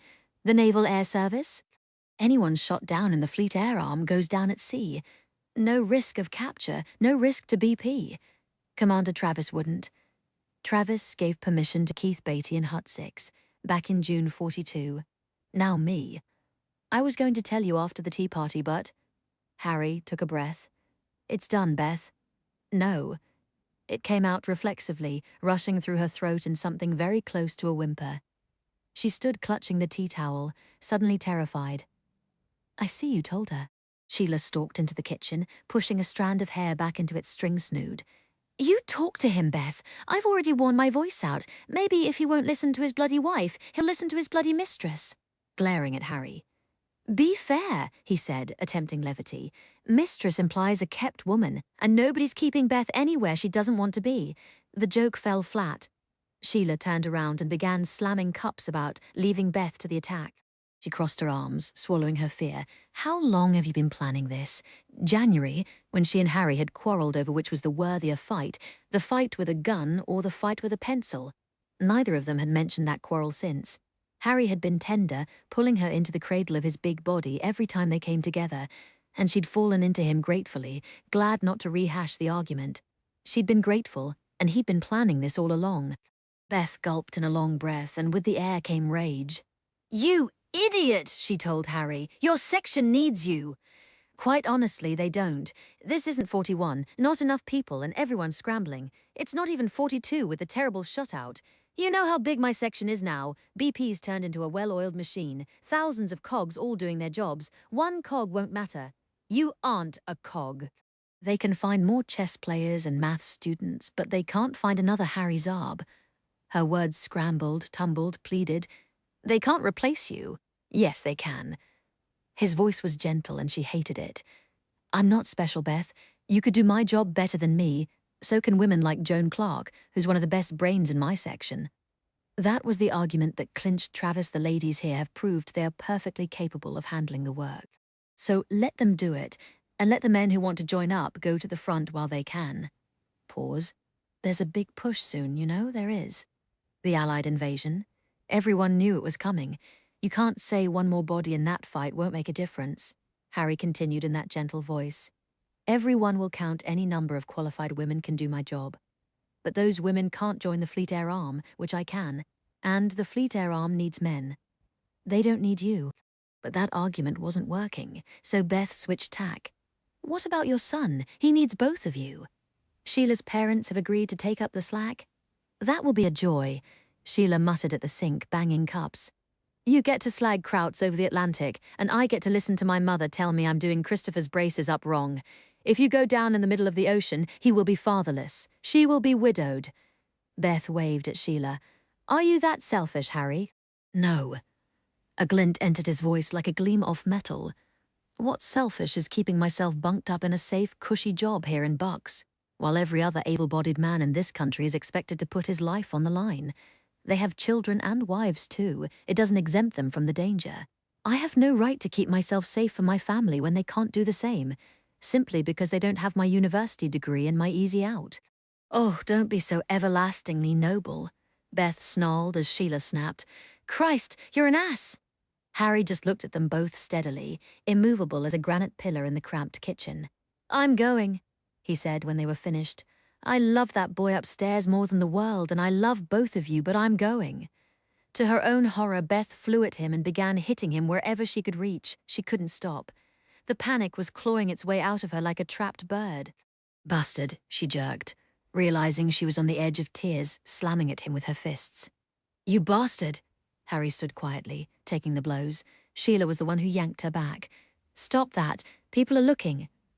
At the door, Beth saw a cluster of newly arrived Mad Hatters hesitating uncertainly, Giles and Mab, the wide-eyed Glassboro twins. Beth turned away to hide her face as Harry awkwardly welcomed everyone inside. She wanted to keep pounding at him till he was bloody. She wrapped her arms around herself, hunching her shoulders, humiliated to have lost control so completely. Why were they arguing? She heard Valerie Glassboro whisper to her twin as they went into the parlor. Does someone have to tell you what a ménage à trois is, child? Giles asked, overhearing. It's not going to be me. Beth seized her coat. I'm not staying. Harry followed her out into the spring twilight. Beth, you're a bloody mathematician, not a flyer. She wrenched away before he could touch her arm. You can do so much more here at BP, and you're still going to leave out of some misplaced sense of nobility, and you're going to die in the middle of the Atlantic. Beth felt tears rising up her throat at the thought of Harry sinking under a glinting sea in a plane riddled by Luftwaffe fire. His complicated questing brain turned to grey pudding, never to work out U-boat settings or theorize mathematical proofs again. The war had made a waste of so many men. Why did it have to waste her beautiful, brilliant Harry? Do you love me? Harry had asked her in January, and she hadn't known how to answer. Was this his way of finding out? I hate you, she whispered, aware she sounded like a child too devastated to care. Don't you dare write to me when you leave. You walking dead fool. Don't you dare. 9 days until the royal wedding, November 11th, 1947, Chapter 59. Inside the Clock. It was only in the darkest, bleakest hour right before dawn that Beth could ever bring herself to contemplate the last name on her list for the position of Bletchley Park traitor. Giles, a possibility. Peggy, another possibility. The rest of Dilly's section suspects every one, and finally, Harry. Beth squeezed her eyes shut in the blackness of night, pushing down a fit of coughing. Not Harry. But he had worked Knox's section from time to time when they needed extra hands. She could even remember his arguing for greater aid to the Soviets back in the days when they'd been losing millions to Hitler's Eastern advance. Harry, a traitor. It can't have been Harry, Beth thought, defending him as she had 1,000 times. It wasn't just a cry of, he wouldn't do that to me. Harry had been in the Fleet Air Arm when the traitor wrecked Beth's life. But what if he hadn't gone to the Fleet Air Arm? What if that had only been an excuse and he'd gone elsewhere? If he'd somehow monitored activity in ISK, or had someone monitoring it for him when Beth finally cracked that fatal message of Dilly's abandoned cipher, far-fetched. But in 3.5 years, Harry had never come to Clockwell. When the war ended, she'd pinned her hopes on seeing him come striding through the iron gates. He might not have been able to leave his regiment during the fight, but when the war was over, Harry would have come for her. Even if they'd quarreled before he left, nothing would have kept him away if he'd learned she was here. They're going to perform surgery on me, Harry. Beth thought of her silent go-playing partner, her one friend taken away for surgery, not returned yet. A lobotomy, like Beth? Who knew? They'll cut me open, and I don't know what they'll do after that. Come get me before. But he'd never come. So, on one extreme, he was dead, and had never learned what happened to Beth. On the other extreme, he was the traitor, and he'd put her here, and he didn't care if she died here. Beth buried her head in her pillow and wept. York, is this about my piece on ascot hats? Osler cradled the telephone between ear and shoulder, hooking up her stockings. She hadn't expected her boss from the Tatler to ring her here in York. I winged it over your desk before I left London. Yes, I saw it. Can I take a puck at turning it into a sort of upper-crust satire? It'll be an absolute screamer. No, keep it straightforward. But this isn't about your piece, Miss Kendall. Osler glanced at the time. If she was late checking out, she'd miss her morning train to Clockwell. You asked for a few days off. I think we'd better make your absence indefinite until after the royal wedding. She felt her jaw tightening. Scandal rags still got the swithers, ringing round the clock for you. Take time away until things die down. It's not as if the world will fall apart if we don't have articles on ascot hats. Osler breathed through her nose. When can I come back? Well, you're getting married soon, so what's that got to do with it? No one ever seemed to believe Osler wanted to work. Maybe fluffy, funny pieces on ascot hats weren't exactly changing the world, But after translating so much tragedy at BP, Osler thought the world needed fluff and fun. She loved her job, damn it. I have no intention of stopping after the wedding. Is your chap on board with that? Who cares? Osler wondered, reaching for her shoes. I don't make a fuss who he fizzes the sheets with behind my back. He won't make a fuss about my job.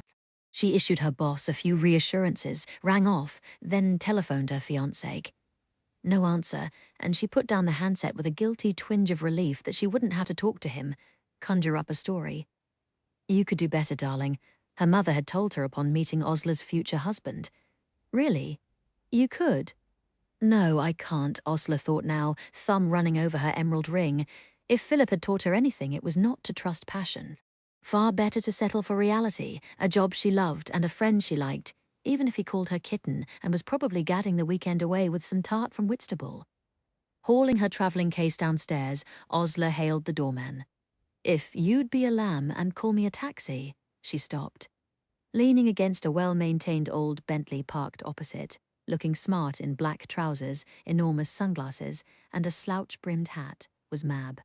3 years ago, May 1944, Chapter 60. Letter from Osler to her Caf de Paris Good Samaritan. Please tell me broken hearts aren't fatal. Please tell me this feeling won't kill me. Right now, I wish it would. Float me a message in a bottle, Mr. Cornwell, and tell me it will be all right. You could feel it, Osler thought, when something big was coming at Bletchley Park. Maybe no one traded details of their work, but you couldn't mistake the taut, febrile excitement in the canteen when waves of cryptanalysts sprinted in, bolted revolting platefuls of cheese and piccalilli without complaining, and sprinted out with pencils already in hand. You felt it. The temperature across BP rose like mercury in a thermometer. The invasion was coming. Not that other matters didn't intrude, however. Osler, do you see the traffic in your section on the Fleet Air arm? Beth spoke in a low rush, abruptly sitting down beside Osler in the canteen. I need to know what planes go down, what the casualty rates are. Oh, Beth. Osler looked at her billet mate, who had been pulling more shifts than ever since Harry left for training. Her complexion looked like ash. Osler pushed her plate over. Eat my kippers, you're skinny as a hat rack. Just give me the numbers. Osler pushed a curl behind one ear. Her head ached. Her hands were yellow from applying makeup to her legs after her last pair of stockings bit the dust. And oh, yes, she still woke up every morning thinking Philip and waiting for the accompanying stab of agony. So far, the plan of utterly ignoring a broken heart on the theory that it wasn't important during wartime was not really working terribly well. I see some of the traffic about the Fleet Air arm, she told Beth, who looked every bit as dead inside as Osler felt. Are the odds as bad as for the RAF? Osler chose her words carefully. When they're shot down, things are much more final than with the RAF, because they can't bail out over land and make their way home. Tell me if you see anything about... I'm not allowed, Beth. I can't. Yes, you can.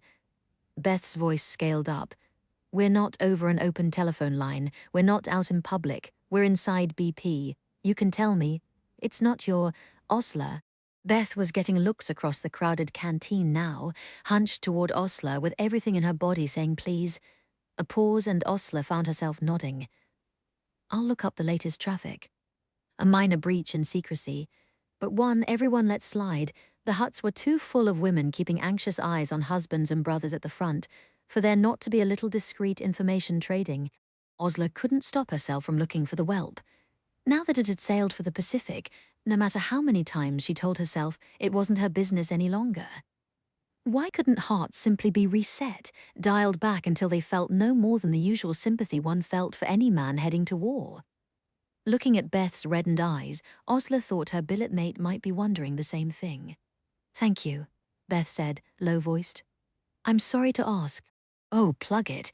If I can't bend a rule just a little for you of all people, what am I good for? Osler felt a sudden rush of affection. All right, she didn't have Philip, but she had friends. More than the daytime friends like Sally Norton and the other translators. She had friends like Beth whom she would never have met if not for this war. Strange, quirky, brilliant Beth, who had recently confessed in a midnight heart-to-heart that she was deathly afraid of having no work like this once the war was done. I have to get back to my section, Beth said now, and in a blink was back to being crisp and calm. The workload was killing everyone else with this run-up toward the invasion. But for Beth, it seemed to be revivifying. Osler envied her. She worked on the week's issue of Bletchley Bletherings, then realized as soon as she got back to her block that it would have to be scrapped. There was much bigger news for BB than a lampoon of the Highland Reel Club. "The date's been finalized," said their head, looking over the assembled naval section. "6 June, last hours of the 5th, if the weather's good to us." Osler felt her fingernails digging into her palms. "All leave has been cancelled," he went on. "Our focus is now on intercepts regarding positions of German mines in the Channel. Good hunting, ladies." Osler exhaled slowly. Maybe this was the purpose she'd been driving for the entire war, the time and place to finally prove herself. In 3 short weeks, amphibious vessels would be clawing through Channel waters for Normandy. Let's sweep their path. She reached for her German dictionary. Mine, mine-laying, mine-ship. Time to buckle down. Chapter 61 from Bletchley Bletherings. June 1944. Cancel leave, cancel meals, cancel sleep. The day is set. Bit by bit, Beth cracked the rose open. "It's because the phrases are so short," she told Dilly. She conjured him up, leaning against the desk opposite, poking his pipe. "There's so little to get a grip on, probably because the Soviets were just trading dummy messages." He nodded. "And I need a longer message." Beth gnawed her lip, ignoring the odd looks she was getting from the fellows at the nearest desk. Did the Y station get any more on this frequency? His eyes twinkled.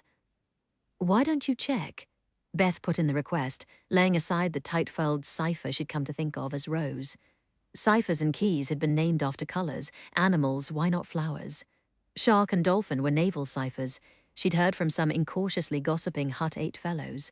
She diverted herself from the thought, because Hut 8 meant Harry, and the thought of Harry still speared Beth so sharply. All she could do was shy away from the wound. She tackled Abwehr as soon as it came in. Just days till the invasion, all Bletchley Park was wound as tight as a clock spring. Everyone was turning up for shift early and going home late. "They're working you girls to death," their landlady at Aspley Geese exclaimed. "It'll be worth it," Beth thought, "if we get our foothold on those beaches." Beth's contribution to Operation Overlord was deception pure and simple. The most trusted double agents who had been tracked through Abwehr and turned against the Third Reich were all singing the same song back to Berlin, that the invasion would take place at Pas-de-Calais. So far, every Abwehr message Beth cracked was saying that Berlin had swallowed it. "How do you girls keep this pace up?" Giles groaned, sprawled in a tweed heap of limbs behind his desk. "You're all bally inhuman." Peggy and Beth looked at each other, shrugging. This was just going to be another Matapan. They'd done it before, they'd do it again. But there were always a few hours before midnight when things slowed down, and every night Beth found herself heading back into the furls and byways of Rose. Word had come back from the request she'd filed for all traffic flagged by Dilly and all associated frequencies. "It was filed as low priority," the clerk said. "I'll take it. A whole lovely page to work with, not these frustrating scraps." "If the type of indicator on this machine is the same as the regular Enigma," she muttered, pencil flying, "it would look the same, but maybe—" She had her foot in the door. It was the 5th of June. "Now's the time to go back to your billet and get some sleep," Peter Twin directed at sundown. Starting midnight, it's all hands. Most of ISK headed for the door, but Beth went back to her desk. After midnight, the invasion traffic would swallow everything. She'd rather work Rose than try to catch a few hours' restless sleep, or try not to think about whether Harry was already in a plane headed for the Channel. Surely he wasn't finished training yet, but she'd heard horror stories about pilots rushed into cockpits with just a handful of flight hours. She gave a hard blink and banished Harry, reaching for the long Rose intercept. She got one wheel position, an R, and after evaluating a dizzying number of key blocks, put a Z into the next. Beth looked at that for a while, then wondered if the message might have been wired to the key CZR for Tsar. It was supposedly a Russian intercept. She poked her head next door, where ISK now had Typex machines set up. All the decoders had left. Beth hesitated a moment, then took a crack at the nearest machine. It took a while to figure out how to set it up, but eventually Beth got the wheels locked into CZR for a starting position, then sat down and began painstakingly typing the ciphered message in. "What's that?" Peggy's voice sounded behind her, but Beth didn't turn around. "Go away. Hang on, let me see." "Peggy, go away." Heels clicked off, offended, and slowly the deciphered message unspooled. Come on, you. All Beth wanted to see was if it came clear. She didn't care what it said. Probably it was dummy traffic, the Russians experimenting with a captured machine. Beth just wanted to know that she'd broken it. If she could crack Rose, she could crack anything that would come at her in the invasion rush. She was so used to seeing clumps of gibberish turn into clumps of German. It took her tired brain a moment to realize what she was seeing. It wasn't German. It was English. She raised her eyebrows, hesitated, then carried the sheet back to her desk, got the folder with the rest of the intercepts, and tried running them through on the CZR setting. Machine settings changed every midnight, but sometimes operators got sloppy. Not this time. It all came out rubbish. So Beth abandoned the Typex machine and went back to the decrypted message. She began separating the 5-letter clumps into words, but her eyes raced ahead of the pencil. Beth stopped dead. I'm sorry, Commander, Travis isn't in yet. Beth stared at the middle-aged woman typing placidly behind her desk. The mansion was eerily quiet, half the offices deserted. I need to speak with him, it's urgent. Everything's urgent today, the woman sighed. He'll be in by midnight. Everyone's coming in at midnight. Midnight?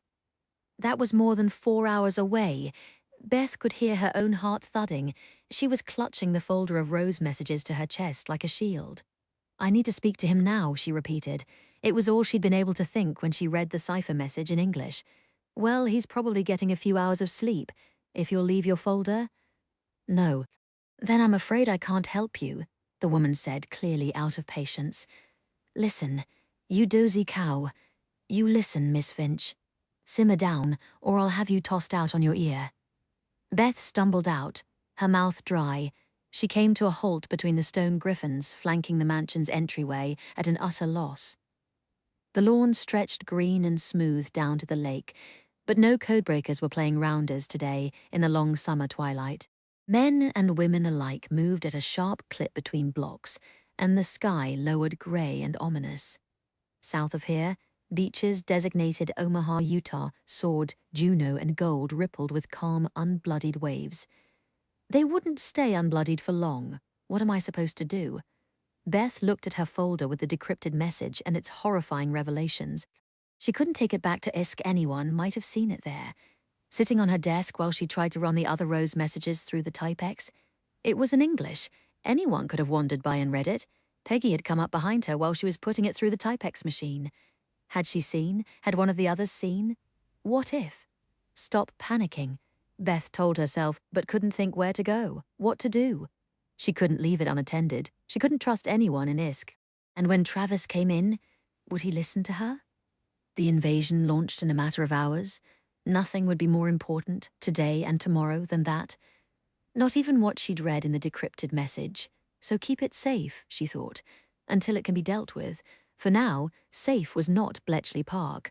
She thrust the folder under her cardigan and went through BP's gates at a flat sprint, heading for the nearest corner. She had never hitched a ride from a stranger in her life, but she hitched one now, flagging an ancient Vauxhall rumbling through town. Sir, it's an emergency. Can you run me up the road to Corns Wood? Chapter 62. From Bletchley Bletherings, 5 June, 1944. Take heed. How you awake our sleeping sword of war. Good old Shakespeare. It may be a different enemy today than in Henry V's era, but the sentiment remains the same as we look toward France. Godspeed, Boffins and Debs. Waiting for the transport bus? Giles was sauntering along with that fair-haired ISK colleague of Beth's, Peggy. Mab remembered that was her name, and the two of them fell in beside Mab as she passed through Bletchley Park's gates. I was off at the usual time, but I'll return at midnight for the crush. Mab shifted her handbag from one arm to the other, trying to avoid Giles's gaze. She was still so embarrassed at having fallen apart in his bed, she could barely look at him. He frowned. You look like you haven't been sleeping, Queen Mab. I haven't. She'd cut down on the gin, and without its comforting haze, she tossed and turned for hours before dropping off. Last night, the dreams had all been of chasing Lucy through a choking maze of ash and rubble, and she'd wakened herself weeping. Well, that won't do, Peggy said briskly. We need everyone fresh for tonight. Quite a thing, isn't it? She nodded in the direction of the village. We know the invasion is happening, and they don't have a clue. I'm not worrying about it until barges hit beachheads.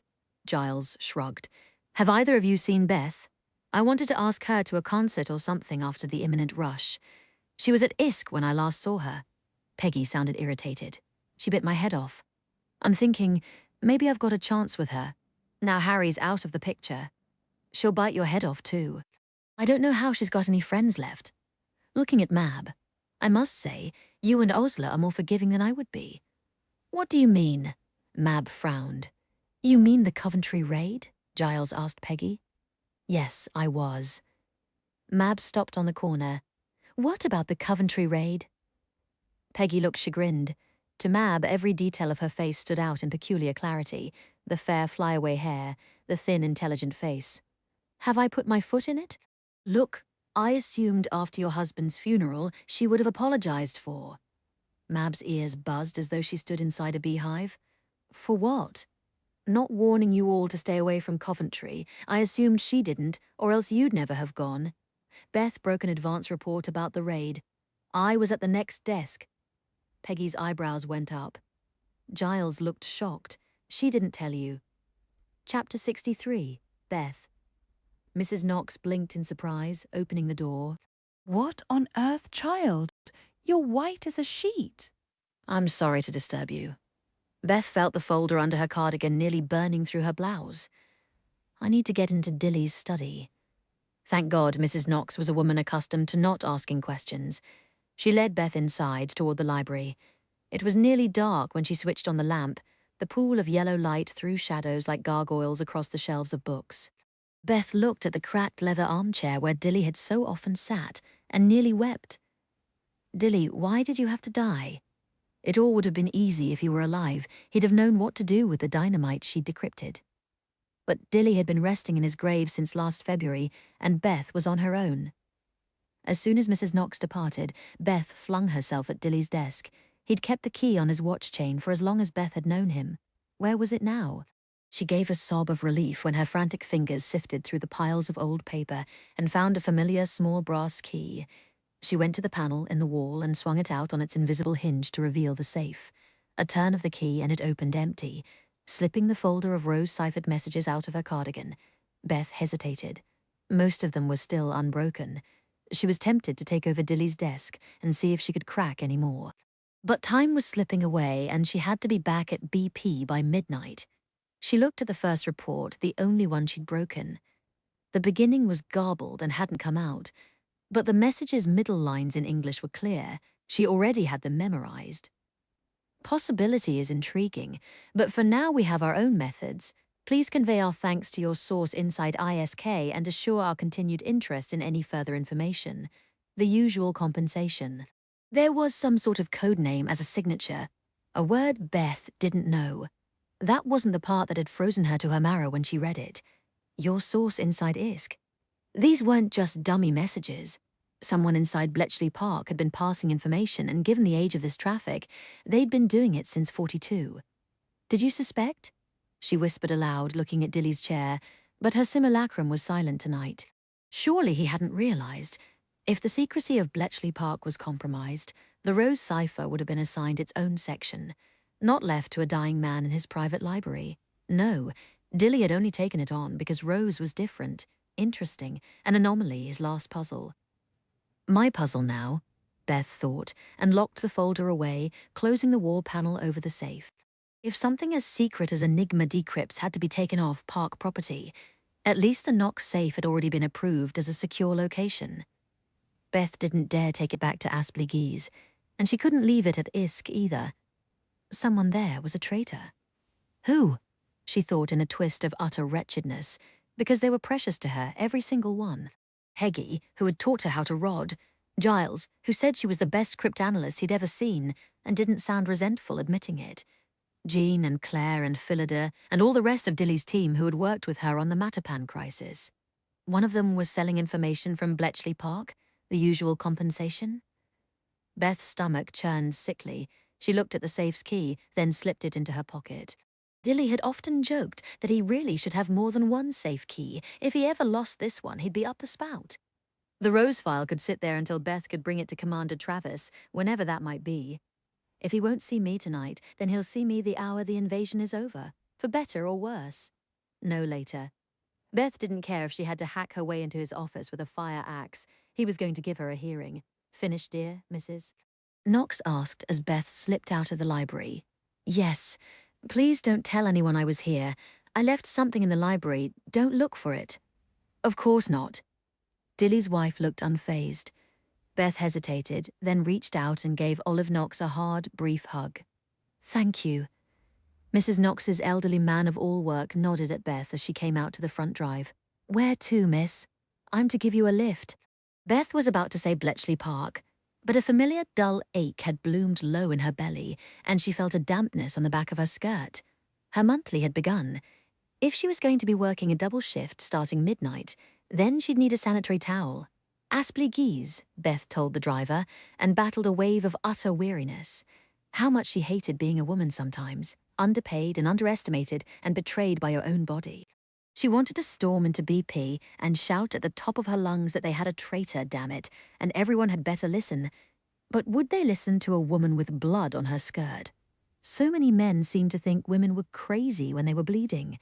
She dragged herself up the stairs at Aspley Guy's, fighting off the cold waves of suspicion as her mind turned from one ISK colleague to another. It can't be you. Could it be you? How could it be you? And let herself into her shared room.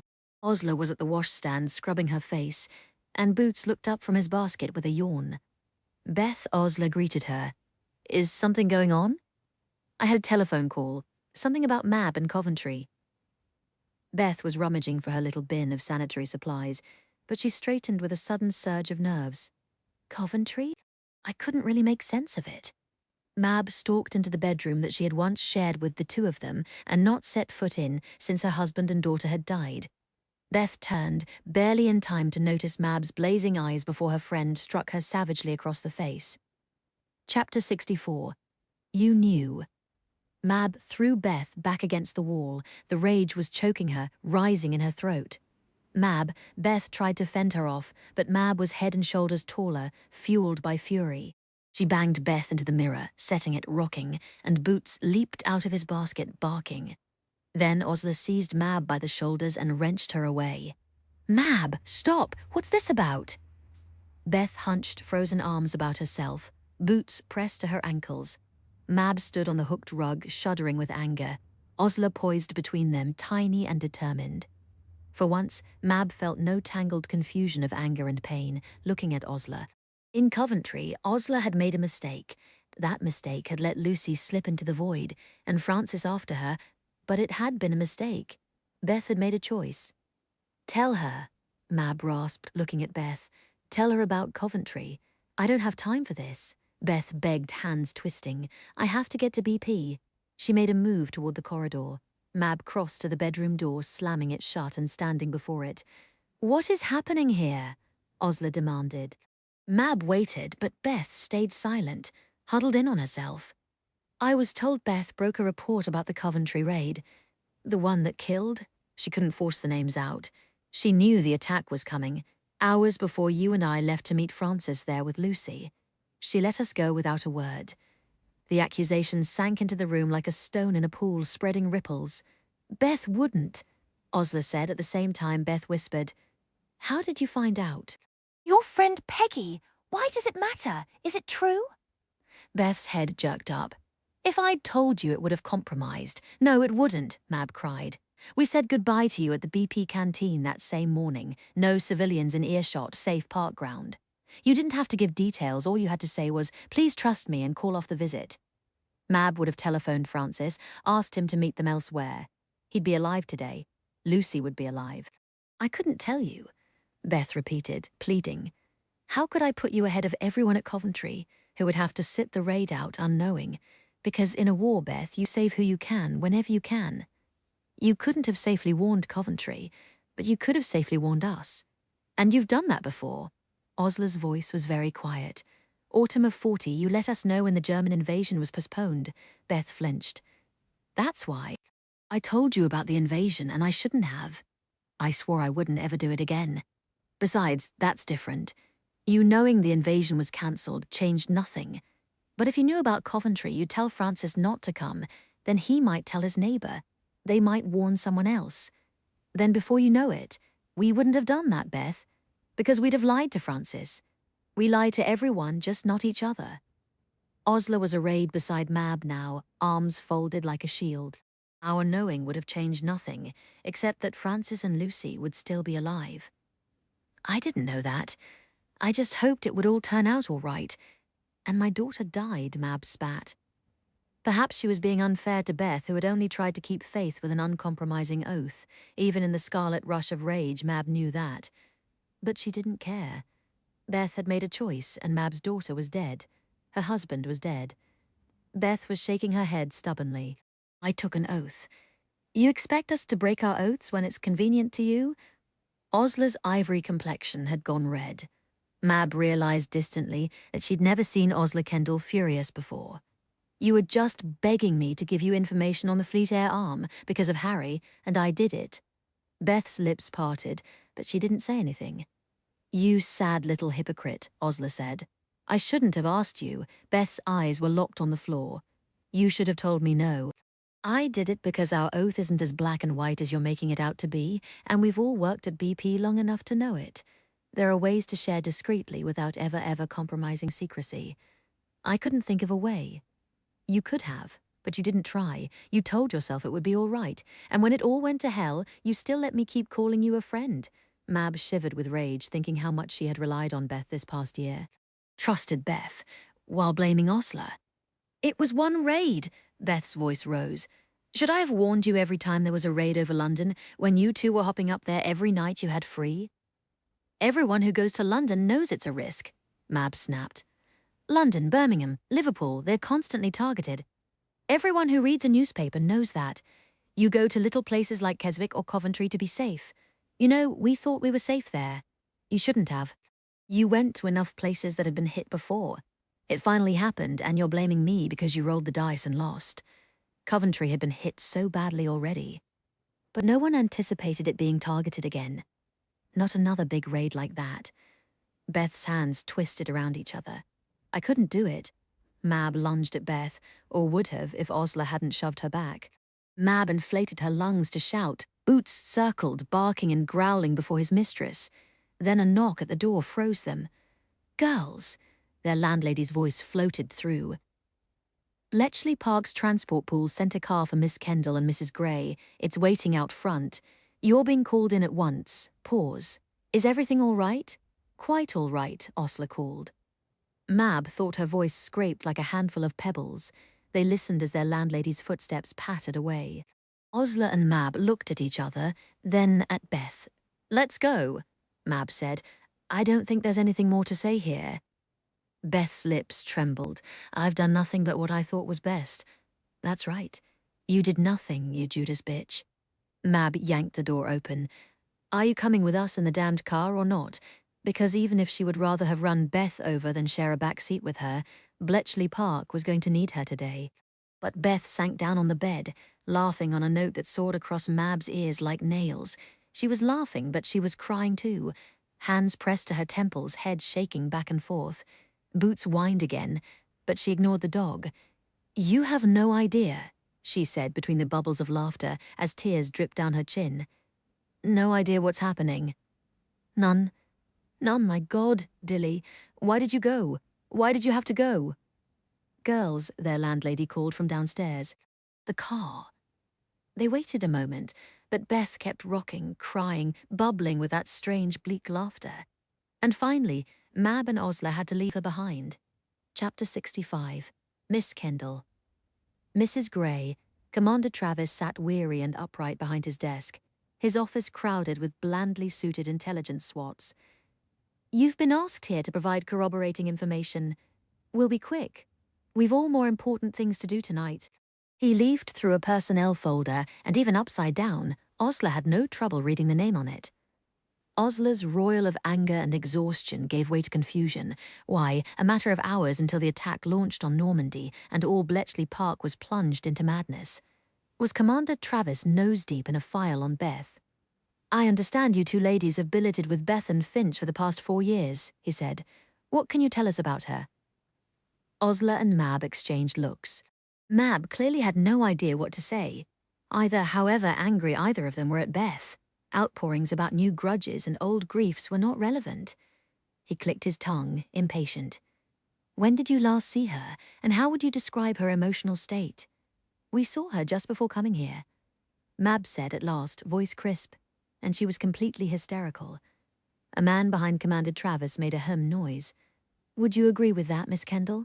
Osler didn't really want to, but yes, hysterical was an accurate way to describe Beth's laughing, crying jag. I suppose so. She doesn't normally flip her wicket like that. Osler felt compelled to say. She's very level. What did she say? When was she hysterical? That was one of the intelligence men. Osler recognized him, the smarmy fellow who had hinted she'd stolen files outside her hut. Did she spout any wild theories? Talk about someone from her section? No.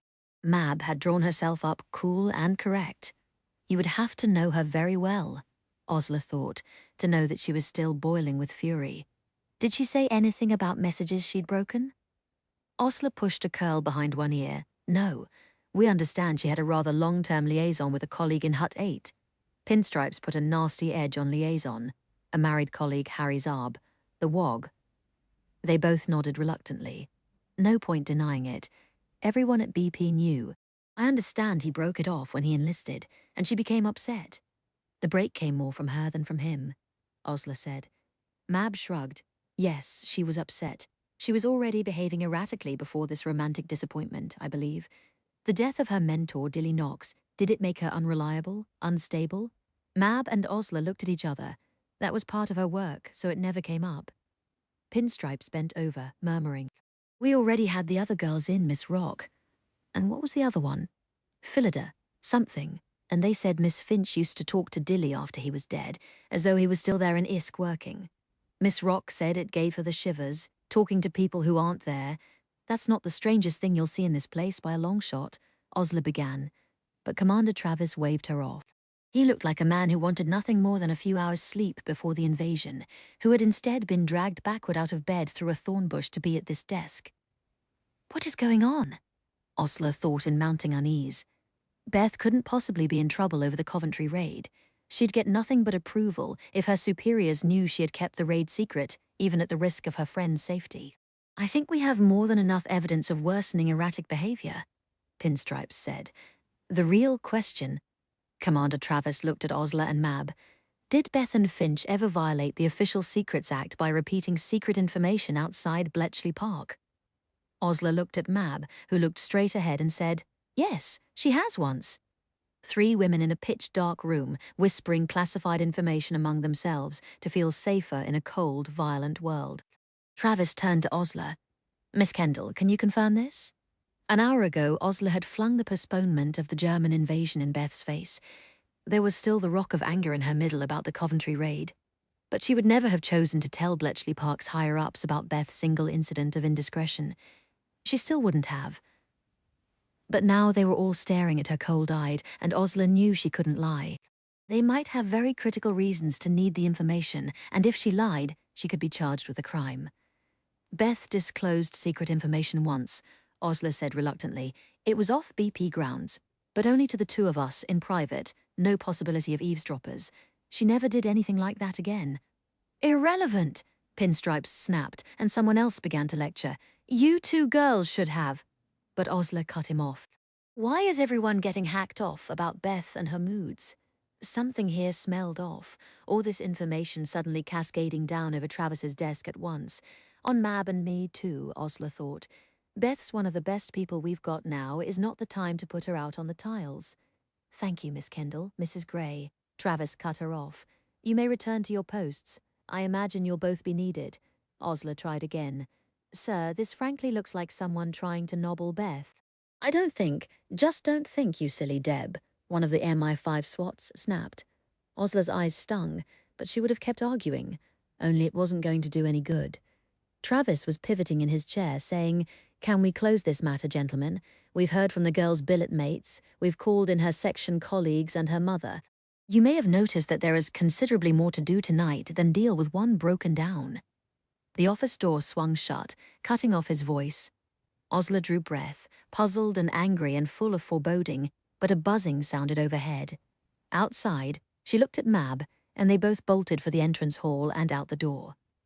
They stood, faces turned toward the rainy black sky, as codebreakers began spilling out of the mansion and blocks.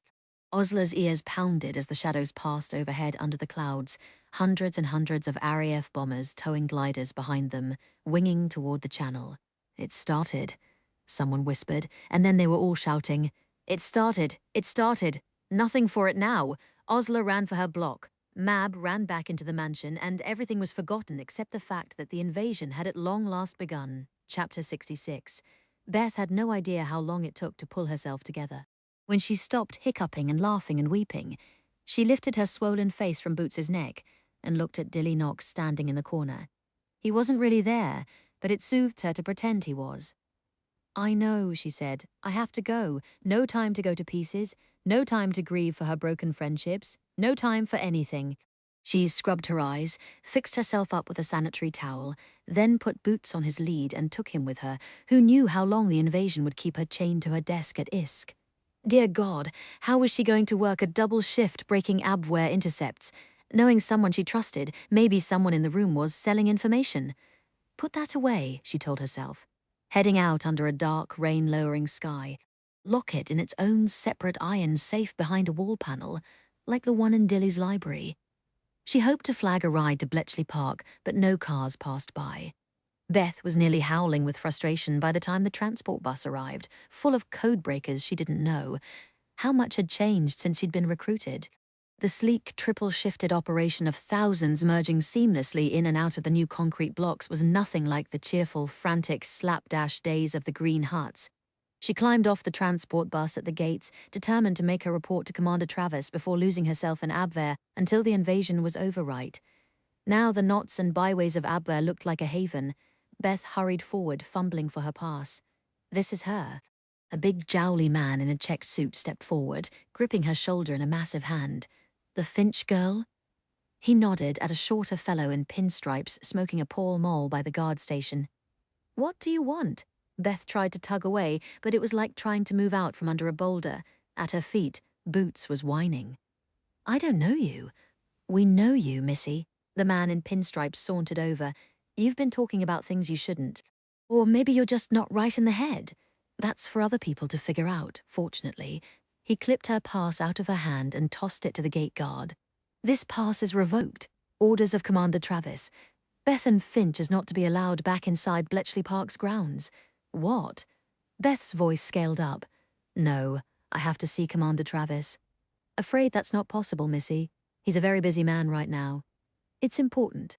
"I have documents," she remembered to whisper, aware of the passing flood of codebreakers making their way through the gates, showing their passes, slipping through, looking sideways at the little knot of disturbance.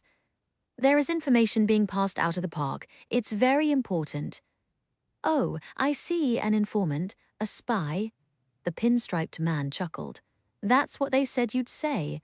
"Who said? What in God's name had been happening over the last few hours?"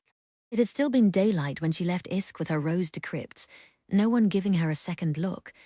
Now she was being escorted from the premises. A gesture to the jowly man gripping Beth's shoulder. "Take her." Boots barked wildly, towed by the lead around Beth's wrist as she was frog-marched toward a long black Bentley. Just 10 minutes with Commander Travis. They ignored her completely. Pinstripes leaned into the driver. "You have the address for Clockwell's sanitarium?" "Yes. Not the first time I've driven a cracked-up boffin to the loony bin." Beth heard the word sanitarium and went mad. She clawed the jowly man's hand off her shoulder, drawing blood from his knuckles, and turned to sprint for the gates. But Boots was still barking and wheeling on his lead, and she stumbled over him, going down hard on the road. The jowly man was on her then, picking her up bodily and carrying her to the car. The lead fell off her wrist as she thrashed and shouted. Every Bletchley Park codebreaker within 50 yards was staring. "Don't mind her," Pinstripes called briskly. "She's had a bit of a crack-up and now she's going for a rest." Beth realized with a splinter's clarity how it looked. The shiny official car, the shiny official men, the wild-haired woman with her swollen eyes, her crumpled clothes, her snarls and howls. She threw herself at Giles again as he slid into the car after her, but he captured her wrists, muttering, "So you're one of those? Please." Beth babbled to the driver, "You can't take me to a sanitarium. I haven't had a crack-up. I have evidence of an informer." But the driver didn't respond, and Beth's eyes were drawn to the flash of silver as Giles drew something out of his coat. She twisted frantically as the car started up, staring out the back window, gulping in a breath to shriek, and then she felt the prick of a needle through her sleeve. The last thing she saw before everything went dark was the woolly grey shape of her dog blundering up and down the shadowed road, dragging his lead behind him as the Bentley pulled away. She woke slowly to the smell of cigarettes and rain. Her entire body felt heavy, her skull stuffed with wool, her mouth dry. Back seat was shadowed with grey light, empty besides herself. It was barely dawn. The Bentley parked on a barren hillside clouded with morning mist and spiky gorse. She couldn't see jowls or pinstripes, just the driver in the front seat. He'd cracked one window open enough to tap his cigarette outside. "You're awake?" He looked around, a blocky man, nondescript, middle-aged, a complete stranger. "We're out of petrol if you're wondering where the other blokes are." They hoofed it to the station a few miles ahead to get a jerry can. "Me and my 5 gets all the petrol coupons they need, you know. I said I'd sit with you." Beth glanced groggily at the door handle, wondering if she could make a run for it. "Don't try," he said, seeing her glance. "The needle stick you've had. You'll be moving like you're dipped in treacle. Besides, we're in the middle of the Yorkshire moors, nothing about but gorse and the odd sheep." Yorkshire? They must have been driving all night. What was the place they had mentioned? Clockwell Sanitarium? "What is that? Where's my dog?" Her senses still felt dulled. The terror wasn't slicing her to pieces the way it had at Bletchley Park's gates. "Who are you?" "Just the driver." He took another drag off his cigarette. "Driving for these London fellows doesn't pay as much as it should, so I'm not averse to making the odd shilling on the side. And before we left BP, someone paid me £5 to give you something, assuming I could get you alone." "Who?" "Not saying as part of the £5. I'll pay you," Beth said desperately. "If you let me out, I'll—" "No chance, duck. £5 to pass on a message no one else will ever see is one thing. Letting you go is trouble I don't need. You want the message or not?" Beth swallowed. "Yes." He poked a folded sheet of paper across the seat divider. Beth shook as she read the terse typewritten words. "I saw the report you broke in ISK. I want to know what you did with it, and the others. Tell the driver yes, and I'll find a way for you to send word from Clockwell. Once I've had a bonfire in the grate, I'll see you're released. Say yes. If you don't, you'll rot in a madhouse the rest of your life. Osler and Mab testified against you. Your mother testified against you. No one will save you. Give me what I want." Beth looked up. "Who gave you this?" But the driver only snatched the paper back. "Yes or no? Do you even know what you're asking? It is a traitor who paid you off." A snort. "What I heard was you took something that didn't belong to you. That's all. You're on the way to a loony bin, and you're saying I should believe your story over that. When the others come back with the petrol, I'll tell them. Go ahead." The driver held the typed message out the window, set it on fire with his cigarette, and watched it flare up brightly before dropping it into the road. "I'll deny everything. I've driven for them for 5 years, and you're a crazy bint with veins full of sedative. So, yes or no. I get another £5 when I give your answer back." To the informer, whoever that was, they'd done a fine job of sewing her up, Beth thought bitterly. It wasn't hard to see doubt about a codebreaker cracking up. As far as BP was concerned, she was a potential risk that had been plugged. They'd forget about her and plunge into the chaos of the Normandy landings. Distantly, Beth wondered how that invasion was progressing.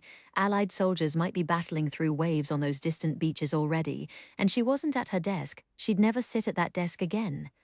For an instant, that hurt more than the knowledge she was headed to a madhouse. "You took it from me," she thought to the traitor in a flash of murderous fury.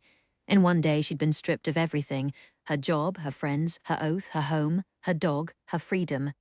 "Not everything," Dilly Knox said. "You're the cleverest of my fillies. So?" The driver looked impatient. "Yes or no?" Beth doubled over with a sudden gasp, clutching at her lower belly. Reaching under her skirt to her soaked sanitary towel, she brought her hand out covered in blood. "My monthly like most men." The driver went completely to pieces when confronted with a woman's private functions. He fumbled for a handkerchief, for water, for anything that would get the blood off her fingers. It was the easiest thing in the world for Beth to reach into her knicker pocket with her unbloodied hand, take out the little key to Dilly's library safe, and slip it into her mouth. The brass clicked between her teeth, metallic as blood. She took a shuddering breath, and then she swallowed it. It took some doing, forcing the metal edges past her own reflex to gag, but she got it down. Look, give me an answer. The driver eyed her as she cleaned the menstrual blood from her fingers, looking sorry that he'd ever taken that £5. Our friends will be back with the petrol soon. Yes or no? Beth leaned back in her seat and closed her eyes. No.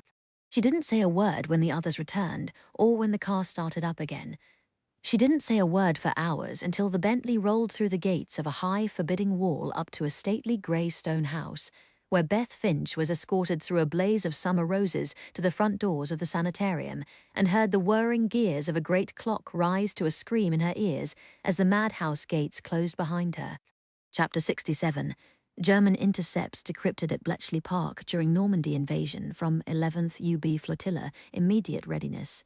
There are indications that the invasion has begun, from Group West, most immediate, off Le Havre 6 battleships and about 20 destroyers, from Seco Normandy, most immediate.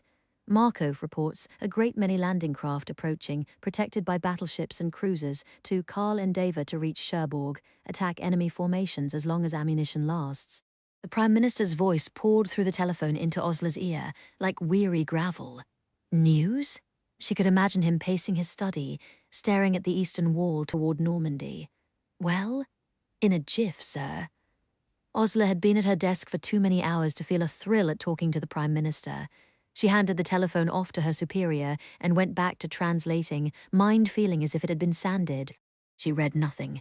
She translated. It flowed into her eyes, through her pencil and out again without leaving a trace. 30 hours later, she staggered home and found that Beth's half of the room had been cleared out. Her blouses and dresses were missing from the wardrobe. Her drawers stood empty. There wasn't so much as a hairpin to indicate Beth Finch had lived here. Even Boots was gone. Osler sat down on her bed. She had never in her life been so knackered, too tired even to crawl into bed. A familiar clack of heels sounded on the stairs, and Mab came into the room. Beth's gone, Osler greeted her. Maybe she went back to her family, or... She's gone to a sanitarium, said Mab. The gate guards told me she completely crocked up. Osler stared. You're chaffing me. Beth would never break down like... But right here in this room, when they were all last together, Beth had had a fit of hysterics, laughing and crying on that high-pitched note like a nail-gouging slate. Osler rubbed her aching temples. Did we do this? Land her in the basket even if she deserved it, when she was exhausted and keyed up for the invasion? I don't know. Mab sat down on Beth's stripped bed, looking as wrung out as Osler. I shouldn't have shouted at her, given the invasion. I should have left it till later. And who told Travis Beth broke her oath? The timing of all of this? London intelligence monitors all of us informally, to make sure no one's talking. I've heard them talking about it at the mansion, said Mab. Someone must have heard something about Beth, that's all. They sat in silence for a while. Osler's head ached. The invasion, she said eventually. Did you hear anything at the mansion? The Germans swallowed our Pas de Calais deception hook, line, and sinker. Well, isn't that just topping? Another silence as they sat hoping that far away in the bloody sand and surf of Normandy, the death knell of Hitler's Reich was sounding across the beachheads. I'm leaving Bletchley, Mab said. Not yet, but soon. They're sending a few ladies to the Admiralty in London. In the middle of all the fuss today, someone remembered to tell me I'd been chosen, your friend Sally Norton too, to facilitate cooperation between Bletchley Park and the naval high-ups. I think they want us to flash our legs at the admirals, so they won't fuss about how the naval information from BP is obtained. No Mab at BP. No Beth either. Harry already gone. Sally going. Take care, Mab, Osler said, wondering if maybe they could at least part friends of a sort anyway. She stretched out a hand. Mab jerked away, her face hard. I don't want your good wishes, Os. Well, I won't bother you with them. Osler's anger flared through the exhaustion. You East End bitch. Mab looked at her, weary and contemptuous. Crawl back to Mayfair, you stupid Deb.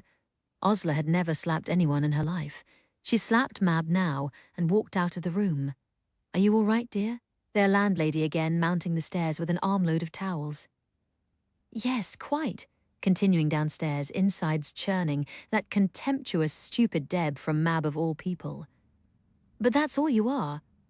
Osler halted at the foot of the stairs. She was never going to be anything else, no matter how hard she tried. So why bother trying? She remembered meeting Mab on the train to Bletchley Park, two bright-eyed girls with their suitcases and questions, wondering what the mysterious Station X had in store. Girls who wanted to serve their country, make friends, read books. Girls who were, above all, determined, Mab to get a husband, Osler to prove herself. Be careful what you wish for, Osler wanted to tell those laughing girls in the train compartment. Oh, be careful. She supposed she'd better choke down some tea, then make up a new post-invasion Bletchley bletherings and head back on shift. She might be a silly socialite without friends, lover, or home, but she still had work to do, making people laugh and translating horrors. Plenty of that would be needed, surely, in the months to come. Another long, slogging year and more, as it turned out. There were some bright points billeting with the effervescent Glassborough twins after Mab moved out. Going to hear Glenn Miller with Giles, getting the news that Hut 6 had broken the message for Germany's unconditional surrender, sitting on the back of one of the Trafalgar Square lions on VE Day, getting sauced on Bollinger with a couple of American GIs, writing message in the bottle letters to JPEC.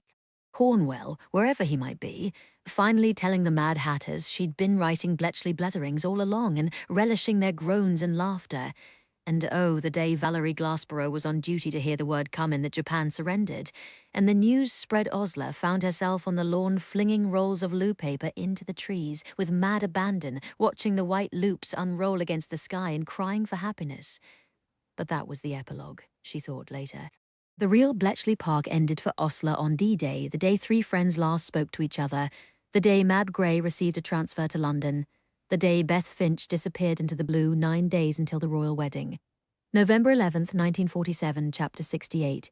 Inside the clock, even the inmates of Clockwell had celebrated VE Day and VJ Day.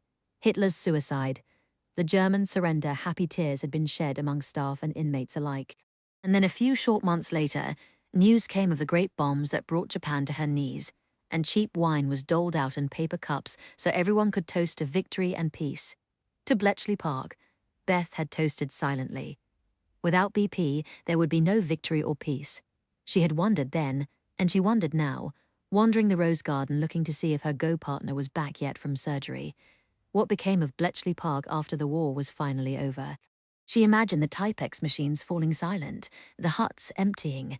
No more rounders played on the lawn, no more canteen kidneys on toast at 3 a.m, no more Mad Hatter tea parties of bread and marg and library books by the lake. Where would they all go, that collection of strange and remarkable people assembled by wartime desperation?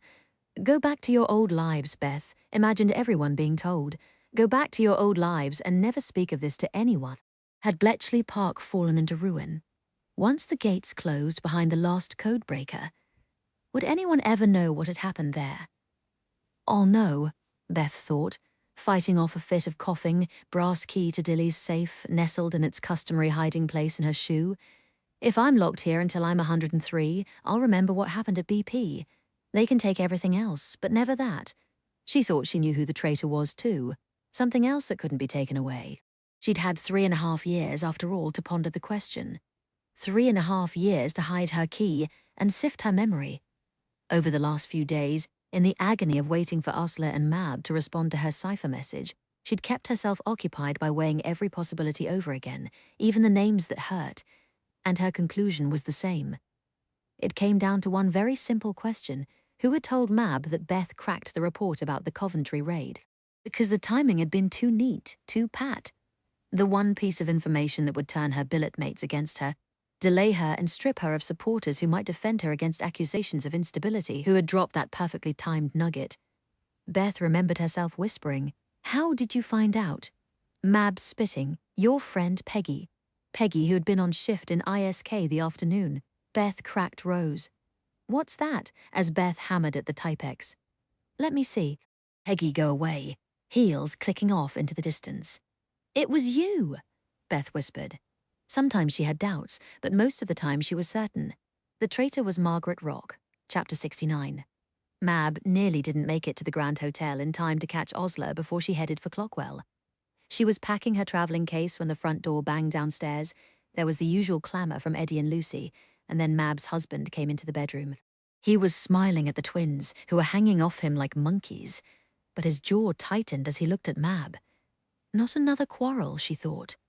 I do not have time. His eyes stopped on her traveling case. Going somewhere? He asked in the Australian drawl that persisted even after 5 years in England. An impromptu hen weekend with old friends, Mab said brightly. Don't look so downcast, Mike. You'll have the nursemaid to help with the babies. His voice was level. I was hoping we could finish last night's conversation. I don't remember, she lied. I was very tired. Not too tired to climb on me rather than finish the discussion, which is usually how you get out of any conversation you don't want to have with me. I'd have thought you'd be happy to have a wife who doesn't get headaches at bedtime. Mab slammed her traveling case shut. I've left a sausage and tomato pie for supper and a syrup tart for pudding. Stop, Mab. There's leftover casserole if. I don't care about supper. Talk to me. She looked at her husband, standing there in his shirt sleeves, capably juggling little Lucy in his arms as Eddie clung to his trouser leg. Mike was so good with babies, something she hadn't anticipated when she chose him. It had been in the giddy week after VE Day. All London was celebrating, and Mab had been sorting boxes of naval decrypts at the Admiralty when one of the secretaries came in with her baby on her hip, saying that her mum was sick, asking if she could keep him on shift this once. Hold him, Mab. And Mab had stretched out her arms in an utter trance. She was still sleepwalking through her days and enduring her nights filled with bad dreams, just as she had been since Coventry. But in the mad furor following Germany's surrender, when all Britain was finally asking the question, what now? Mab asked it too as she looked at the little boy gurgling in her arms, and the answer came with a desire that bordered on violence. I want a baby.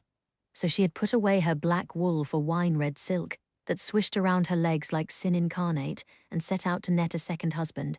A very different hunt than her first as the widowed Mrs. Grey. She already had a bank account and a home.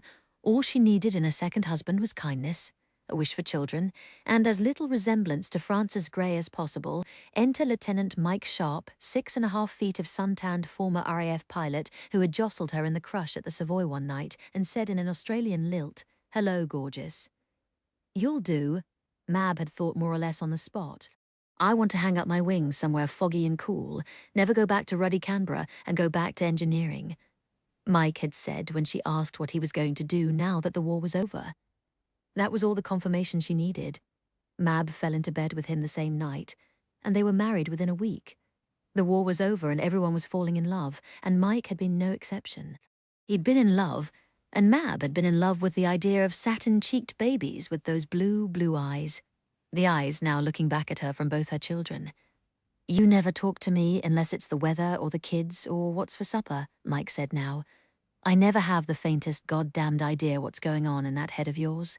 And if I dare to ask, you either start talking about Eddie and Lucy, or you climb in my lap and screw my brains out. Don't be obscene, she said coldly, to stop me from ever, even by accident, getting to know you better. And it's a pretty good tactic, strategically speaking, but it's wearing a little thin. He paused, visibly holding on to his temper. Mike usually made for a very calm husband, not in an opaque way like Francis, who had been like a well to the center of the earth, but in what Mab had learned was a very Australian way, endlessly laconic. But once that relaxed ease gave way to anger, it came on like a shark moving through deep water. I know you had a bad war, but you're still frozen there, and I'm bloody tired of sitting back and hoping you'll defrost. Mab averted her eyes, feeling like a coward. You don't understand. You never give me the chance to. Fair, Mab thought.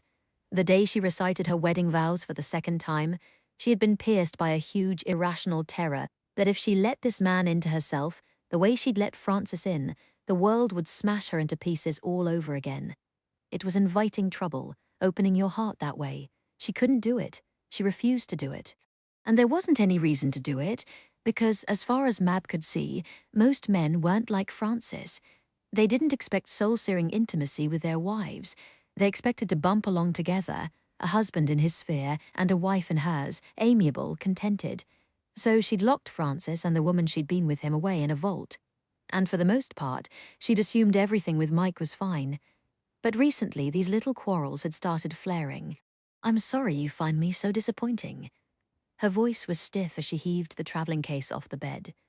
"Considering that I don't nag, I'm not extravagant. I keep a good house, and I gave you 2 beautiful children. Yes, yes, you're a good wife. You tick it off like you're checking a list. Good meals, tidy house, loving mother, check, check, check. What's wrong with that?" She fired back. She was proud of being a good wife. Damn it. If you married a good man like Mike, he deserved full value for what he was giving. Mab knew she gave good value. He had no reason to complain. None. "I'd like to know if you love me at all," he said, "or if you'd have settled for any half-baked bastard who'd give you babies." Mab's breath left her as if she'd been kicked. He regarded her steadily, not backing down. "Excuse me," she said finally. "I need to leave." "Are you coming back?" "If that's your way of asking if I'm having an affair, you're the last woman on earth to have an affair. You'd have to let someone in to do that." He blew out a breath. "Don't leave. Talk to me. This is important, Mab." No, she wanted to shout, "It's not more important than the job in front of me. I have to visit a lunatic in an insane asylum to verify if there's a traitor loose in the country. A traitor who sold wartime military secrets from a place so secret, I'm not even allowed to dream about it. That's what's more important here, darling." But there was no version of that she could voice. What a thing it was to have so many secrets inside a marriage. Her husband shared her table and her bed and her body, and he had no idea how many lies Mab had had to tell him over the years. The children started to fuss, aware of the tension in the room. Mab swooped her son up and squeezed him tight. "Your mum has to go away for a few days, Eddie." She wondered if men felt like this going off to war. "I don't want to leave, but there's a fight to be won, and I have to do it." She passed Eddie to his father and buried her nose in Lucy's soft, dark hair. Little Lucy didn't have curls like her older sister had had, and Mab was glad. This Lucy might have shared the same name in tribute, but she was entirely herself, not a copy or a replacement. "We'll talk when I get back, Mike." Mab stroked Lucy's chubby wrist.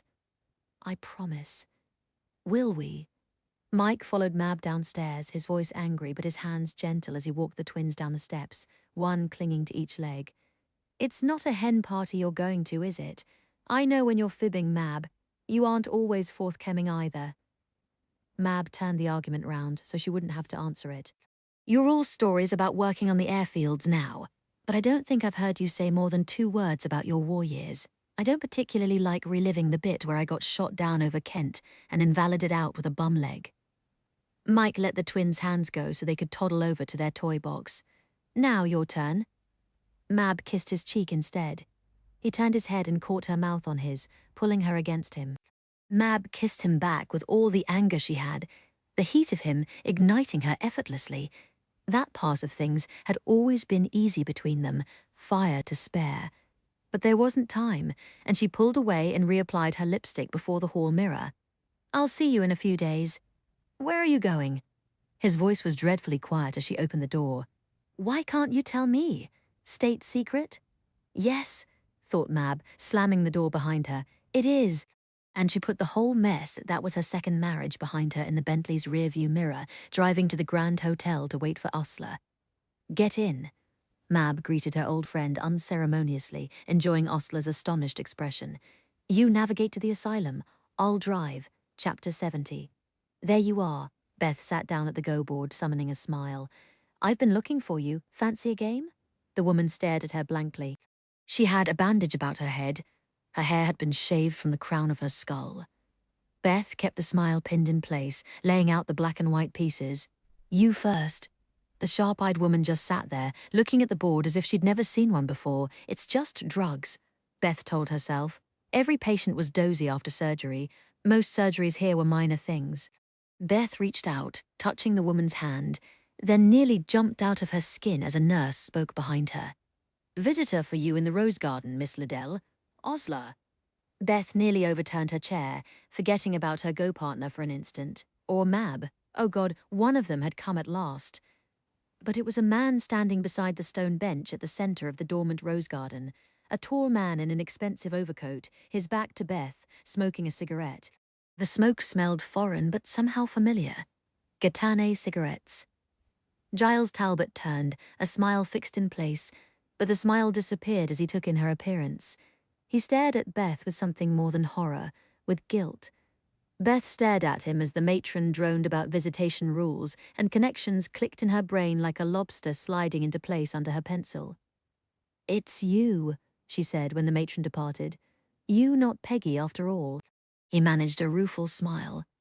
"Hello, Beth." She looked at her old friend. His suit was expensive and his red hair gleamed. He was a long way from the rumpled academic she'd met at Bletchley Park. Giles. All this time it had been Giles, not Peggy. Beth could feel fury boiling beneath her skin if he touched her. His fingers would blacken. It's safe to talk. He stubbed out his cigarette, not quite meeting her eyes. One never trusts visiting rooms. Anyone could be listening. There was no one in earshot here. The day was too cold for many inmates to venture outside. But a garden. I think we can talk freely. What is there to say? Beth answered. Look, I really am sorry. I never meant to land you in this mess. I just panicked.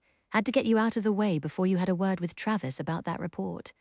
So he'd been the one to spot it on her desk as she was trying to break the other Rose messages. I thought it was Peggy. Beth heard herself saying she told Mab about the Coventry raid. I told her she was annoyed at you already because you bit her head off in ISK. I was going to tip Mab off about Coventry, but I thought it would look better coming from someone else, so I primed Peggy to carp about you instead. Wasn't sure it would work, but she brought it up without any nudging once I steered the conversation round. Clever, said Beth. It really was. Why are you here, Giles? Why now? I never thought things would go on this long time to bring an end to this little standoff. That was ominous. But Beth was filled with too much rage to make room for fear. I'm limited to family visitors only. Who are you supposed to be, my brother? I got them to bend the rules for an old friend, and that's right, isn't it? He smiled. We really are old friends. Friends don't lock up their friends in asylums. Come now, it's not a bad place, I made sure of that. Top quality care, gentle handling. Yes, I'm very gently bundled into a straitjacket whenever I complain about anything. Beth spat out the words. You traitor. He brushed a bit of pollen off his sleeve. I'm no traitor. You broke the Official Secrets Act. I am a patriot. Beth laughed. I'm patriotic enough to commit treason in my country's best interests. His voice was low, fierce. Grow up, Beth. Countries are high, shining ideals, but governments are made of selfish, greedy men. Can you honestly say our fellows at the top always know what they're doing? The words spilled from him in a torrent. Beth wondered if he was relieved, finally, to have an audience for all these carefully marshalled arguments. How often did we watch them bungle information we gave them, misuse it or ignore it or withhold it from allies who were dying for need of it? I don't know. Beth leaned forward, lowering her voice too. What was done with the information was never my business. My job was to decrypt it and pass it on. Such a little worker bee. Well, let me tell you, that isn't enough for some of us. He bent forward, his nose almost touching hers. An outsider would think they were lovers, Beth thought. A man and woman swaying toward each other among the roses, eyes locked in passionate, unblinking communion. Only that passion was hatred, not love. Maybe you can close your eyes to where your work goes and let the Official Secrets Act dictate your conscience. I can't. If I see information that should be passed to our allies rather than dying in a Whitehall desk drawer, because the cabinet doesn't want to share its toys, I don't make excuses. I act. I knew what the consequences were, I knew what my own people could do to me, and I acted anyway. Because it was the right thing to do if we were going to defeat Hitler and his rancid ideology. It wasn't our job to decide what the right thing was. It's every thinking human being's job, especially in war. And don't tell me differently. Letting a wrong happen because the rules forbid you from acting. That was the defense of a good many Germans after the war. I was following orders. But it didn't save them from the noose when the war crimes trials started. I looked at my superiors, and I knew they were doing wrong, so I moved against them. I got myself a Moscow contact, and I passed information that saved thousands of Allied lives in the USSR. Pass information or sold it? She asked, mocking. They pay me, but I don't ask for it. I'd have done it for nothing. So you're still a patriot, just a richer one. Looking at his fine coat, his air of success, all from smuggling decrypted messages, And gathering gossip, women love to talk. Confide in a female and here's the key, tell her you're in love with someone else. Either she's relieved because she knows you're not about to lay it on, or she takes it as a challenge and starts to flirt. Either way, she starts talking. Beth shook her head. I still can't believe no one ever caught you. Osler just about did. He sounded unconcerned. I nipped into Hut 4 when everyone was out goggling over a visiting admiral, and she nearly caught me copying some files out. Beth remembered something. Were you the one who reported her taking files out of Hut 3 later? A shrug. She kept sniffing about, checking things. I didn't want anyone believing her. Brave of you, said Beth, throwing another friend under the train. You know nothing about brave. Giles moved even closer. You'd never have the courage to do what I did. You prim little rule follower. You couldn't make a choice that bleak and live with the consequences. But you're not exactly living with the consequences, are you? Beth whispered back. I am. You're walking around free, and I'm locked up for a nervous breakdown I never had. You stole my life because I found you out. She drew back, looking him right in the eye. How does your conscience square that? He flinched almost invisibly. There, Beth thought. That's the weak spot. Her old friend really didn't think he'd done wrong in selling intelligence. But he knew he'd done wrong getting her locked up. I didn't mean this to happen. But it did. The road to hell, Giles. What's that paved with again? You're the one responsible. He withdrew, pacing quickly around the stone bench. You can get out of here whenever you want. Just give me those decrypts. Beth thought of Dilly's safe, the key she'd been hiding in her shoe for the past 3.5 years. Triumph warmed her in a sudden savage glow. Giles had sewn her up so neatly, but he'd missed her bolt to Corn's Wood. I know you hid them somewhere, he rushed on. Did you get anything else out of the other messages? Did any of them mention my name? Beth didn't answer. Never mind, tell me where they are and I'll see you out of here. What gives you that authority? She replied. Why would you have any right to dictate my future? I'm MI5 now, Beth, recruited after the war. I'm not the contact on file here at Clockwell, handling your case, but my bosses won't think it odd if I start taking an interest in you, considering we used to be friends. I can volunteer to take your case, put in a report that you've got your mind and your self-control back. You'll be released to be free, fresh air, buttered toast, a bed that smelled of starched linen and not of old piss stains. Beth bit the inside of her cheek. It was an illusion and she wasn't going to be tricked by it. Do something for me, she heard herself saying. Her hand crept up, fidgeted with the ragged ends of her hair. Please, anything. He bent down, took her hands. I want to help you, every night.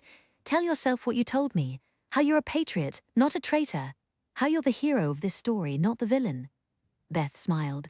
Then remember that you got an innocent woman locked in a madhouse to save your own skin, and ask yourself, how goddamned heroic is that? He said nothing. His face had gone white. By the way, Beth added, how long have you been selling MI5 secrets to Moscow? I'm guessing since your first week on the job. He turned even whiter. Beth sat down on the bench, thinking, checkmate, it had just been a guess. I don't know what you're talking about, he said at last. She smiled contemptuously. How? He began, and stopped. We won the war and no harm came to BP, even with your meddling, Beth thought.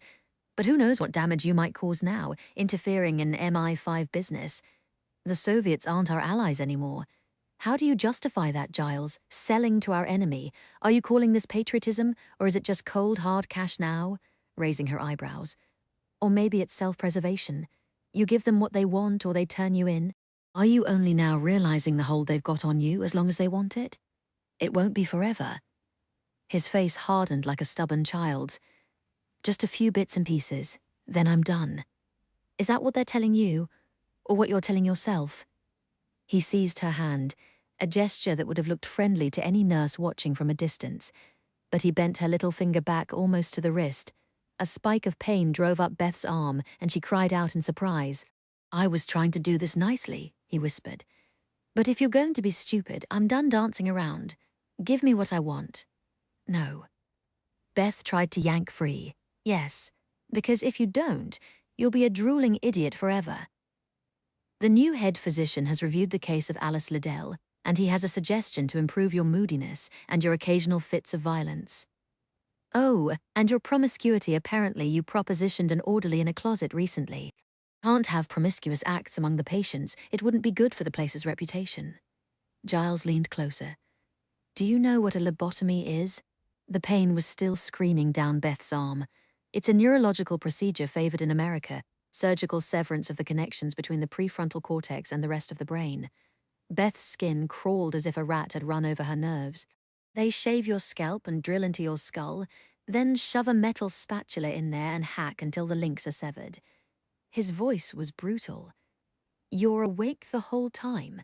The nurses encourage you to sing songs, recite poetry, answer questions. The procedure is over when you're no longer able to speak. Horror slithered down her spine. Beth saw herself on an operating table, her head in a vise singing When Cunningham Won at Mattapan by the Grace of God and Beth, struggling to find the next line, falling silent, like her go partner. After the operation, you'll be in a state they call surgically induced childhood. His words rolled over Beth in waves. Sounds spiffing, doesn't it? Didn't we all adore being children? But it might not be much fun the second time around. Once you get past toilet training, ideally you'll remain in an infantile state, and they'll guide you into a more docile, accepting personality. Results vary, of course. You might end up a vegetable pissing her sheets for the next 50 years. Beth managed to wrench away. Her whole arm was numb. She stood clutching it and trembling. You're telling yourself I'm lying. I'm not. He looked down at her, biting his lip as though he were the one in pain. Dr. Seaton is very enthusiastic about the procedure. He's already begun lobotomizing some of his other patients, perhaps you've noticed. He really shouldn't have told me you were on the list, considering I'm not the MI5 contact on record in your case. But I can be very persuasive.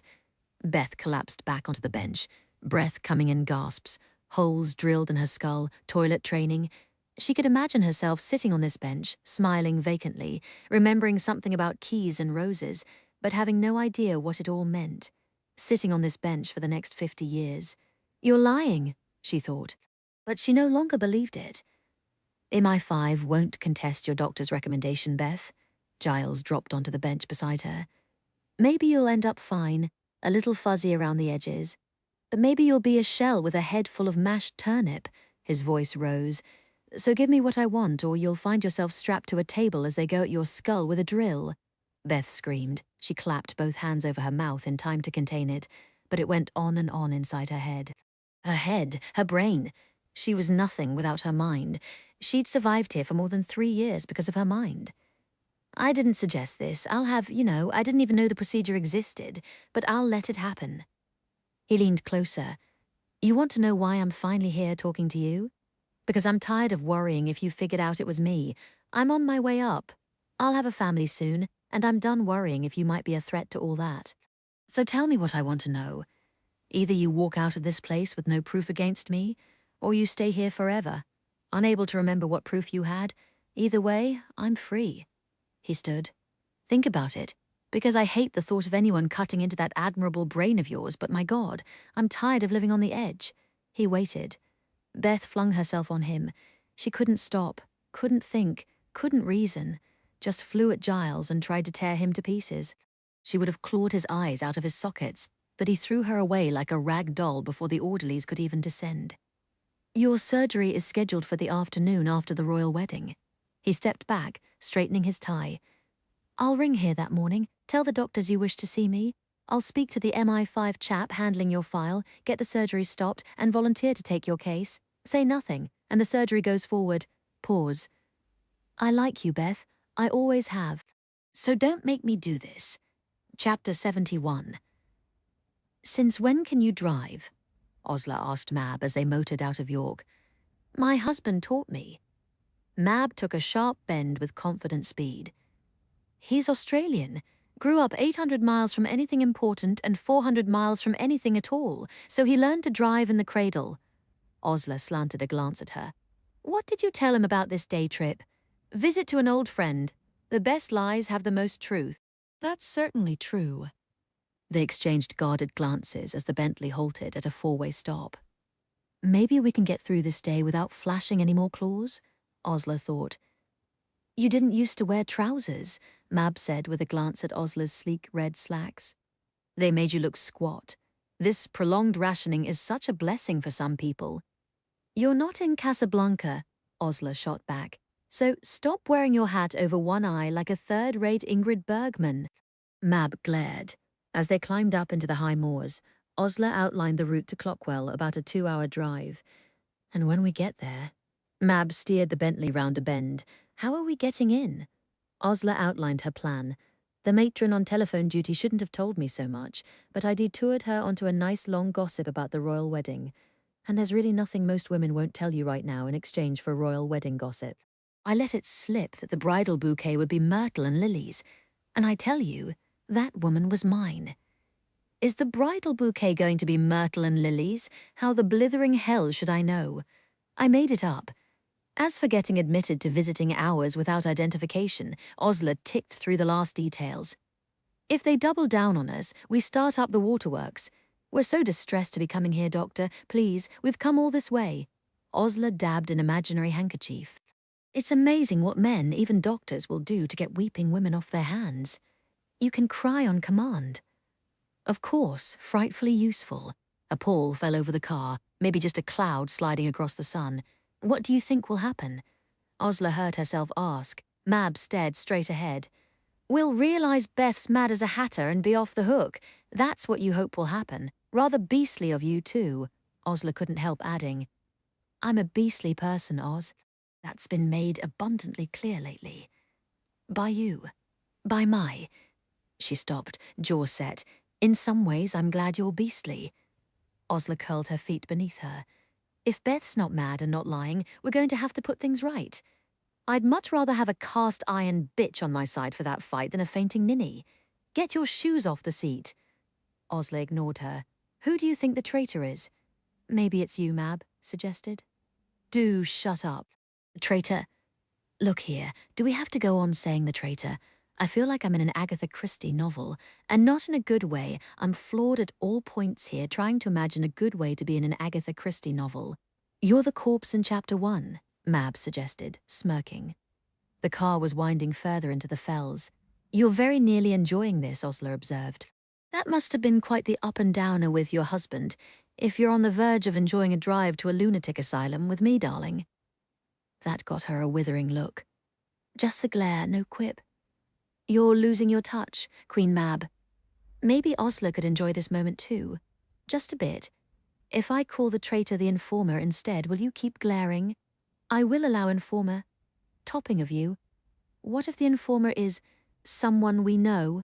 If Beth knew them, Mab replied grimly, we probably do too. Odds are it's a woman. How do you figure that? There were more of us at BP, and people don't suspect women. Don't talk slush, Osler snorted. We can't walk off alone with a man without being called fast. We can't check into a hotel without suspicion we're there for hanky-panky.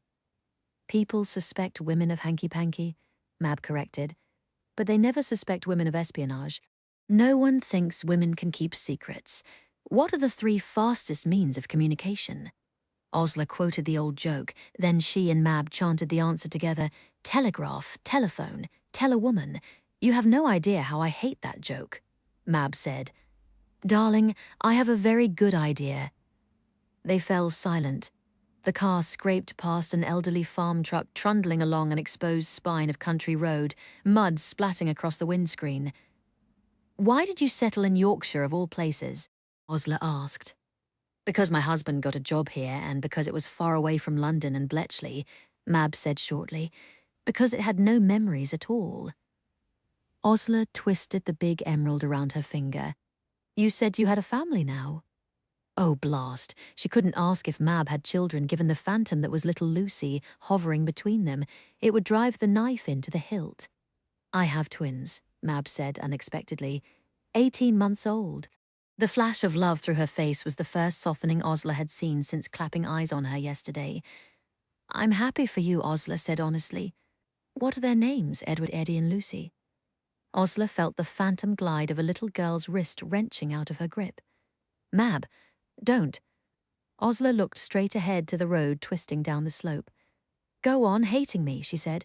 I hope it helps. I don't hate you, Oz. Mab's eyes were invisible behind her huge sunglasses. I try not to feel much of anything these days, love or hate. I love Eddie and Lucy, because you can't help loving your children, and that's how it should be.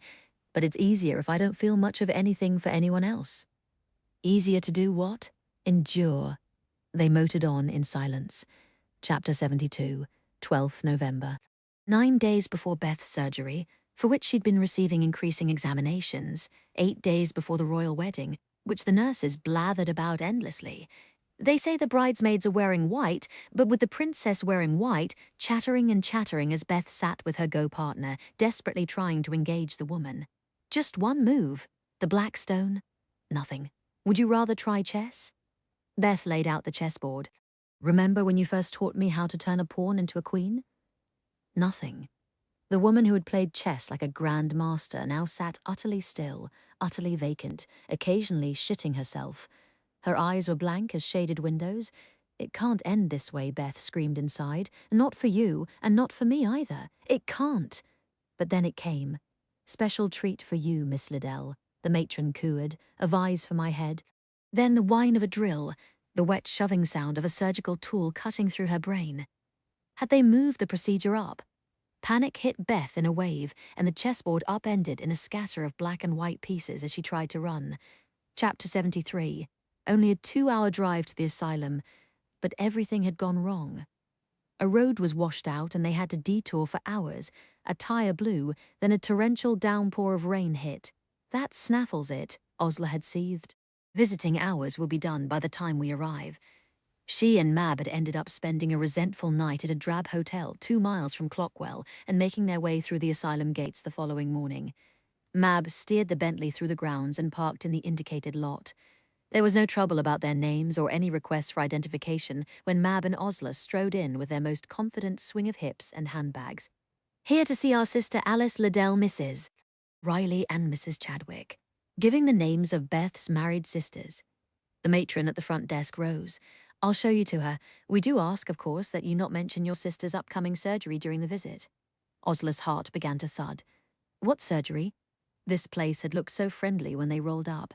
A mellow stone country house with 2 extended wings surrounded by rambling gardens. Now the bright winter light streaming through the windows looked glaring, a spotlight to cut down anyone who passed through it. The surgery was discussed with her parents as her next of kin. It's a procedure that has had tremendous success, improving the temperament of moody or emotionally distressed patients. Simple surgical severance of the connections between the... In English, please, Mab said. Osler gripped the edge of the desk, pulse beating ominously. It's a new wave in advanced treatment of the mentally impaired, much more common in America, but our new chief physician is versed in the latest techniques. The matron smiled. It's called a lobotomy. What's a lobotomy? The word gave Osler the shivers. A harmless procedure, I assure you. Your sister will be much the better for it. Twinkle. Now, come with me. The garden was dry and dead, but white-smocked, empty-eyed women still wandered through it. Patients have the grounds in the afternoon for exercise. Osler ignored the matron. They'd been brought to wait beside the stone benches in the center of the rose bushes, and she was about to see Beth, on whom she hadn't laid eyes in 3.5 years. At her side, she could see Mab blinking too rapidly for calm, though she was the picture of elegance with her smartly slanted hat. No! A raspy voice startled Osler, the edge of desperation so sharp it raised her hackles. I don't want a treat. I know where you're taking me. You silly girl. Your sisters are here. A nurse's exasperated voice approached through the roses. Don't you want to see them? Beth stumbled into the center of the rose garden and stopped dead.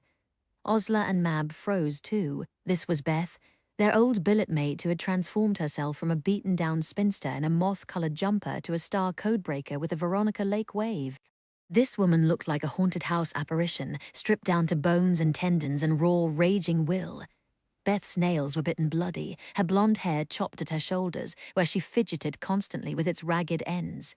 She started violently at every sound, yet Osler didn't think she looked afraid. She looked too maddened to know what fear was, a writhing mess held barely upright by fury. She had a bout of pneumonia this spring, the matron said a touch defensively, seeing their horror. That's why she's so thin. I'll leave you, shall I? Visits last 1 hour. She bustled off. Beth stood staring at the pair of them, and Osler's nose prickled at the smell of sweat, fear, infrequent washing. Beth began, her voice raspier than it had once been, and stopped. Don't look at me. I'm not used to being looked at.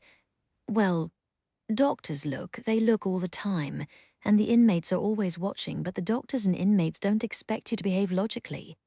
You need me to be logical, or else you're going to walk out thinking I belong here. And I don't, she ran out of breath, speaking in a monotone almost too fast to follow. Beth. Somehow Osler found herself sitting on the bench, crossing her ankles and indicating the seat opposite for Beth as if they were sitting down to tea.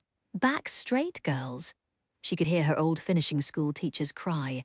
There's no social disaster that can't be remedied with good manners. We're here, and we're listening. Osler kept her voice as calm as possible. Beth gulped again. Mab took the seat beside Osler, and Osler could read the flicker of her eyes like newsprint. Insane.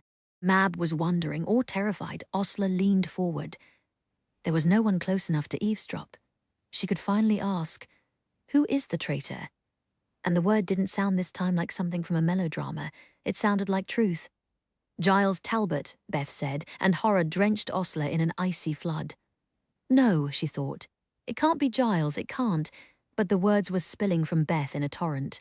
She looked mostly at the roses as she spoke, and her recitation had a clipped haste as though she'd imagined this moment too long not to rush delivering it. At last, she fell silent. Osler looked at Mab and knew they were both picturing irrepressible red-headed Giles with a ludicrously decked-out top hat and a plate of bread and marg. Giles, who had apparently been here just yesterday, threatening Beth. Osler looked down at her clenched hands. Whatever she'd been expecting Beth to say, it wasn't this. He was always angling for gossip. Mab disordered the carefully set waves of her hair with a rake of one hand. Not trying to charm it out of you, just being cozy. He liked to tell a woman he was in love with someone else, Beth said. It made them feel safe, or it made them feel competitive, but either way they'd talk. He once told me he was head over heels for you. Mab looked at Beth, startled. He once told me he was head over heels for you, Osler managed to say, looking at Mab. We all trusted him, said Beth. He's the goods, all right? Osler heard her voice come out very small as she looked down at the emerald on her finger. He's also my fiancé, midway through 44, going with Giles to see the Glenn Miller Band near Bletchley Park. Jitterbugging to Chattanooga, choo-choo, taking nips from Giles's flask, trying to banish the memory of dancing with Philip, trying to banish the bloody heartbreak. Letting Giles kiss her when the music swung into In the Mood.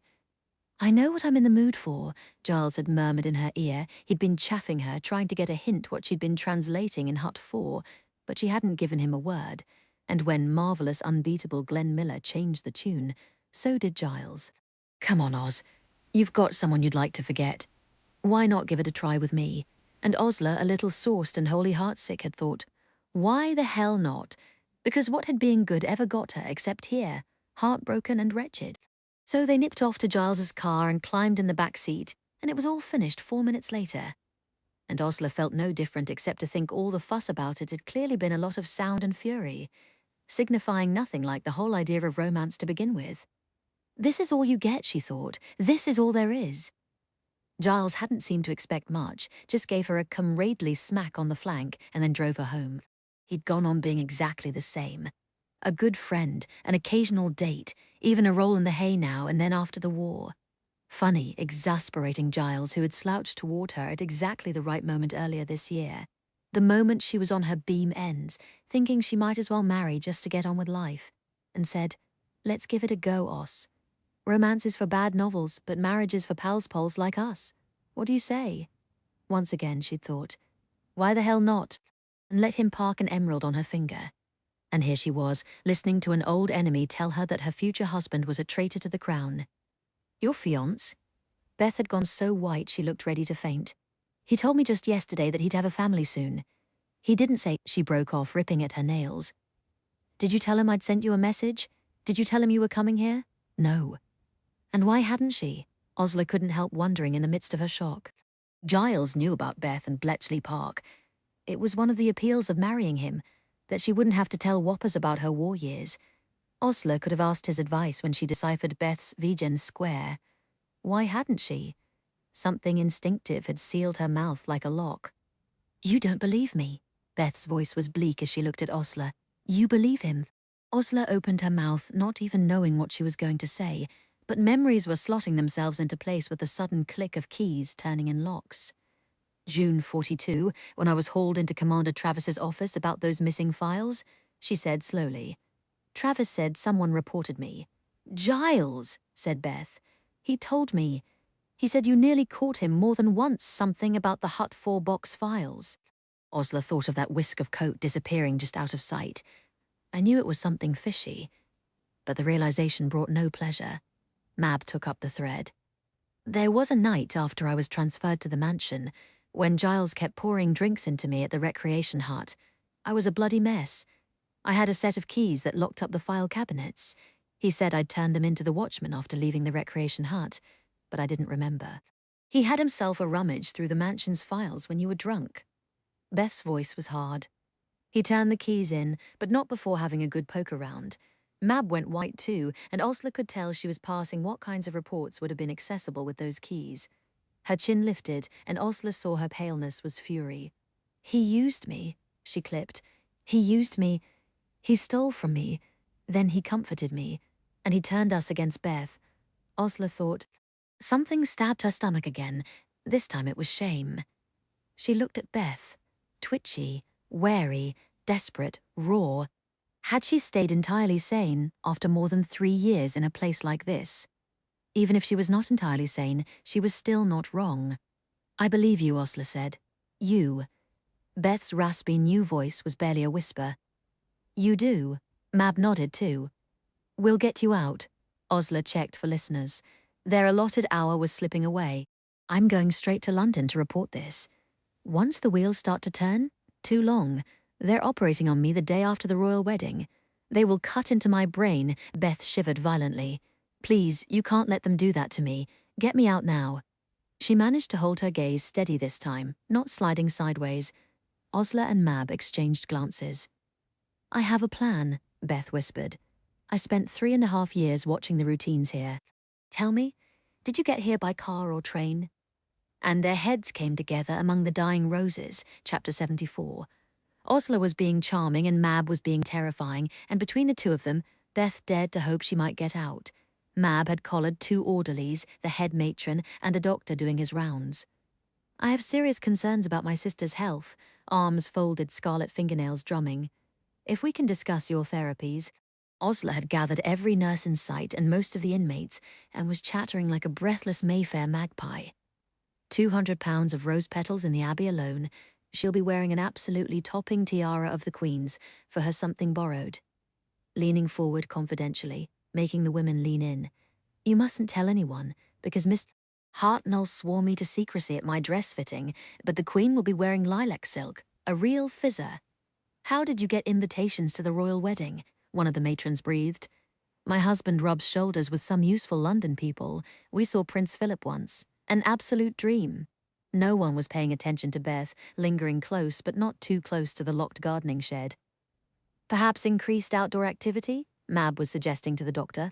He was visibly writhing to please her. My sister always loved working in the garden. If that would help with these mood swings you describe. Gauloises, anyone?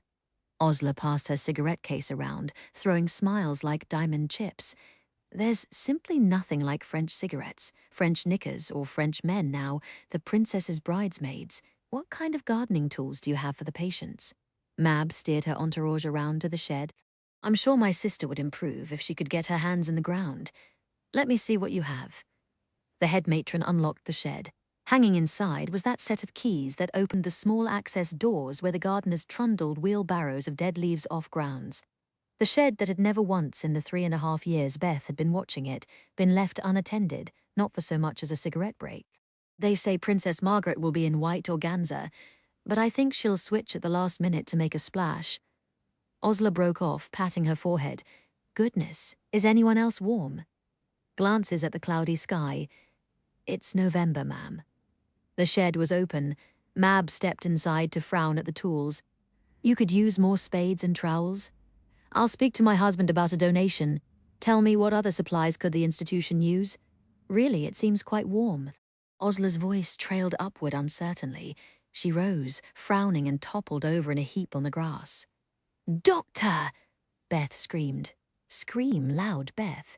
We need every single head spinning in that moment to look at Osler.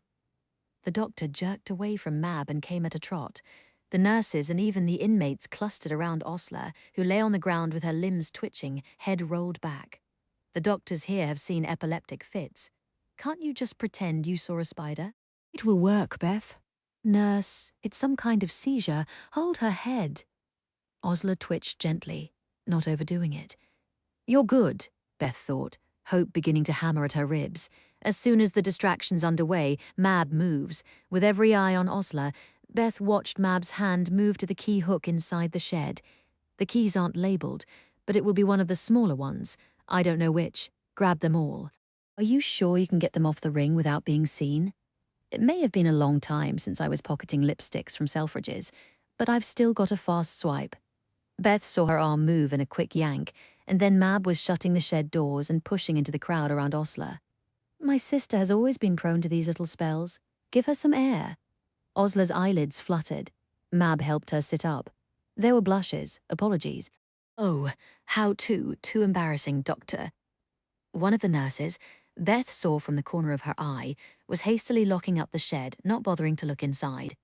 Doctors and orderlies fought to help Osler up, and she drooped gracefully against all the solicitous male arms. Time to get my sister home, Mab announced, and brushed through the crowd toward the house, a stream of nurses and patients moving with her. She and Beth managed to reach the door at the same time, jostling each other. Beth felt the 3 small keys press into her palm. After that, Beth, it's up to you.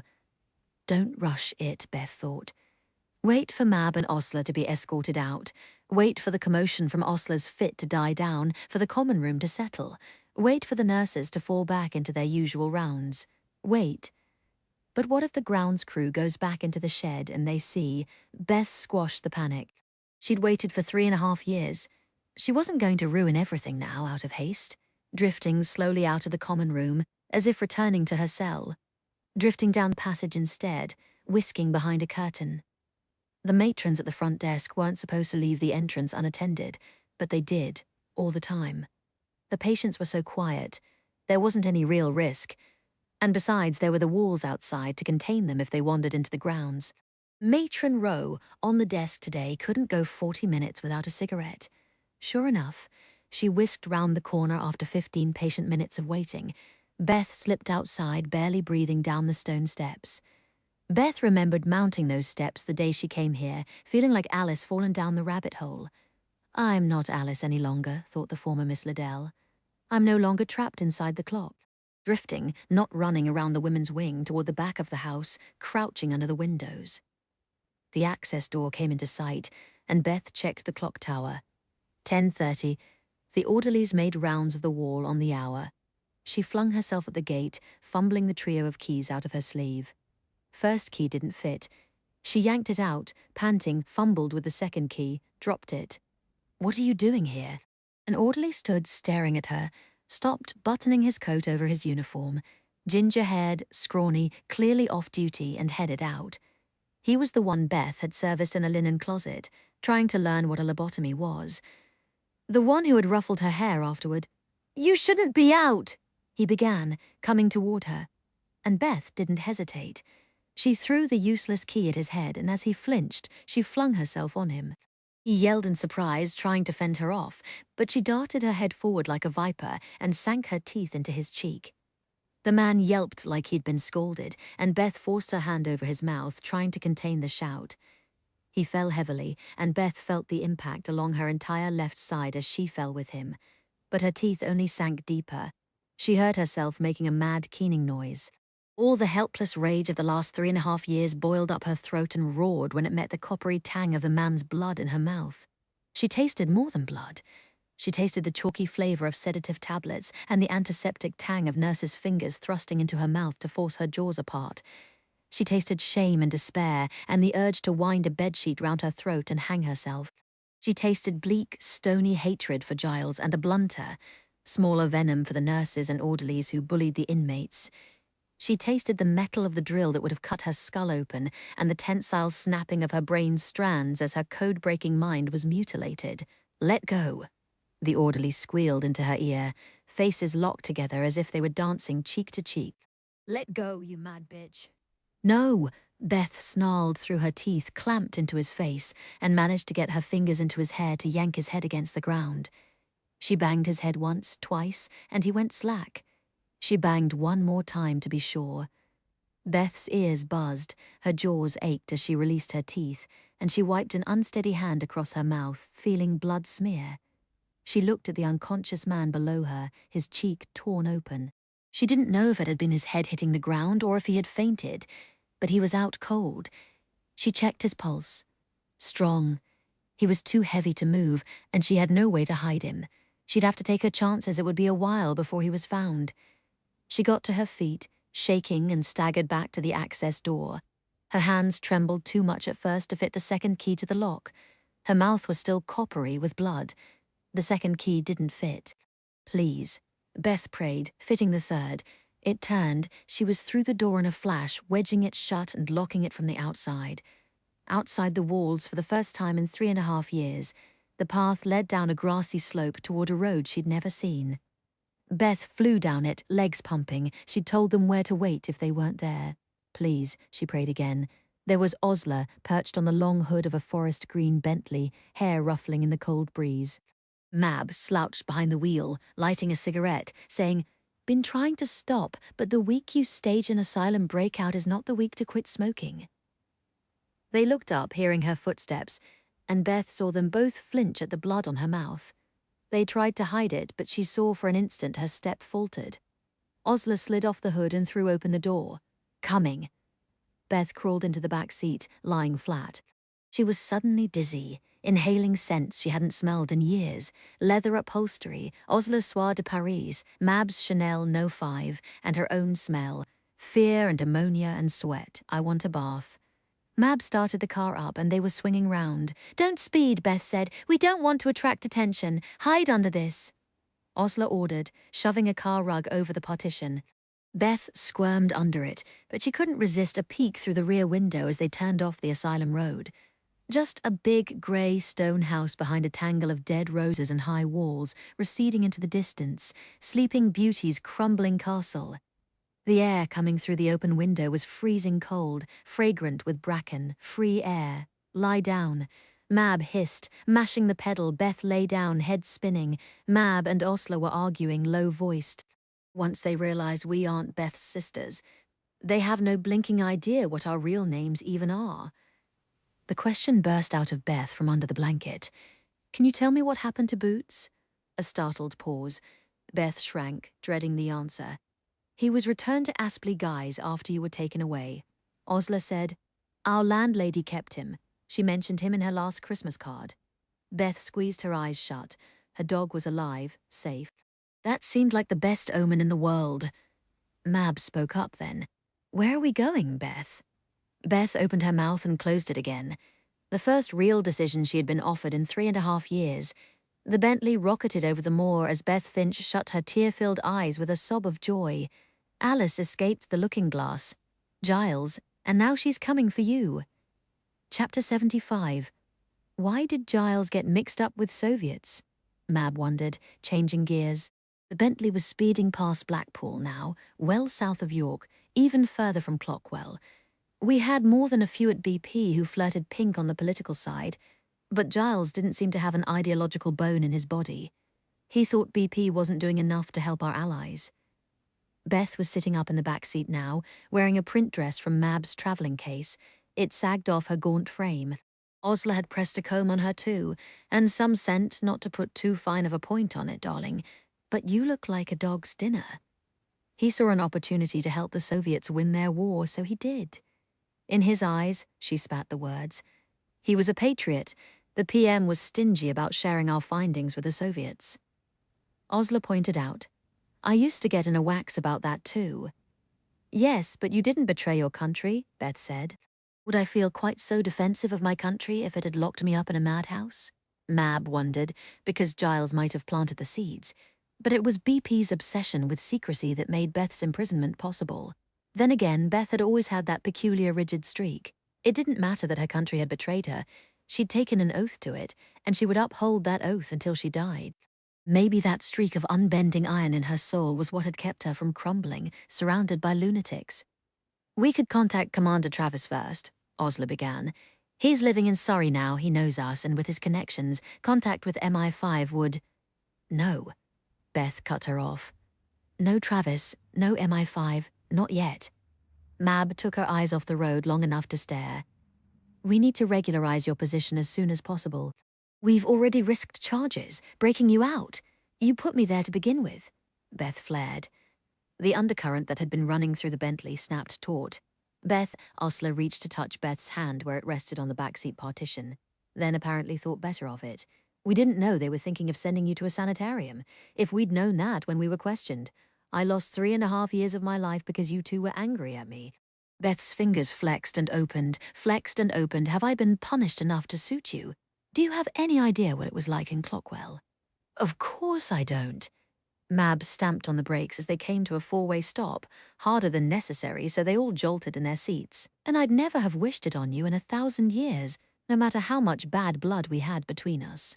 All I'm saying is that if you want to sling blame, that goes both ways. So I suggest we don't, because it doesn't matter.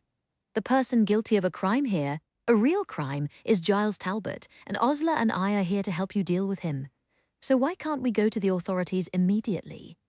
Beth drew something from her pocket and swung it between two fingers. A small brass key.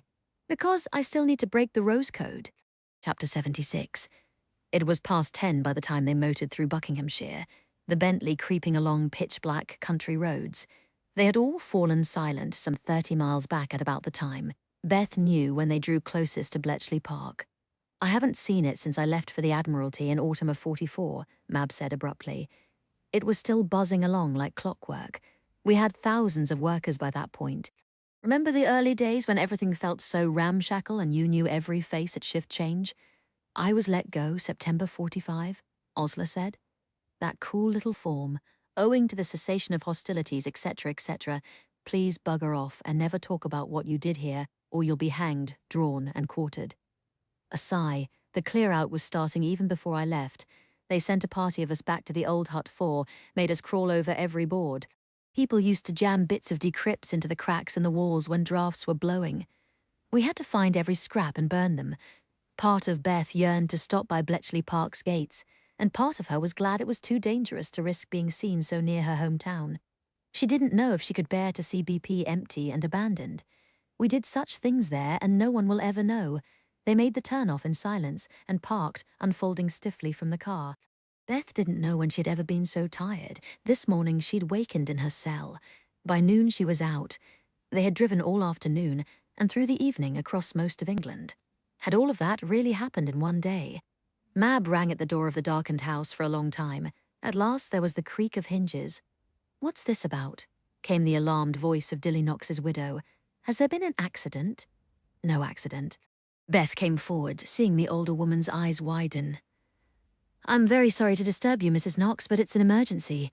3.5 years ago, I locked something in your husband's safe. I've come to retrieve it." Beth could feel Dilly so strongly as she came into the library, she nearly broke down in tears. "I didn't fail you," she thought, moving past his battered wing chair. "I didn't give in." Osler and Mab stood back, watching as Beth went to the wall and opened the panel. A deep breath, looking at the safe door and inserting the key. Beth felt the quiet click at the base of her heart as well as in her ears. She heard the intake of breath from the others as she reached inside and took out the rose file. "That's it," Osler whispered. Beth took the file to Dilly's big oak desk and spread out the pages. The sight of the familiar 5-letter blocks of Enigma brought a wave of memory that nearly knocked her off her feet. It made some feline, sleeping part of her brain uncoil, stretching and hungry. She laid out the pages, starting with a single message she'd broken and run through the Typex on her very last day at the park, and realized her hands weren't fumbling anymore, but moving with swift precision. "Come look," she ordered, and the others obeyed, reading over her shoulder the words she'd had memorized for years. Osler was the first to see the problem. "We," she said succinctly, "are utterly gravelled. It doesn't name him." Mab looked ready to spit nails. Did he realize that? He didn't know what I had. Beth tapped the words, "Your source inside ISK. Without a name, it's not proof enough to take him down. But he moved against you as soon as you found this out. He got you locked up so you couldn't bring this to Travis." Mab picked up the decrypt. "That proves it's him. He can say the source inside ISK was me, that I was the one about to move against him. If he flips it round, it doesn't sound any less plausible than our version. And he's the one with a respected career, not a twitching woman escaped from a madhouse. But the accusation would taint him." Osler nibbled a varnished fingernail. "That's the kind of thing that destroys careers, especially after I cram his emerald down his throat and start ballyhooing his guilt to every influential connection I've got, and I have got heaps. He might lose his post, he might live under a cloud, but I'd still go back to Clockwell and face having my brain scrambled." Beth looked up, certainty hardening. "We need more before we go to MI5. I need more. I want something with his name on it, something he can't lie his way out of.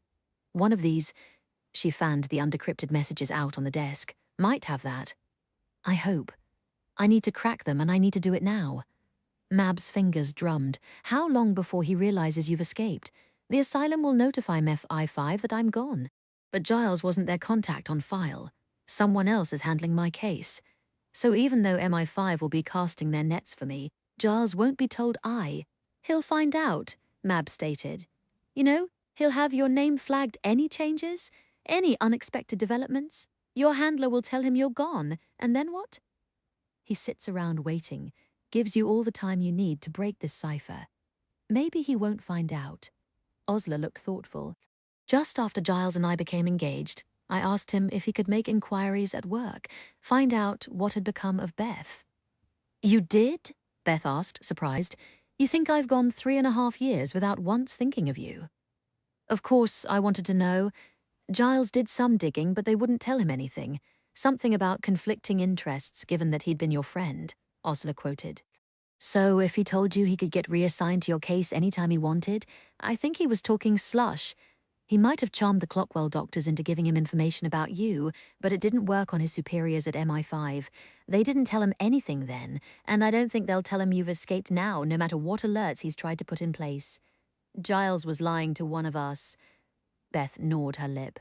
"What if it was you? I don't think so. When he lies, it's to make himself look better. And he didn't like telling me he'd been dismissed like a schoolboy. He wants everyone to see him as a man who can pull strings, get anything." "It's still a risk," Mab said, taking time to crack the rest of these messages. "We have no choice. If we go to MI5 now, without better evidence, he will squirm out of it."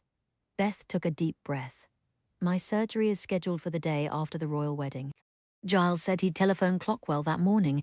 If we count on MI5 keeping him out of the loop until then, 1 week." Osler looked at the other two. "The morning after the wedding, we go to MI5 with whatever we've got. 7 days to crack Rose and pin Giles Talbot to the wall." Beth had only broken the one message, and that had taken her months. The sheer cliff of the task loomed in front of her. They all jumped at the knock on the library door. Mrs. Knox came in, balancing a tray against her dressing-gowned hip. "Tea," she said, yawning. "And I've opened up some bedrooms upstairs. Have at it, my dears. Whatever it is, I'm going back to bed. Don't tell me a thing. 6 days until the royal wedding, November 14, 1947, Chapter 77. Is she making any headway?" Osler asked. "Hard to say." Mab shook her head. Watching Beth work over the last 2 days had been fascinating and not a little disturbing. She'd taken over Dilly's big oak desk, drawing up cardboard strips called rods and haphazard lists of cribs. She broke endless pencils and drank endless pots of coffee.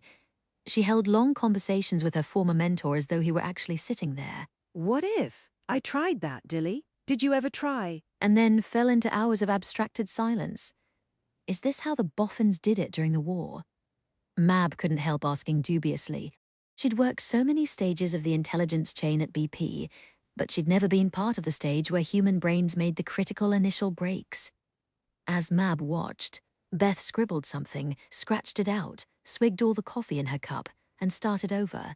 She'd been going nearly 36 hours. "I can see why the intelligence swats thought BP people were all loons," Osler said, then winced at that particular choice of words. But Beth hadn't noticed. Mab wasn't certain if Beth would notice if the house exploded. Her frayed hair had been pushed behind her ears. She had a flare of color in her cheeks, and her eyes glittered like shards of glass. Frankly, she didn't look sane. Is she actually doing anything, Mab wondered, or are we watching a madwoman shuffle paper? Sometimes it takes months. Beth spoke as if reading Mab's mind, not looking up from some chain of letters she was diagramming. Well, we haven't got months, said Mab. Even if you get the wheel settings, how can you decrypt it without an Enigma machine or a Typex? The machines were all shipped out of BP at the end of the war, Osler mused. Broken up for scrap. With thousands of Enigmas and Typexes and bombs, you'd think at least some would have survived. But Mab wasn't sure how they'd find out. You couldn't just go round asking where top-secret decoding machines were kept. I wonder if my Uncle Dickie can turn something up. He's in India now, but maybe his old Admiralty aides. Osler turned with a flip of her skirt, heading for the hall telephone. Beth looked up so abruptly, Mab started. It took her a while to focus on Mab's face. Coffee? Coming right up, Your Highness, Mab said a little sourly, but she supposed there wasn't any other way she could help. She couldn't decrypt Rose. She had no powerful relations who could pull strings. She might as well make the coffee. What am I even doing here? Mab wondered, heading for Corn's Woods Kitchens. If that girl doesn't need more coffee, Mrs. Knox said from the kitchen sink, I'll eat my apron. The woman certainly knew code breakers. She does. Fresh pot already brewing. Help me with the washing up. Mab tied a tea towel around her blue-sprigged cotton dress. You put your feet up and let me do it, Mrs. Knox. It's the least we can do after invading your home. I like hearing the place lively again, Mrs. Knox dried a teacup, looking pensive. It's been nearly 5 years since my husband died. I only met him in passing. I worked in another section, but I've heard he was a great man. He was a great man, but maddening. Most great men are, the way he went through tobacco and pens, and dear me, the water bill for all those long hot baths when he was working through some problem. Mrs. Knox shook her head, smiling. I miss him. A memory of Francis pierced Mab, his lathering up at the mirror in the Keswick Hotel. She blinked it away with a hard swallow. Do you have more soap? I'm afraid that little sliver is it? I'll be that happy when soap isn't rationed anymore. Dilly's wife scrutinized Mab, curious. I keep thinking I've seen you before, Mrs. Sharp. Did we meet at one of the Bletchley Park reviews? Perhaps. I was Mrs. Gray then. Ah. Gently, Mrs. Knox took a cup from Mab's hand. My condolences, dear. I'm glad you've found happiness again. Mab stared into the water. Eddie, she thought. Lucy. But under the fierce wave of love for her babies welled an ocean of flat, blank nothing. She just didn't choose to admit it was there most of the time. Dilly was my second love, you know. Mrs. Knox's voice was thoughtful. I had a fiancé. He died in France, in the First War. My goodness, so long ago, when I got the telegram. I've never been so certain I was going to die, but one doesn't, of course. I thought for a while that I'd never let myself grow so fond of anyone again. But one can't really do that either. Being cut off from life is like being dead. It would have cut me off from a certain very absent-minded papyri translating professor with a gift for code-breaking and a mania for long baths. That would have been a great pity. Yes, Mab made herself say, voice brittle, that's the last cup. I'll see what's keeping Osler. Escaping into the corridor, Mab stood a moment, rubbing her hands up and down the towel over her dress, and then she saw Osler slumped against the telephone. Mab stiffened. What is it? Osler looked up, smile grim. I'm dithering about whether I should ring Giles, feed him a line or two while I'm away longer than planned. I can't bear the thought of hearing his voice. Her finger traced the telephone cord, emerald engagement ring glinting. I've made a perfect mug of myself, trusting him. You're not the only one. Mab thought of the night she ended up drunk in his bed. Thank God I didn't sleep with him.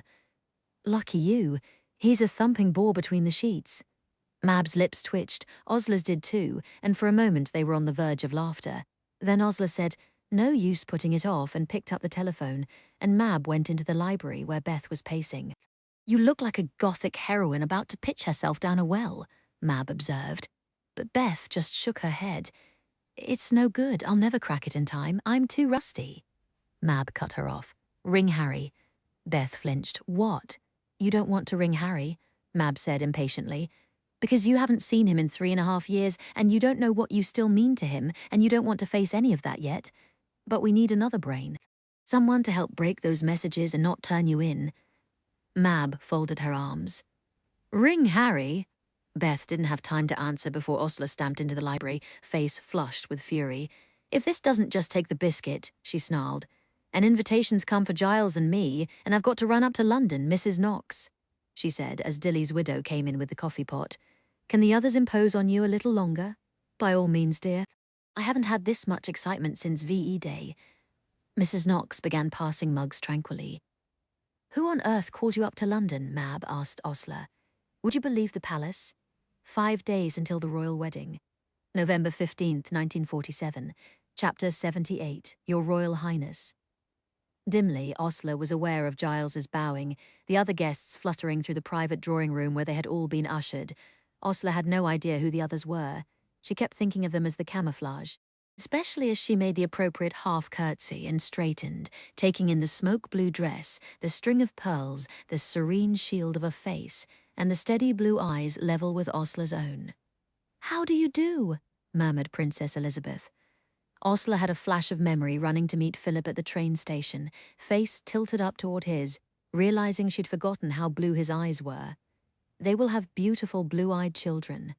Delighted to meet you, Miss Kendall. Hurt, pretty Princess Margaret in buttercream yellow, giving a bold glance up and down the dress Osler's mother had brought back from Paris.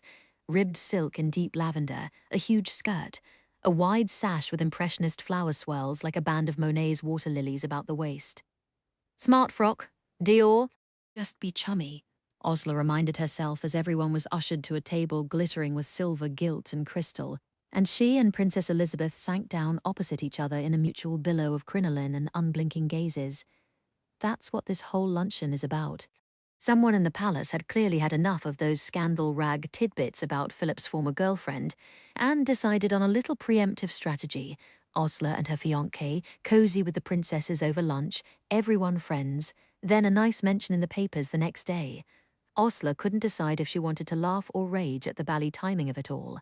On one hand, she'd rather have eaten nails than choked down an elaborate lunch with her traitorous fiancé and anyone, let alone her former boyfriend's royal wife-to-be. On the other hand, Giles would think any stiffness on Osler's part was Buckingham Palace jitters, and not because she'd rumbled his game. And if he's at the palace, he's not thinking about Beth, Mab had pointed out. Watch him, Oz, if he seems worried. He didn't. He looked utterly chuffed to be here at Buck Place, and Osler felt cautiously optimistic that Beth's guess was right. He hadn't been notified of her escape. You look smashing, he whispered into Osler's ear as the first course was served. How'd I get so lucky bagging a filly like you? Because you took a dead set at me when I'd have said yes to the bloody postman, Osler thought. She'd been giving his seemingly casual proposal a great deal of thought since learning what her fiancé really was. He might have had a first from Cambridge, but Giles didn't run in the crowds. She did crowds. He'd been very eager to enter. Social climber, Osler thought, giving Giles her biggest smile over the turtle soup. I was never a friend to you, just a rung in the ladder. She was very glad Philip wasn't at lunch today. Unlike her fiancé from hell, he'd have twigged her real mood in 2 seconds flat. Not just her anger, but what lay underneath it. A shiver of fear to be sitting beside a man who would have a woman lobotomized because she wouldn't give him what he wanted. A man capable of anything, a man she was engaged to marry. The future queen took her first spoonful from the shallow Coalport dish, and everyone followed suit. I hope I may present my personal felicitations for your upcoming marriage, ma'am, Osler said, taking the bull by the horns. I wish you every happiness. A faint softening in the future queen's eyes. Thank you. Such a fuss over one day, Princess Margaret said airily. Quite makes me want to run off to the registry office when my time comes. I don't think Philip would be averse either. He's always been one for informality, Miss Kendall, but of course you know that. I shan't tell you the childhood nickname he had for me. It's quite unflattering. A gleam in Princess Margaret's eye. What did he nickname you? Osler would rather have been strapped to a rack than say that Philip had once called her princess. Giles saved her by launching on a self-deprecating story about school nicknames. A few of the other men laughed. Princess Elizabeth addressed an elderly lady at her side. Turtle soup was replaced by roast partridge and potatoes. Princess Elizabeth came back to Osler with a polite comment about the weather. Osler replied and took a different bull by the horns. The newspaper coverage of the wedding has been quite unrelenting. It must be a relief to know the scrutiny will return to its usual level soon. I'm not here to throw a spanner in your wedding plans, she wanted to say, preferably embroidered on a banner in 3-foot letters. Can I skip dessert and go home? I've got a traitor to collar, and he's sitting here blithering on about his school days. One of the other ladies was asking Giles if there was a date set for their wedding. June, he said with a smile, pressing his knee to Osler's under the table. Osler wished she could jab her silver-gilt dessert fork into his leg. We'll be quite unfashionable with the new fashion for winter weddings, ma'am. An ingratiating smile to the future queen. Osler distinctly saw Princess Elizabeth's jaw tighten as she yawned without so much as parting her lips. You had to respect a woman who could yawn with her mouth closed. A June wedding. Princess Margaret knocked back her wine. Too original. Some mention was made of Princess Elizabeth's wartime service, and Osler fell gratefully on the change of subject as the partridge was replaced by fluffy crepes doused in apricot jam. I understand you were with the ATS during the last year of the war, ma'am. What a lark, working with engines and automobiles. I enjoyed it. A spark lit the princess's blue eyes. You can do a lot if you're properly trained. Yes, you can, Osler said, thinking of Hut 4. Princess Elizabeth tilted her head. Did you serve Miss Kendall? I did, ma'am. Biting into a crepe, I would have been thoroughly ashamed not to do my part. Not one of the women's branches, I believe? I wish I could say more, ma'am, swallowing her crepe, but I'm afraid your superiors would disapprove. The future queen looked startled. Osler smiled sweetly. Mark the occasion, the very first time I ever enjoyed BP's song and dance of secrecy, over lunch at a very different BP. Princess Margaret had another glass of wine in hand when luncheon broke up, and she drew Osler to the window as if to point out the gardens. I'm the one who wanted to invite you, you know. Lilibet wasn't keen at all. Her eyes glittered with mischief. Come on, Spill. What's Philip like when you get him? Alone. Osler blinked innocent. Princess Elizabeth glanced over at them, then went back to nodding as Giles told her yet another story. Maybe Philip's no great shakes considering you've moved on. Margaret looked at Giles. Your fiancé's rather nice. He's a crashing bore. Strange how a traitor could also be a real yawner. The princess laughed. So ditch him. One understands the need for a wedding date, but afterward... I quite agree, Osler said. Margaret grinned. You aren't so milk and water as you seem. I didn't think you could be. Philip hates dish rags. He will be very happy with your sister, I'm sure. If other people don't muck it up for him. Mummy wasn't keen. Margaret scrutinized Osler. Look, you know him. Is he up for this? Can he do it? Osler remembered her own words to Philip. That last meeting in Euston Station. Do you think you're built for that? Playing Albert to her Victoria? I don't think you are, the look on his face afterward. Looking at Margaret now, Osler realized she could complicate Philip's entry to this family quite efficiently, with just a few drips of poison. You can trust him, Osler said. He's not perfect, and you shouldn't expect it. But he's nearly an orphan like me and family, is everything to people like us. What about country? Margaret asked. Arch? Mummy called him the Hun, you know. In his own words, he's near committed murder on behalf of the British Empire. Smiling at Margaret's startled expression. Perhaps someday, if he really trusts you, he'll tell you about his experiences at Matapan. Family was everything, Osler thought. And maybe yearning to get back to Corn's Wood, she had more family than she thought. That went swimmingly. Giles was gleeful as they were ushered out. I can already see tomorrow's write-up. The princesses lunched privately with special friends, including Mr. Giles Talbot and his fiancée, Miss Osler Kendall. Osler dug in her handbag for her gloves, hoping Giles wouldn't want to take her out for a night of cocktails. Oh God, if he tried to wheedle her between his sheets, she was going to absolutely heave. Excuse me, Miss Kendall. A footman caught up to them halfway down the burnished hall outside, bowing. If you will come back with me? Your gloves? But there were no gloves when Osler left Giles and returned to the drawing room, only Philip standing hands in pockets by the window. Hello, he said with a crooked smile. Her stomach was suddenly in ropes. Hello? She wasn't entirely sure what to call him. He'd be elevated to a dukedom on the morning of his wedding, but hadn't received that title yet. He'd renounced Greek citizenship to marry England's princess, so he was no longer Philip of Greece. Philip nodded the footman out, motioning for the door to be left cracked. A private meeting then, Osler thought. But not private. I wanted a hello since I couldn't join you at lunch. How was it? I'm sure you've been filled in. Something told Osler Philip had already spoken to his fiancée. I hope no one thinks I had anything to do with those scandal rag pieces. I know you, Os, never your style. They gazed at each other. Philip looked strange out of uniform, his bright hair no longer picking up the glint of gold braid but shining over a civilian suit. His eyes landed on her emerald ring. I thought you hated green. She did, since the Café de Paris bombing, after which her nightmares were studded by flashes of her blood-drenched green gown. Ozma of Oz. We'll get you back to the Emerald City right as rain. I've learned to tolerate it, Osler said, like a lot of other things. Margaret thinks your fiancé's a prat. Margaret talks too much. She also relayed what you said about me. Pause. Thank you. You could have said a good deal to her. It would have made its way to her sister, and, well, you could have made things difficult between my fiancé and me.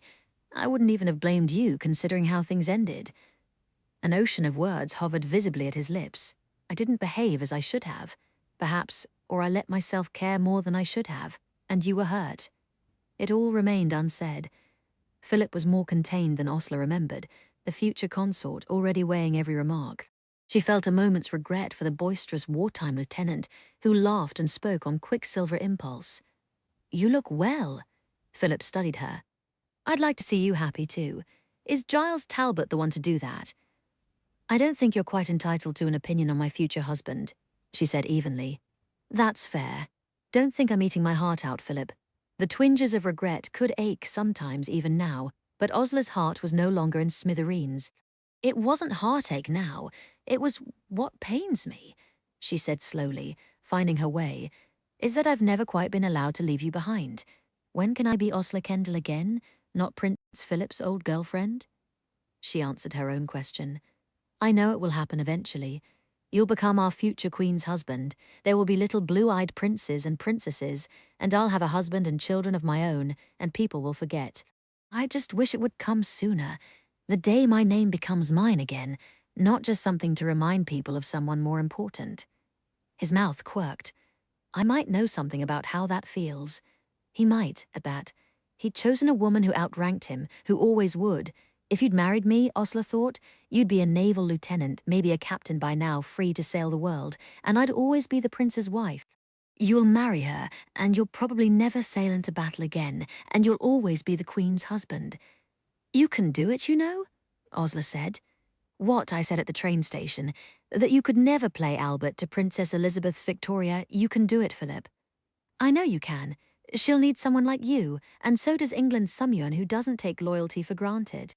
Unlike Giles, who had been born into the nation Philip had chosen and fought for, yet had thrown his loyalty away. Thank you, he said simply. She makes me happy. I'm glad you found your place in the world then. What's your place, Oz?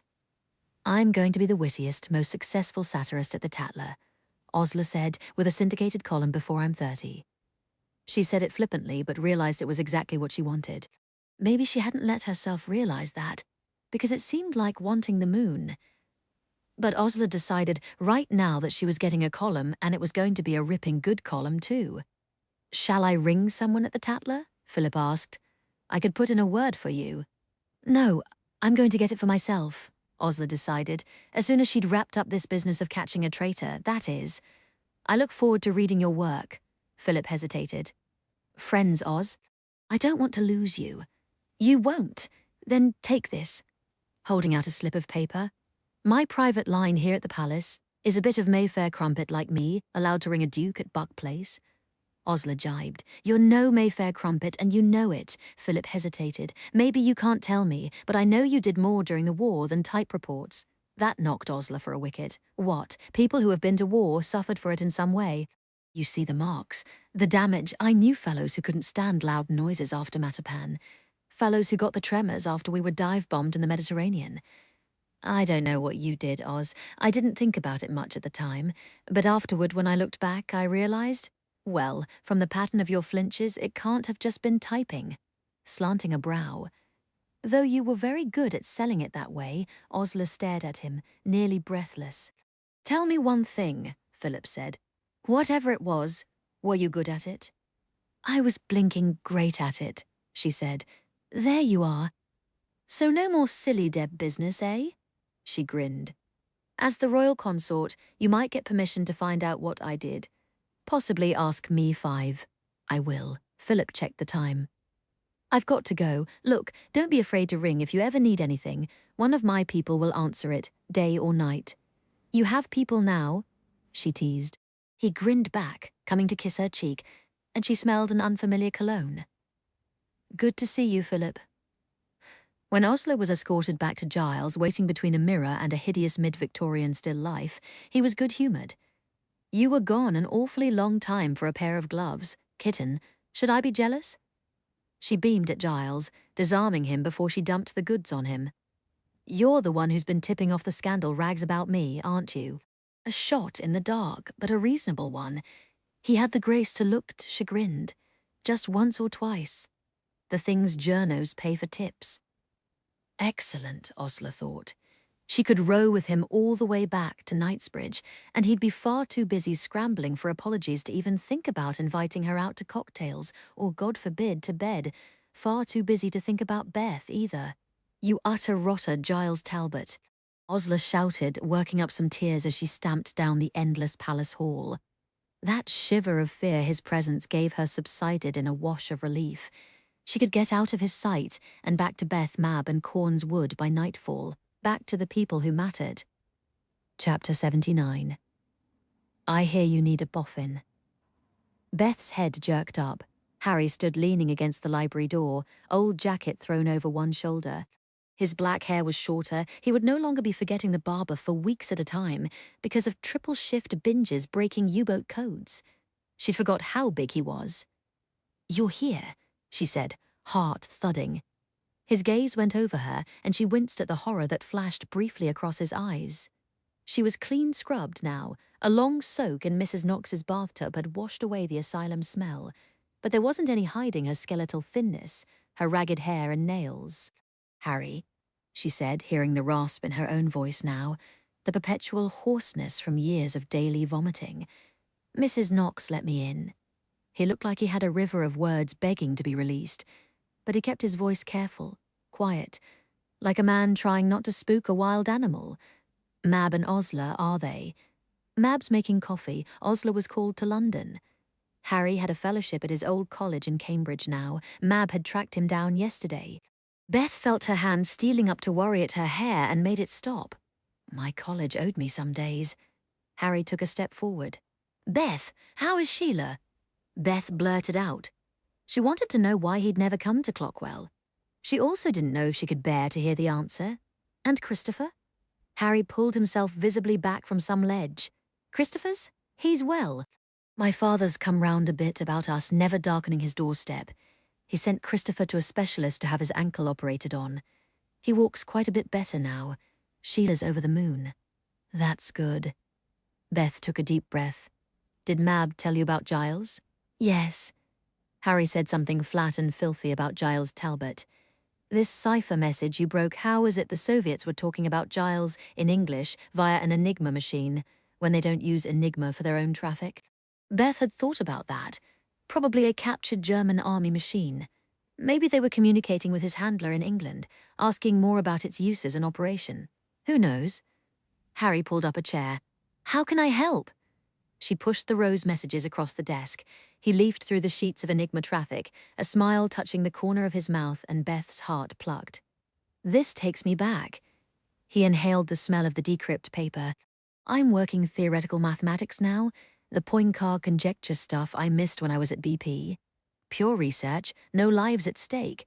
But sometimes I look round my office and I miss the night shifts, the chicory coffee, the morning rush on the U-boat traffic, working elbow to elbow in Knox's section. Everybody climbing over each other when the dispatch riders came in. Beth could have had another year of that if she'd worked to the end of the war. Yet another thing Giles had taken from her. She shook the anger off. There was no time for it. We don't have much in the way of cribs. She walked Harry through how she'd broken the first rose message. He fell into the work without another word. She fell into it too, with another steadying inhale. I looked for you as soon as I was demobbed. He spoke perhaps an hour later, quiet words dropping into the stillness. Your mother told me you died in an institution. She wouldn't even tell me where you were buried. Beth squeezed her eyes shut. Ah, Mother. You never talked about her. I didn't know enough to disbelieve her. A ragged pause. I loved you, and I left you in that place. Harry, Beth broke in desperately. Let's stay focused, shall we? I can't. She trailed off. He blew out an uneven breath. All right. Beth looked at the cipher message before her, not seeing it for a moment. I loved you, past tense. Well, 3.5 years was a long time. She went back into the spirals of Rose with something of an effort. Another hour limped by, working a potential crib that went nowhere. Beth sat back, eyes burning. Why can't I do this? She heard herself whisper. I've been going at it 3 days now, and there's nothing. I can't see it the way I used to. You will. What if I don't? The words came out more despairing than she'd intended. What if I can't do it anymore? The thing that terrified her most being locked out. That headlong rush of falling down the spiral into Wonderland, the world of letters and patterns that she'd walked in with such starry-eyed enchantment. Now she was banging on Wonderland's gates until her fists bled, and everything remained locked. How much of my mind did I leave inside those walls in the asylum? She had felt like the sanest one there. Now she was out, and she felt like a caged lunatic on display at a circus. Harry's big hand extended across the desk. Beth hesitated, then slid her bitten raw fingertips into his palm. Beth, you didn't leave any part of your mind in that place. His gaze was steady. You can still do this. Her eyes blurred. He was warm, he was sane, and he believed in her. Just don't treat me like I'm made of glass, Harry. I don't have time to be broken right now. Later, when Giles was caught, she'd let herself shiver and sob, feel all the damage the asylum had inflicted on her. Not now. He squeezed her hand fiercely. Then let's get back to work. Another hour later. Harry was reading through Boxing Chains as Beth tried to follow a Dilly-esque thought about crabs and turnovers, and they both looked up as heels clattered in the corridor. We're absolutely dished. Osler called, stamping into the library in her Buckingham Palace finery. I've had no luck, Harry. Hello, gorgeous. Harry rose, picking Osler up and out of her tiny patent leather slingbacks. I thought you'd be a duchess by now. Even worse, darling, I'm engaged to a traitor. Hadn't you heard? Osler turned to Beth as Harry set her back into her shoes, and Mab came into the room, drying her hands on a tea towel. I tapped all my godfather's people in London discreetly. No luck figuring out where we might turn up an Enigma machine. Forget the Enigma machine for now. We still need a good break before we've got anything to feed into one. Beth tugged at her frayed hair. And we're not getting there fast enough. We need more brains on this, Harry considered, fingers drumming. I'll ring the professor. He's in Cambridge on a sabbatical year. And my cousin Maurice. He worked on ciphers in Block F, and he's at the Credit Lyonnais in London now. If they could come and put a few days in. We can't tell anyone about this, Beth protested, panic beginning to lick through her veins. We can't trust. We can. Harry's voice was quiet but very sure. Beth, not many people have friends with intelligence work clearance and the absolute ability to keep secrets. But we do, Christ, do we ever? And we have a traitor loose and only a matter of days to catch him. Let's put out the call to the ones we can trust. We trusted Giles, Osler pointed out. We have to trust that he's the only bad apple in our acquaintance. We were picked, we were vetted overall. We have to trust that the process worked, or else BP would never have thrived. A long pause. What do we tell them? Beth said, gnawing her thumbnail. That it's BP business, Mab said. They'll drop everything and come running just like us. They spent an entire war doing that. It's in their blood. I'll make up some more beds, said Mrs. Knox behind Mab, though I'll wager there won't be much sleeping. Goodness, how exciting. Off she went, waving off help, and the others looked at one another. Assemble the Mad Hatters, Osler headed for the telephone. Invitations are being issued for one last absolutely topping tea party. Chapter 80. Knock, knock. Mr. Turing. Mab greeted the dark-haired, round-shouldered man she'd seen ramble through BP, followed by admiring whispers. Thank you for coming at such short notice. Take this, folding his hand instantly round a cup of coffee. She'd learned something these last few days about dealing with cryptanalysts. Point them at the coffee, point them at the problem, then get out of the way.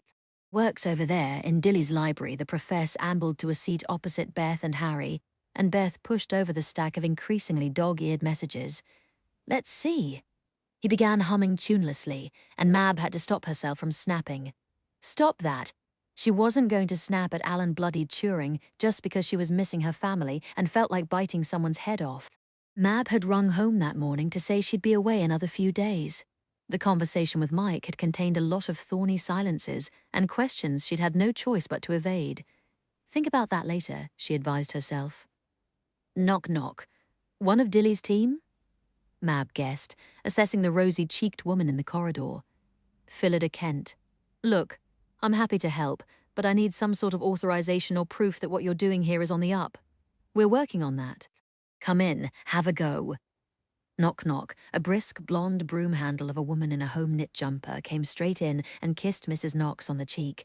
Mab barely knew her except that she'd been another of Dilly's team. I thought she was the traitor, Beth had said. Thank God she's not, because she's as good a codebreaker as me. Peggy Rock came as soon as I could. What have you got? And why do I need to get us authorization to investigate it? We're calling it Rose. Harry pulled out a chair for her at what Mab was already thinking of as Boffin Island. The desk and 2 tables all pushed together, covered in decrypts, pencils and rods, like Puffin Island off the coast of Wales where Mike had taken Mab on their honeymoon, but covered in weird cryptanalysts instead of weird birds. Hello, you Peggy, greeted Beth. I thought you'd had a breakdown. Frame up, Beth said succinctly. Bastard. Peggy surveyed everything, hearing the rest of Harry's explanation. All right, let me work up some official cover for all this through my office. Semi-sanctioned operation investigating remaindered code for purposes of research and security. Maybe that, Mab thought, ought to satisfy any of the BP volunteers who wanted something more concrete than Beth's word that they were working for legitimate purposes. I'll talk to my superior at GCHQ Government Communications Headquarters. Peggy expanded when Beth looked blank. Where I work now, the names changed from the GC and CS days, but it's the same stuff. Code breaking when we're not at war. Is there any chance you get your hands on an Enigma machine through your office? Mab broke in. Surely they can't all have been destroyed after the war. Peggy reversed for the telephone. Let me ring a chap. It really was the most extraordinary thing, Mab thought. BP men and women came and went from Corn's Wood, some of them Mad Hatters she had known like family. Some vague acquaintances from night shifts or the canteen everyone vouched for. Peggy got them some mysterious authorizations, worked 48 hours round the clock, then departed looking elusive. The prof came and went with an absent expression. 2 hours here, 4 hours there, whenever he could make the journey from Cambridge. A bespectacled fellow of Worcester College dropped in from Oxford and had a pencil in hand before Asa. Absolutely ripping does everyone know Asa from Hut 6 was fully out of Osler's mouth. Harry's cousin Maurice came, a cadaverous-looking man in the most expensive suit Mab had ever seen. Then a fellow named Cohen with a Glasgow accent. No one said Giles's name. No one discussed his treachery. No one had to be warned to say nothing when they departed. I've missed this. Phillida sighed when she finally had to leave. Yes, Mab thought. I've missed it too. Though the work still had its stresses. Beth, Mab said, noticing her former billet-mate had snapped 2 pencils in the last half hour. Take 5 minutes. I'm going to trim your hair. Why? Beth blinked. Because you need a spot of tending if you're going to get your focus back. Cryptanalysts, Mab had learned, needed a certain amount of care if they were to perform at their peak.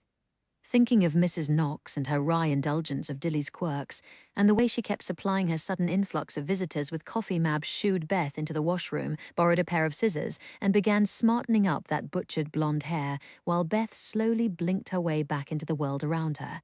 Why are you bothering? Beth asked, as Mab flicked a side part into place. You hate me, even if you did break me out of the asylum. I don't entirely hate you anymore, Beth.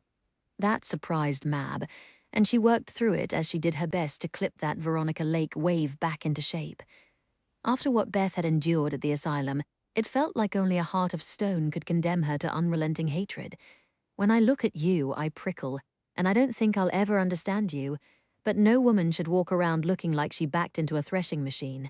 And Beth went back to work, swinging her neatened hair in a pleased sort of way, and in another hour she'd broken out a wheel setting on one of the messages. We're in luck. Peggy Rock blew back into the library with a wooden case in her arms. Mab felt her neck tingle. She'd never laid eyes on an Enigma machine before, only the much bulkier Type X. This had the same rows of keys, the same set of wheels on one side, but it was sleeker, more compact, more dangerous. How? Harry's cousin Maurice breathed. Let's just say not all the machines were destroyed after the war, Peggy said with GCHQ caginess. There's an underground bunker. Never mind where, my superior pulled strings to get me a machine on loan from the bunker. He's ex-BP, which helps. Is there any chance that bunker has a bomb machine as well? Harry asked as Peggy shut the wooden case into Dilly's wall safe. It could cut days off the process. You think I can magic up a bomb machine as easy as an Enigma? Something twice as big as a wardrobe? Yes, Beth, Osler and Mab said in unison. Osler added, I'll eat my knickers if you haven't already asked. Peggy gave her closed-lipped smile. A bomb Mab hated the beasts, but she wasn't able to do much here at Corn's Wood except refill the coffee. If they could get their hands on a machine. I may have made inquiries with my GCHQ superior. There may be a few surviving bombs in storage, and there may be one on loan to a computational research project based in London. Peggy dropped the hypothetical, seeing their impatient looks. It's in a repair lab at the moment, and there's no way to get it out, but we just might be able to get to it. The lab's closed up the last few days before the royal wedding. I could get us in, but we'd only have up until the wedding to work in privacy. Mab could see Beth hunching into herself at the thought of leaving Dilly's library. But she still nodded. It would help. One more thing, Peggy added. If it's in a repair lab, there's no guarantee what shape the machine will be in.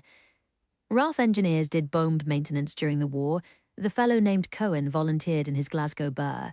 I used to talk to them in the BP canteen. Let me see. Disappearing toward the telephone. We need more than a technician, Harry argued. We'll need someone to operate the ruddy thing. Mab felt a grin hook itself nearly behind her ears. I can. Some muffled wrangling from the corridor, and eventually Cohen swung back in. Alfred's in Inverness now, and David's on a jaunt to Penzance, but there's another laddie who can join us tomorrow night. Have him meet us in London, said Peggy. By morning, they were all piling into assorted cars and waving goodbye to Mrs. Knox, Beth, and the Enigma machine hidden under a blanket in the back of Mab's Bentley. Their makeshift miniature Bletchley Park was on the move. KNOA KNOE. Now the new arrivals had to come to a back door at the end of a complex of ugly warehouses clustered on the outskirts of London. The repair lab was echoingly empty, comprehensively locked. Someone anonymous came to the rear entrance and spoke briefly with Peggy, and then they were setting up shop all over again in a big maintenance bay littered with tools and old tea mugs. Let me guess, Mab, asked Peggy as Beth and the others began dragging tables together, unpacking the rose files. We Danae need to know what strings you pulled to make this happen. Peggy looked bland, unpacking the Enigma machine. We never leave the machines unattended, and no one comes in who isn't vouched for. Knock, knock, came the rapping knuckles again, and Peggy let in Osler, staggering under a load of sandwiches, biscuits, and cigarettes. Sustenance darlings, she laid out food, placed a sandwich actually in Beth's hand because otherwise she wouldn't eat, and came to where Mab was working on their prize, the bomb on loan from its mysterious bunker, towering in one corner like a pagan altar. How's it coming? The drums are a mess.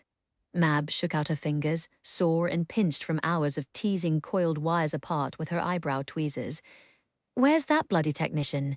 Delayed, apparently. Let me see about getting some more hands to help with the wiring. In the meantime... Knock, knock. Val Glassborough, Mab said gratefully, as Peggy ushered in a familiar face a few hours later. Val Middleton. Now, you're lucky I was in town for the royal wedding. She brushed back a lot of glossy brown hair, sliding past Beth and the boffins hunched over their cipher messages. Peggy gave me the gist. Where do you want me? Grab a drum, darling, Osler called from where she sat with a drum in her own lap. The Bletchley Park bubble had snapped into place around the drafty maintenance bay, and there was a ticking clock hanging over their heads as urgent as any they had slaved under at the park. Knock, knock. Long after sundown, Peggy ushered in the last arrival. Sorry I'm late. A man's voice floated from the corridor. Had to find a mate to take the kids. The Australian drawl penetrated Mab's ears belatedly. She was concentrating so hard on the drum before her. She frowned, straightening, just as a man's voice said, Mab. In the doorway, kit bag in hand, was her husband. Hut 6, Mab said. then Hut 11 and 11A, then the mansion. I worked Eastcote, Wavendon, the outstations, Mike said. After I was shot down, they heard I was an engineer, slapped the Official Secrets Act in front of me, and set me to fixing bombs. He shook his head. And you were one of the operators. I thought they were all Wrens. I was a fill-in because I was tall. Then I became a regular. The two of them were working alone by the bomb. Osler had taken Valerie, the tweezers, and a heap of drums to the other side of the room, tactfully giving Mab and her husband some privacy. Mab sat tweezing wires apart, and Mike was up to his elbows in the cabinet's back wiring, stripped down to shirt sleeves and braces. Mab could hardly look her husband in the eye. Mike had worked for Bletchley Park, her own husband? How did we not run into each other? He smiled, doing a delicate bit of work with narrow pliers. I was called to BP now and then. It's how I got to know Cohen, one of those 3 in the morning canteen friendships. If I'd seen you, I'd have noticed. When did you come, 44? Thousands at BP by then. We didn't cross paths, that's all. It was perfectly possible, likely even. So this is what had you flying south in such a hurry. Mike swiped his forehead on his elbow. A lot just straightened out in my mind. I don't like the lying, Mab said, just to be clear, but I don't have a choice. He nodded. It's what you do when you're us, she agreed. Did he know? Mike looked at her. Francis, yes. She focused on the drum, prizing 2 crumpled wires apart. He wasn't BP, but he was in the same world. Did that make it easier? We didn't really have enough time to figure it out. While we're telling truth, Mike wore that guarded expression he had whenever the name Francis Gray came up. When I look at you, I think how lucky I am. When you look at me, you think how I'm not him. Mab looked down at the drum in her lap. Her husband's voice was steady. Am I wrong? Yes. She tweezed 2 wires apart. I don't think of him when I look at you, because I've tried to block him out altogether. It hurts less. I think you blocked us both in the same go. Francis, stocky and endlessly calm, holding her against him, rarely laughing. Mike, tall and exuberant, holding their babies, rarely without a grin. Maybe I did, Mab said, eyes filling until she could barely see the drum's wires. I liked his poetry. Mike reached for a spanner. Read his book when I was in the RAF. Maybe we didn't have the same war, and he wasn't a flyer, but I could tell he got it. War. Yes, he did. Her tears spilled over. Not a flood, just a trickle of pure pain for the man with the little girl in his arms, standing in the wreckage of Coventry with both their lives stretching before them. I don't mind hearing about him. Mike's voice upturned at the end, the rest hanging unspoken. I just want you to talk to me. I'll tell you more about him someday. Mab wiped her eyes. Right now, I'd rather hear about you. What was the work like, fixing bombs? Her husband took the diversion, turned it over with his laconic Australian smile. 48 hours sometimes trying to run down a fault. Some wren at your shoulder going into spasms. How was your work? Tedious, exciting, stressful, dull. A bit of everything. Mab managed to smile. Shall I tell you about the night all the wrens and I stripped down and worked in our underwear? Crikey, yes. Hours later, Mab and her husband rose, looked around the maintenance bay and realized everyone but Beth had left. It was midnight, the day before the royal wedding, and the bomb machine stood ready. Chapter 81 tomorrow, Mab said, eyes gleaming. Or rather, later today we'll be seeing what happens when we plug her up. She and her husband left, arm in arm, grubby from machine oil. The last to go, Beth realized. One by one, the exhausted Mad Hatters had gone home to their unsuspecting families, crawled off to neglected flats for a few hours' sleep, or gone with Osler, who was putting the rest up in her Knightsbridge digs. You're sleeping here? Harry had asked Beth, pulling on his jacket. He'd been first to leave this evening, just after Mike Sharp had arrived. I made a nest of blankets in the supply closet. Peggy doesn't want the machines left alone. Besides, Beth had no desire to head outside, even on London's outskirts, while Giles was in this city. Are you going back to Cambridge? I'll stay and see it through. Christopher knows his dad has important work right now. Harry smiled. Sheila sends her love. Beth remembered something she hadn't thought of until now. Did Sheila's Fleer survive the war? He did, actually. Nice chap. I've met him. Sheila spends every Tuesday and Thursday with him at his flat in Romford. Harry had nodded good night and headed out. And now everyone had gone, and Beth was alone in the echoing space, looking up at the impassive bronze face of the bomb. "You'd better be useful," she said aloud. "Feed me something useful first," it answered. She wandered back to Boffin Island and leafed through the stack of messages again. "Come on, Rose, open up." Beth remembered why she'd called this cipher Rose to begin with, the way it furled in on itself, overlapping and secretive. It had taken her months to break Abwehr, and they didn't have months for Rose, or even days. A knock came at the outer door hours later as Beth dozed over the decrypts. She roused with a start. Harry's voice drifted. "It's me. What are you doing back already? Letting him in? Bringing you a friend?" Harry set a covered basket on the floor, raising the lid. Boots popped his square grey head over the rim. "Oh!" Beth crashed to her knees and swept up her dog. He wriggled and snuffled, trying to caper on his short legs, and her shoulders heaved. She wasn't sure how much time passed as she held her dog and told him she loved him, before she could look up at Harry through swimming eyes. "You brought him for me. Your landlady's glad to hear you're well. I swore her to secrecy, of course." Harry picked up the basket. "Good night again, Beth. Stay." The word fell out of her mouth before she could think about it. He stopped, a vast shadowy shape against the door. "Or maybe you don't want to." Beth rushed on. "All this week you won't really look at me." Harry dropped the basket, returned in one long stride, and sank down to the floor beside her, reaching out slowly. His big hand warmed the side of her throat. "I didn't know if you could bear to look at me," he said quietly. "Why?" "Because I left you there."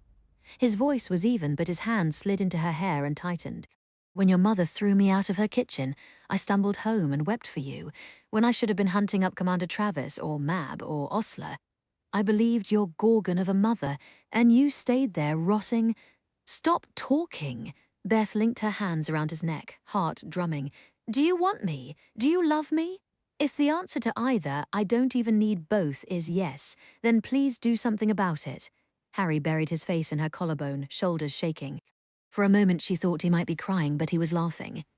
"Yes, ma'am," he said, slipping the first button of her dress loose, then the next. She helped him with the rest, wanting to climb inside him and never come out. He rose, picked her up, tripped over Boots, then walked into the little supply closet without taking his mouth away from hers. He kicked the door shut, opened it a moment later, pushed Boots out with a "sorry chap," and they pitched over onto the makeshift nest of blankets. 3.5 years, Beth thought, but it was like they'd never been apart. Harry's weight over hers, his hand catching her wrists and pinning them over her head, her toes locking around his knees as her back arched, lying in the dark afterward, breast to breast, palm to palm, just breathing. "You've got that look." Harry rose to let Boots in. The schnauzer stamped around their twined feet, chuffing, then curled up on the floor with an outraged expression. "What are you thinking about?" "Rods and lobsters," Beth said sleepily. "Thought so." Harry's chest vibrated with laughter as he tugged a blanket around them both. "Christ, but I love you." "Put on a scarf," Osler told Beth at dawn when the rest of the Mad Hatters returned. "I can practically count the kisses, you hussy." Beth, leaning over the stack of Rose, hair skewered back above her kiss-blotched neck with a pencil, barely heard a word. She'd been back at work since 3 in the morning. Boots was snoring on her feet, and she was deep down the spiral. All through the day and into the winter twilight, Beth had the feeling that she'd wedged a fingernail round the edge of Wonderland's gate. Rose was fighting, but she had it firmly in her grip, spiraling down toward its calyx. "I beat the Italian naval enigma." Beth told it. "I beat the spy enigma. You're no match for me, Rose." It wasn't a match for Harry either, Harry, who had gone to work right alongside her at 3, periodically leaning over to drop a kiss on the nape of her neck. Or the prof, or Peggy, or the Hut 6 fellow named Assar who'd rejoined them from Oxford when Cohen and Maurice had to return to their own offices. "We're going to pry you open tonight," Beth thought calmly. "We've got enough," Harry said eventually, long past supper time. No one had departed for meals or sleep. They were too close, and they were almost out of time. "The bomb can make a start with this." It has to. He didn't have to say. The hours were slipping away like grains of sand in an hourglass. Mab peered at the mess of tables and letter pairs, rod squares and diagrams. "Can anyone make a bomb menu?" Beth looked at her blankly. "For God's sake, the way they compartmentalized our jobs is just massively unhelpful." Too frightfully short-sighted of them, darling," Osler drawled. not to realize our pressing need for operational understanding if a treason case ever popped up. I did menus at BP. Asa was already turning Beth's work into a tidy diagram. Mab took it with a nod, and everyone gathered round. Mab's Australian husband watched with an enormous grin as his wife handled the complicated mass of plugs and wires like a snake charmer funneling vipers into baskets. Valerie Middleton was wide-eyed. So that's how it works. Stand clear, Mab ordered, and threw the machine into life. The drums began to whir and rotate, their mechanical thrum filling the room and sending a bolt of excitement down Beth's spine. "Looks so primitive now," the prof said, standing beside Harry, "compared to the machines I've worked on since." The drums kept rotating and the mechanical whir kept rising. Mab's eyebrows rose along with it. "Well, get back to the other messages," she said, shooing the others. "Average time to a complete job is about 3 hours with a 3-wheel army key like this, and I'll be doing multiple runs, even when. And if it breaks, we've no guarantees this message has what we need." Beth wrenched her eyes away from the hypnotic whirl, reaching for one of the other messages. She couldn't say how many hours passed, how many runs Mab did on the bomb machine as the others paced. At some point, Beth looked up to see that the machine was still drums frozen in a silence that left her ears ringing, and that Mab was running some sort of complex check on the Enigma machine, which until now had sat neglected. "Got to test the stops," she muttered. "Find the ring stelling." The Hut 6 machine room did this part, but I wasn't there very long. Everyone stood poised in suspense. At last Mab looked up, swiped her dark hair out of her eyes, grinned. "Job up, strip down." They were all cheering, voices echoing through the maintenance bay. Valerie pushed her way behind the Enigma machine, setting the wheels as Mab read off the positions. It was long past midnight, Beth realized as she rubbed one foot along Boots's back, in fact. It might be near dawn. Harry wrapped his arms around her from behind. She could feel his heart banging away in his chest.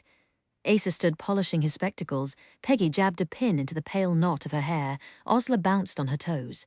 The profess shifted from foot to foot. Mab leaned against one side of the bomb, and her husband against the other, both muttering encouragement as Val laboriously hammered out the encrypted Rose message. "Give it here!" Osler snatched the ciphertext almost before it emerged from the machine. It came out in English. Beth could see at a glance, but the BP translator in Osler had snapped on duty anyway. She'd taken her place in the chain, separating the 5-letter clusters into words with a few pencil strokes. Beth couldn't stay back any longer.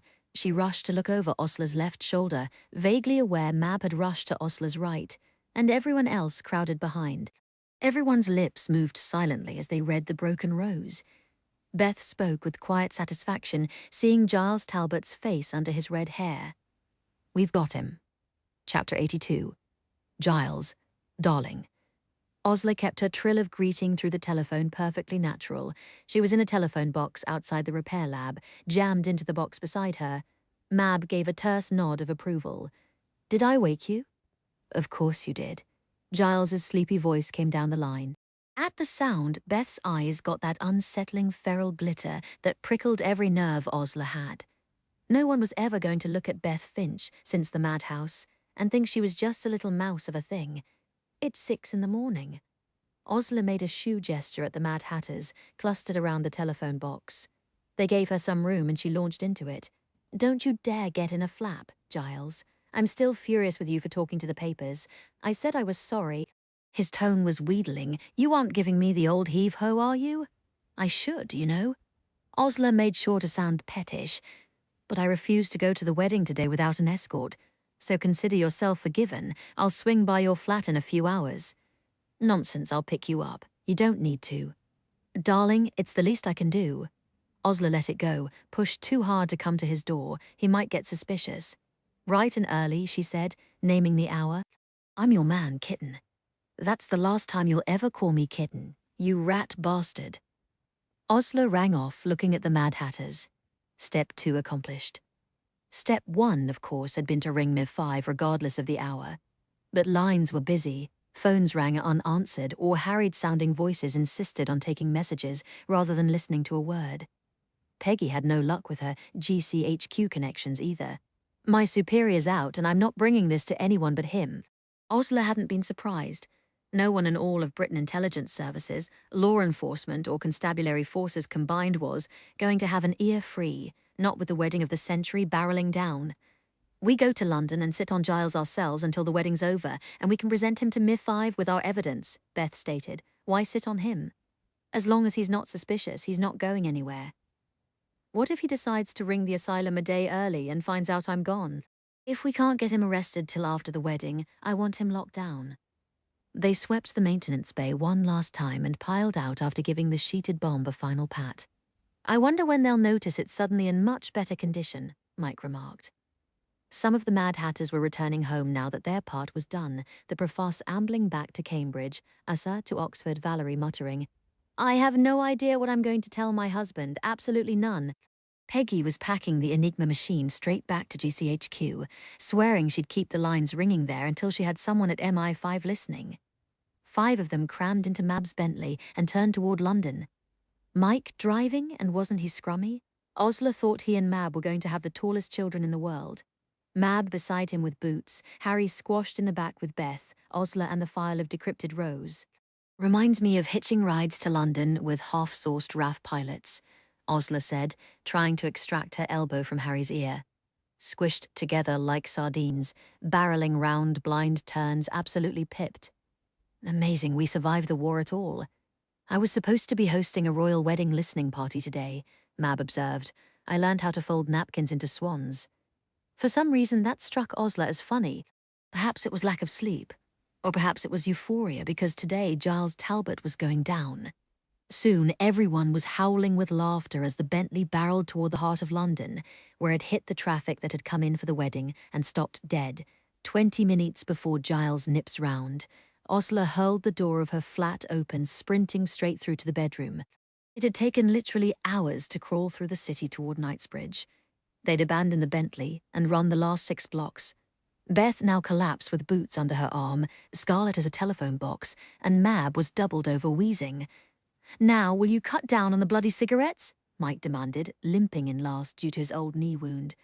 Osler had already hurled off her crumpled skirt and was shimmying into the tube of silver satin she'd set aside for the royal wedding. Giles would knock. Osler would answer the door looking Abby ready. She'd ask him in for a cigarette.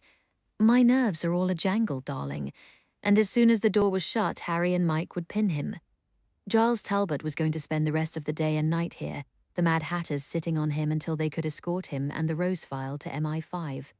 Osler flew out, tugging on her long white gloves, pushing diamond clips into her hair. Is it too early for a drink? The sound of cheers and noise from the streets below made their way through the windows. Osler slung a few ropes of pearls about her neck, took the flask Harry offered, and swigged. They were all waiting for the knock.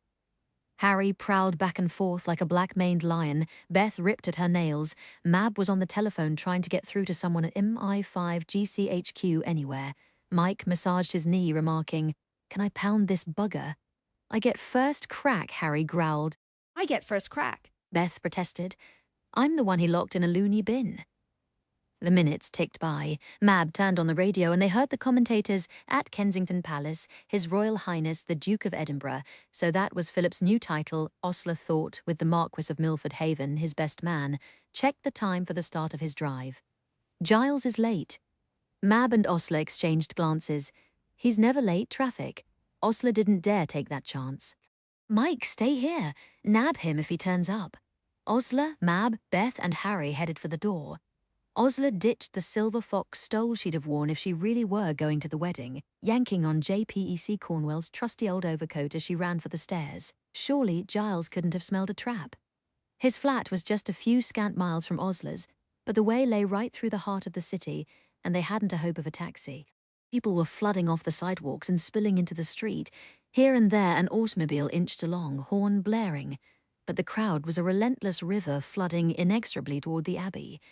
Harry forced a path through the crush, Beth at his elbow, Mab and Osler bringing up the rear.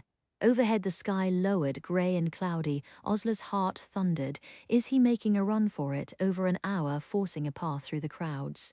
By Buckingham Palace, people lined 50 deep along the street, holding up mirrors to get a better look. Banners flapped, pennants waved, and a great heaving cheer went through the crowd as a horse-drawn carriage emerged from the gates and began rolling toward the Abbey, the Queen and Princess Margaret. Osler caught a flash of white flowers in the bridesmaid's dark hair, then the carriage was gone. The crowd surged, and Harry shouted back to form a chain, dragging them bodily through.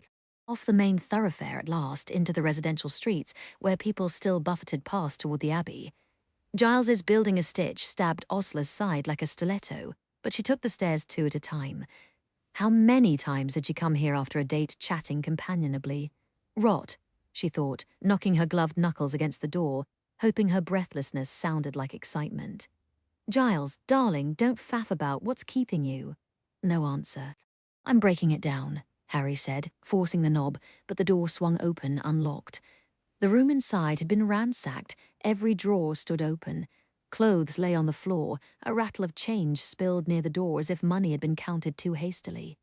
Beth gave a wordless snarl, barely human. I cannot have tipped him off. Osler thought frantically, going over her telephone call. She would swear Giles had heard nothing in her voice to cause alarm.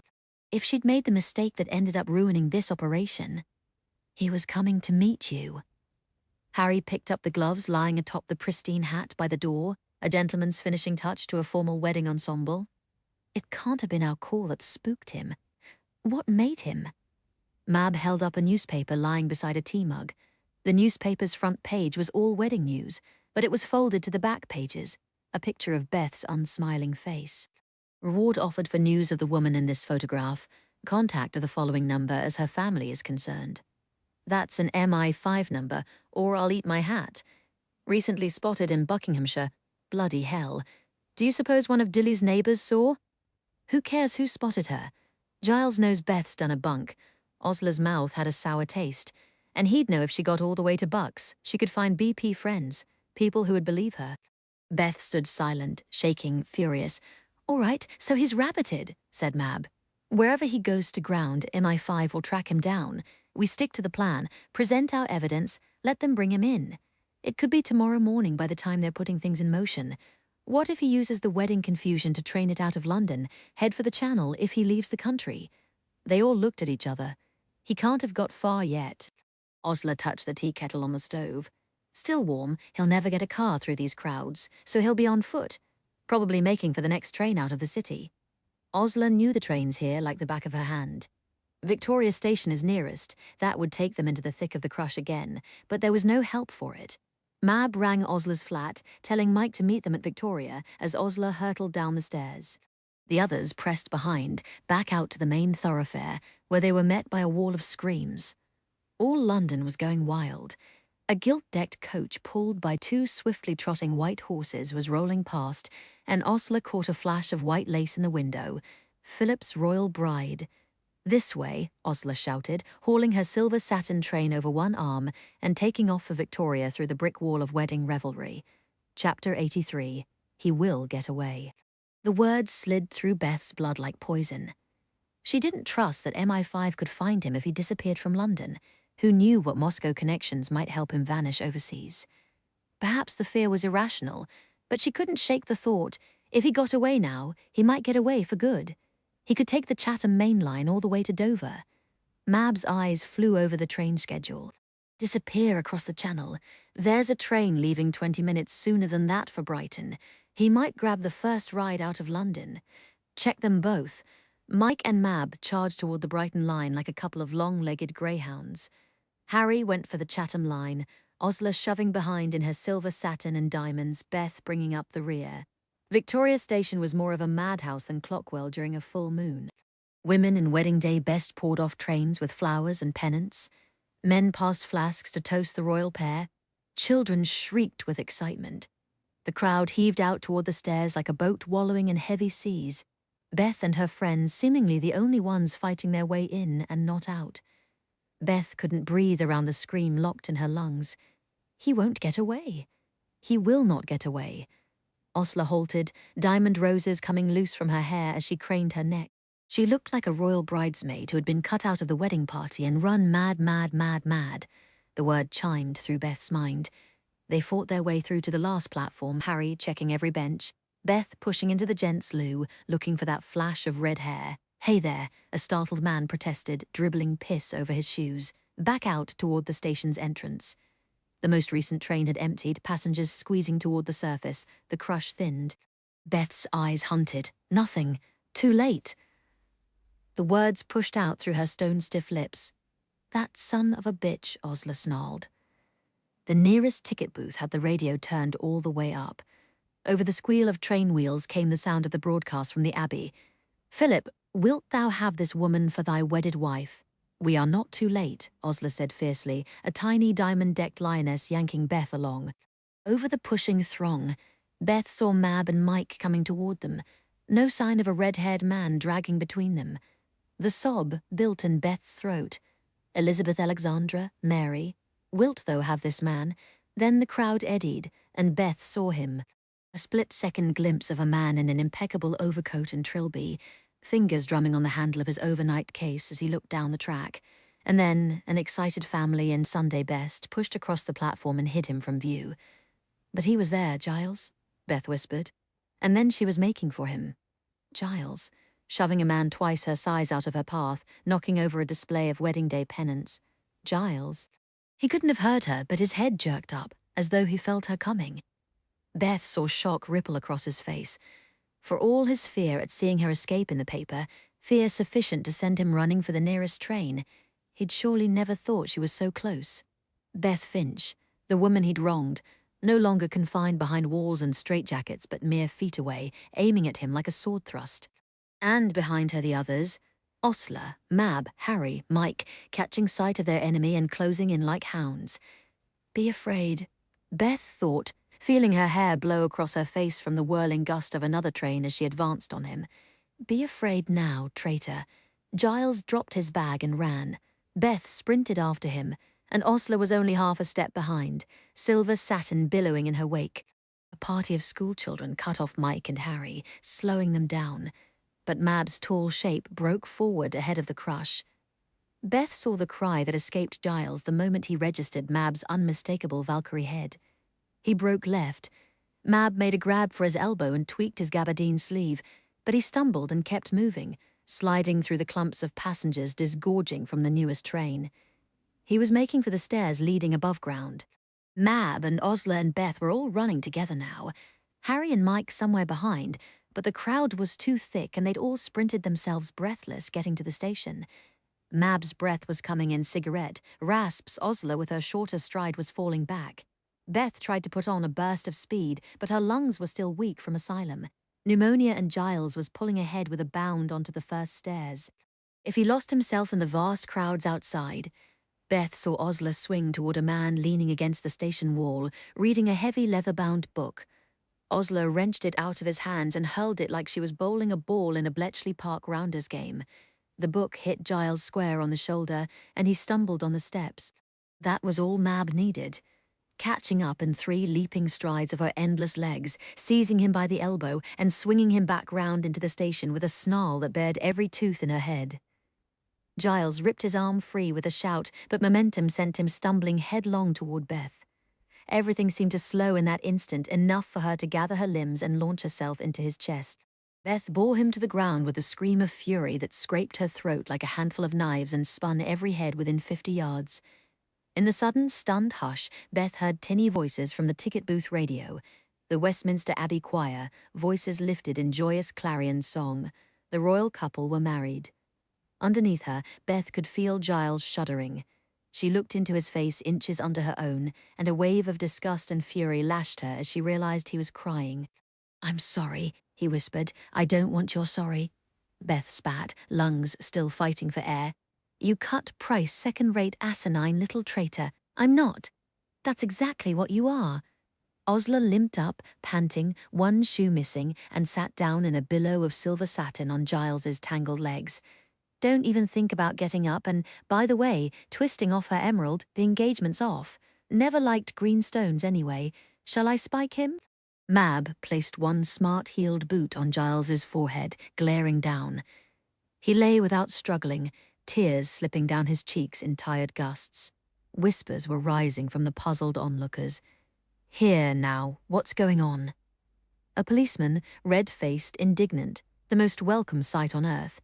Brawling on Her Highness's wedding day, now I won't stand for that, not in Victoria Station. Mab tried to explain. Harry's voice sounded, and then people were shoving, voices rising. A railway conductor tried to haul Mab away from where she was, still half standing on Giles, and Mike promptly clocked him. The man went down like a sack of turnips. Osler was gesticulating at the policeman, who shouted her down, and Beth was the only one to hear Giles's terrified whisper, "What's going to happen to me?" Beth looked down into his eyes. The man who'd stolen years of her life, betrayer of her friends, betrayer of the future queen, who was even now signing her bridal registry, betrayer of the stalwart, stammering king who had walked her down the aisle, betrayer of Churchill, who beamed beside the new Prime Minister in the Abbey Churchill, who had limped into Bletchley Park and told them the war couldn't be won without them. Betrayer of Bletchley Park, all that it was, all that Beth loved. She pushed herself unsteadily away from Giles, not wanting to touch him. "Whatever happens to you," she rasped, "it won't be enough. You are all under arrest." The policeman trumpeted, and the world went right on sliding into madness. Chapter 84. I missed the wedding of the century, Osler thought, contemplating her cell bars. Oh well. The police had ended up arresting Giles, Osler, Mab, Beth, Harry, Mike, the man with the leather-bound book, and 2 ticket collectors. Now here they all were in a drunk tank, who knew where, with threats from the policemen that they could all bloody well stay there overnight or until the wedding celebrations were over, whichever came first. Somewhere further along the corridor, Osler had seen Mab and Mike go into one cell, Beth and Harry and Giles into another. Giles was protesting, but not very clearly. Somehow in the scuffle before handcuffs came out, he'd tripped over Harry's boot, crashed to the ground, and come up with a dislocated jaw. Sad, that. Osler smiled, contemplating the wreck of her silver satin Dior, hearing the rattle of bars. We did it, she thought. Well, almost. Giles Talbot couldn't talk his way out of this cell before Peggy Rock got through to someone at her GCHQ offices and rallied assistance, or failing that, before Osler played her trump card. "If it's not too inconvenient, sir," she'd already drawled to the sergeant, sliding a discreet pound note into his palm, "could I just bip out to the desk and make the teensiest phone call before you release anyone in our party?" Blinking her lashes, playing up the Mayfair vowels, clearly a female with the kind of family you didn't want descending wrathfully on your doorstep to rescue their lost princess. "Witless bloody Debs," the sergeant had muttered, but Osler just grinned. The phrase had lost its sting. Could a witless Deb have helped catch a traitor to the crown? No. And the important people, her BP family, the consort of their future queen, and a highly secret portion of MI5 knew, or would soon know, what she'd done. If the rest of the world continued to rate her low, well, that was their loss. Osler Kendall had proved herself to everyone who mattered. "You're definitely not my wife," a voice commented from the other side of the cell bars. Osler looked up to see a tall officer in rifle brigade uniform. "I don't think I'm your wife either," Osler replied, "unless I'm suffering from spectacular amnesia." The officer turned to the sergeant. "Why exactly did I get called to the clink for some woman I'm not married to?" His voice sounded familiar. The sergeant handed Osler's overcoat over. "Your name was in the label, Major Cornwell." That desk clerk should have verified. Commotion further along the corridor made the sergeant break off. "A moment, I'll be back." He hurried off, and Osler looked at the worn-out overcoat she'd been hauling about since the Caf de Paris. Looked at the man holding it, dark-haired, a major's insignia on his uniform, a military cross. "You're JPEC Cornwell." A good Samaritan with a low voice, so soothing in the aftermath of the explosion. "Sit down, Ozma, and let me see if you're hurt." Osler scrambled up, coming to the bars. "What do all those initials stand for?" "I've been wanting to know for years." "John Percival Edwin Charles Cornwell," he said, still looking bemused, throwing a half salute. "Major Rifle Brigade. First in Egypt, then with the partisans in Czechoslovakia." Osler reached through the grill, took hold of her Good Samaritan's collar, drew his head down, and kissed him warmly on the mouth through the bars of her cell. She smelled heather and smoke. That wonderful scent that had long since faded out of his overcoat. "I've owed you that since you pulled me out of the rubble of the Café de Paris," she said, drawing back with a grin. "For God's sake, tell me who's Ozma of Oz?" "Elle. Frank Baum's Lost Princess. My favorite book." He gave her a slow, thoughtful look. "Pleased to meet you, Osler Kendall. May I say, you have very nice handwriting." "Oh, blast. You actually got my message in a bottle letters." Osler had assumed those missives had dropped into limbo, considering the lack of response. She'd never written anything about BP, but still, they sat in a heap with my old landlady until I finally came back to London. I wrote you back then, but that Buckinghamshire address was defunct. He regarded her with a nearly invisible smile. Did you ever get over that chap who broke your heart? Osler waved a hand. He's last year's news, darling. Good. You sounded very low for a while there. I'm really quite a fizzing sort normally. You're just always running into me when I'm in a blue funk, heartbroken or recently bombed or incarcerated. Yes. Why are you in jail exactly? Afraid I can't say. Official Secrets Act. Major John Cornwell rubbed a hand through his dark hair, looking bemused again, but the sergeant's voice interrupted. You're free to go, sir. Sorry for the inconvenience. And you, Miss Kendall, have been cleared to make your telephone call. Don't go anywhere, Osler, told JPEC Cornwell with a sparkling smile, breezing past him for the front desk, where her trump card hit the table as she rang a number by heart. A message for Prince Philip, please. Yes, the Duke of Edinburgh. I'm aware he's at his wedding breakfast. She lowered her voice and murmured for a long moment as every policeman within earshot gaped. No, I can't give any further details. But he gave me this number for any moment of dire need, and that need is now. Chapter 85, Secret, Intended Recipient, Eyes Only. As per penalty of prosecution under Official Secrets Acts 1911 and 1920, 21 December 1947. Our red-haired chap has been very talkative. After we've finished picking his brain, I recommend our Killer and Bay facility in Scotland, significantly more secure, if more bleak than the sanitarium which failed to hold Miss Finch. One final thought. There are hints that our red-haired chap is not the only compromised individual in our circles. Once the current matter is finished, I suggest we divert our efforts toward this new information. Time to settle accounts. It looks dead, Mab said. Deader than Manderley after the fire, Osler agreed. Beth gazed across the weed-choked lake at Bletchley Park's mansion. The green copper dome and elaborate brickwork thrust against the grey winter sky, and a few people came in and out, but BP had changed. The long block buildings and old green huts were shuttered for Christmas, the grounds all but empty. But it was more than that. Beth shivered in her smart new tartan coat and scarlet scarf, bending down to rub Boots's head. She was suddenly glad she hadn't come alone. It's not usually this empty. The space is rented out now for training courses and so forth. Osler's breath puffed in the cold, in her full-skirted ivory coat edged in silvery mink, complete with mink hood sitting on her dark hair. She looked like a Christmas tree fairy. If it weren't 2 days before Christmas, this place would be bustling. Not with our kind of bustle. Mab looked at the mansion. Remember the day we arrived, and you called it lavatory Gothic. Beth still couldn't say a word.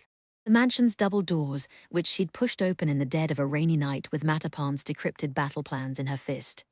The lakeshore, where the Mad Hatters had discussed so many books. The cottage. Out of sight from here, whitewashed and homely mentally, she opened the door to see Dilly Knox at his desk. Have you got a pencil? We're breaking codes. Tears blurred her eyes. Let's go. Neither Osler nor Mab argued. They turned meandering back toward the gates which were no longer manned by stern guards. A faint sprinkling of snow frosted the ground. So we're all done with our debriefings. Mab stalked along in forest green trousers and a long jade green coat, a fedora like a man slanted across her brow. Mem I-5 isn't going to call us in again? Surely. Doubtful, darling, Osler said. Did either of you find out just why the Russians were discussing Giles via Enigma traffic in the first place? I asked during my interview, but the chap got dreadfully snippy. Peggy told me after her debriefing, Beth said. My guess was right. The Reds captured a German Enigma machine during one of those back and forths across Soviet territory. They passed a few messages through Giles's contact in London, trying it out. Giles was hoping they'd adopt it for their own coded traffic. Our Y stations were monitoring Soviet radio chatter, so it was flagged and Dilly saw it. What do you think happened to Giles? Mab stared at the lake, and Beth knew she was remembering when she and Osler first clapped eyes on him, wading out in his drawers, grinning and friendly. I don't think we're ever going to know, Beth said, indifferent. What's more, I don't give a toss, Osler pronounced, as long as he's gone. They wandered clear of BP, not looking back. Are we all going to the station? Osler asked at last. I'm nipping back to London, Mab's off to York. Don't tell me you're going to the village to see your family, Beth. No. The Finch family was in an uproar. First Beth's escape from Clockwell, then her official release, then the news that her father had left Mrs. Finch out of the blue. He'd moved to a tiny flat and was refusing to come home. The house would apparently have to be sold. Mother had taken shrieking to her bed. None of Beth's siblings wanted her to live with them. Beth had already decided the entire matter could be worked out without her. I'm waiting here. Harry's driving over from Cambridge. Osler cocked her head. You and Harry? Is that still on? Don't you want something more? I don't know. Usual. Marriage, Beth supposed she meant. Children, a house, a man's shoes to line up with hers. Beth shook her head, but smiled. It's what I want, and it's very much still on. Well, where are you going to live? You can bunk with me in Knightsbridge as long as you like, you know. Bless Osler, Beth thought, but no. 3.5 years in the asylum. What she craved now was space to herself. Space to process what had happened to her, let the bad dreams come, get through it and out the other side. Harry understood that without a word needing to be said, he'd wangled her a clerk's job at Scopelli's music shop in Cambridge, and a room too, Mr. Scopelli says you can use the old bomb shelter bedroom in the back until you get digs of your own. Beth imagined mornings alone with boots and a cup of tea, listening to Bach partitas, afternoons quietly working the counter, Sunday mornings in chapel, thinking of codes as hymns soared, Harry bringing lunch from his college every day, staying the night when his family could spare him. She smiled again. For now, that sounded fine. I still think MIV5 owes you compensation, Mab said tartly. Locked up unfairly and still managing to bring a traitor to their door. A little cash to rent you a flat is the least they could do. There might be something. Eventually. Beth knew she wasn't going to work at the music shop forever. If you want the sort of job that uses our skills, come to GCHQ with me, Peggy had said after their final debrief. Even without a war, Britain needs people like us. They'd leap for joy to get you. Yes, Beth thought. Her work was a drug she had no desire to ever purge from her blood. She wanted to go back to it, just not quite yet. She was no longer trapped inside the clog. But she didn't feel like she'd entirely caught up with time outside it, either. To tide you over until those chintzy MIV5 snakes cough up. Osler took out her cigarette case and extracted a flash of green from among the gauloises. Here, pawn it. Beth looked at the ring with its emerald the size of a halfpenny. You're sure? I thought about throwing it in Giles's face when we were arrested, Osler mused. But really, why should he get it back? And outside novels, who really tosses emerald rings around like seashells anyway? I'd far rather it went to rent you a flat. Or maybe, Beth thought, it could pay for treatment for her go-playing friend still locked in Clockwell, to see if anything might be done for her. Thank you, Os. Give me one of those cigarettes, Mab asked before Osler put away the case. And a light, ooh, what's that? Examining Osler's silver lighter, JPEC. The Honourable John Percival Edwin Charles Cornwell, Osler said, lighting 2 gauloises. How the hell do you walk into jail with a traitor and walk out again with a lord? He's not a lord yet. His father's the 7th Baron Cornwell, that's all. They have an absolutely topping place in Hampshire. I'm visiting over New Year's once I've negotiated my new post with my Tatler editor. Osler passed Mab's cigarette over. Christmas in York for you, my queen. I'll be back in time to bundle Lucy and Eddie up for their first snowball fight. You wouldn't believe how excited Mike gets about snow. It's an Australian thing. Mab turned her wedding ring around her finger. It'll be good to be home. Funny thing about homes. Osler looked thoughtful, taking a deep draw off her cigarette. I was always thinking I didn't have one. Not really. Houses, hotels, places to stay, but no home. No real family. Not really belonging anywhere. She looked back at Bletchley Park. But there's this place. This place is dead, Beth pointed out. We still belong here, all of us. Look how everyone answered the call, even people we barely knew like Asa and the Prof Cohen and Harry's cousin Maurice, all hurrying out to Corn's Wood without a question asked.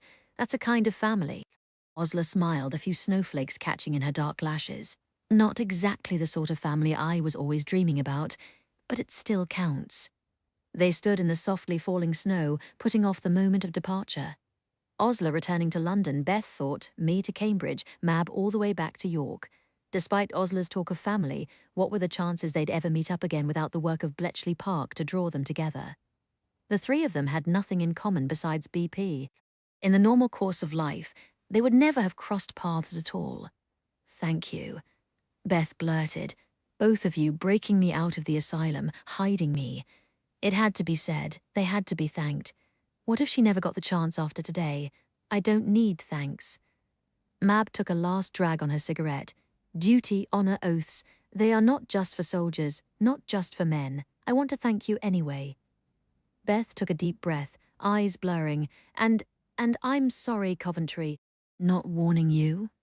She couldn't hold their eyes. She looked away, back toward Bletchley Park. Bloody hell, Beth. Mab dropped her cigarette, grinding it out under one high-heeled boot. There are things I don't want to forgive you for, you or Oz, and maybe I won't ever be able to completely, but that doesn't mean we don't. She stopped, looked up, brows slanted at their most ferocious angle. The rushed three-way hug was fierce, spiky, awkward. Beth felt the silkiness of Osla's mink against her cheek, inhaled Mab's familiar perfume. Look! Mab scowled as they pulled apart. Trains run all the way to York. Don't be strangers, you two. We could pick a book, start up the Mad Hatters again. Osla swiped at her eyes. Meet at Betty's, have a tea party with actual scones and jam. Beth pushed her wave of hair behind one ear. I've been reading the Principia Mathematica. She found Isaac Newton flat going. But sometimes she caught a glimpse of intriguing spirals round the edges of the complicated exercises. Harry showed her spirals of numbers rather than letters. Oh, darling, don't make us do maths, Osla groaned. What about the road to Oz? I've been devouring Baum. Too fantastical, Mab complained. There's a new Hercule Poirot coming out. We never did agree about books, Osla said. We never agreed about anything. Mab snorted and checked her watch. I'm going to miss my train, a final nod. And then Beth stood before the gates with boots waffling about the frozen ground, watching the ivory coat and the jade green coat swing up the road. Osla, she called suddenly, almost shouting, Mab!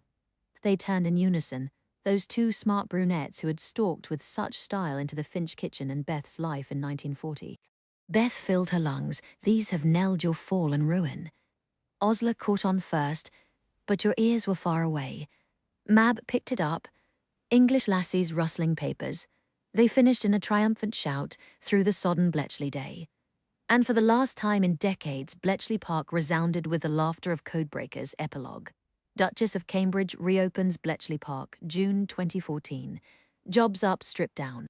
The replicated bomb machine stops, and the Duchess of Cambridge smiles at its demonstrator during her tour of Bletchley Park, Britain's now famous code-breaking centre. During the Second World War, this stately home thrummed with top-secret activity as thousands of men and women worked to crack the unbreakable Axis military codes, a feat that, according to many historians, shortened the war by at least 2 years.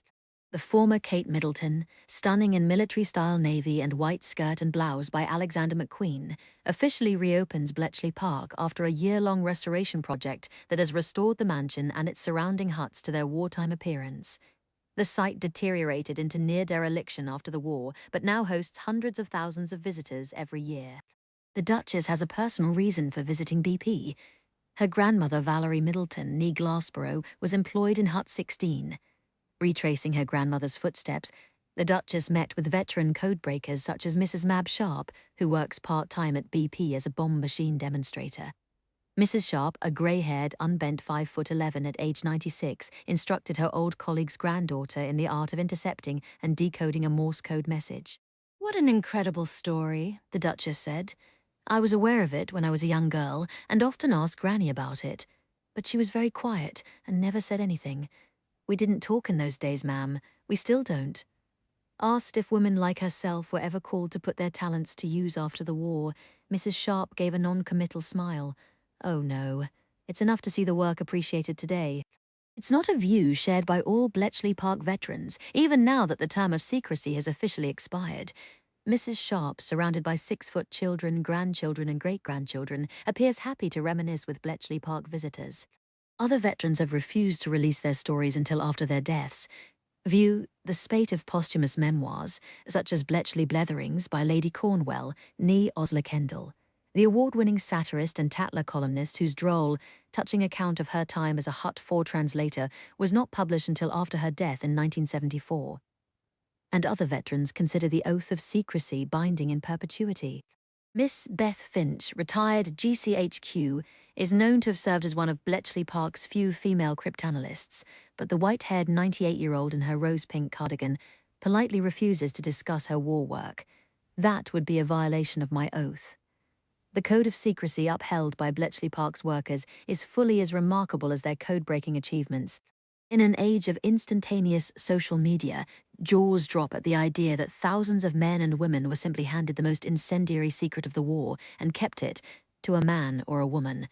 Churchill famously referred to them as the geese who laid the golden eggs, but never cackled. Despite the bustle of Bletchley Park today, the camera flashes of the royal visit, the millions of visitors come to marvel at the bomber machines. Something of that golden silence still holds over these grounds in a hush of honored and unspoken secrets. There are stories here still untold, without a doubt, stories locked in steel-trap codebreaker minds behind steel-trap codebreaker lips. Bletchley Park's walls have been renovated, if only they could speak, but some codes will never be broken.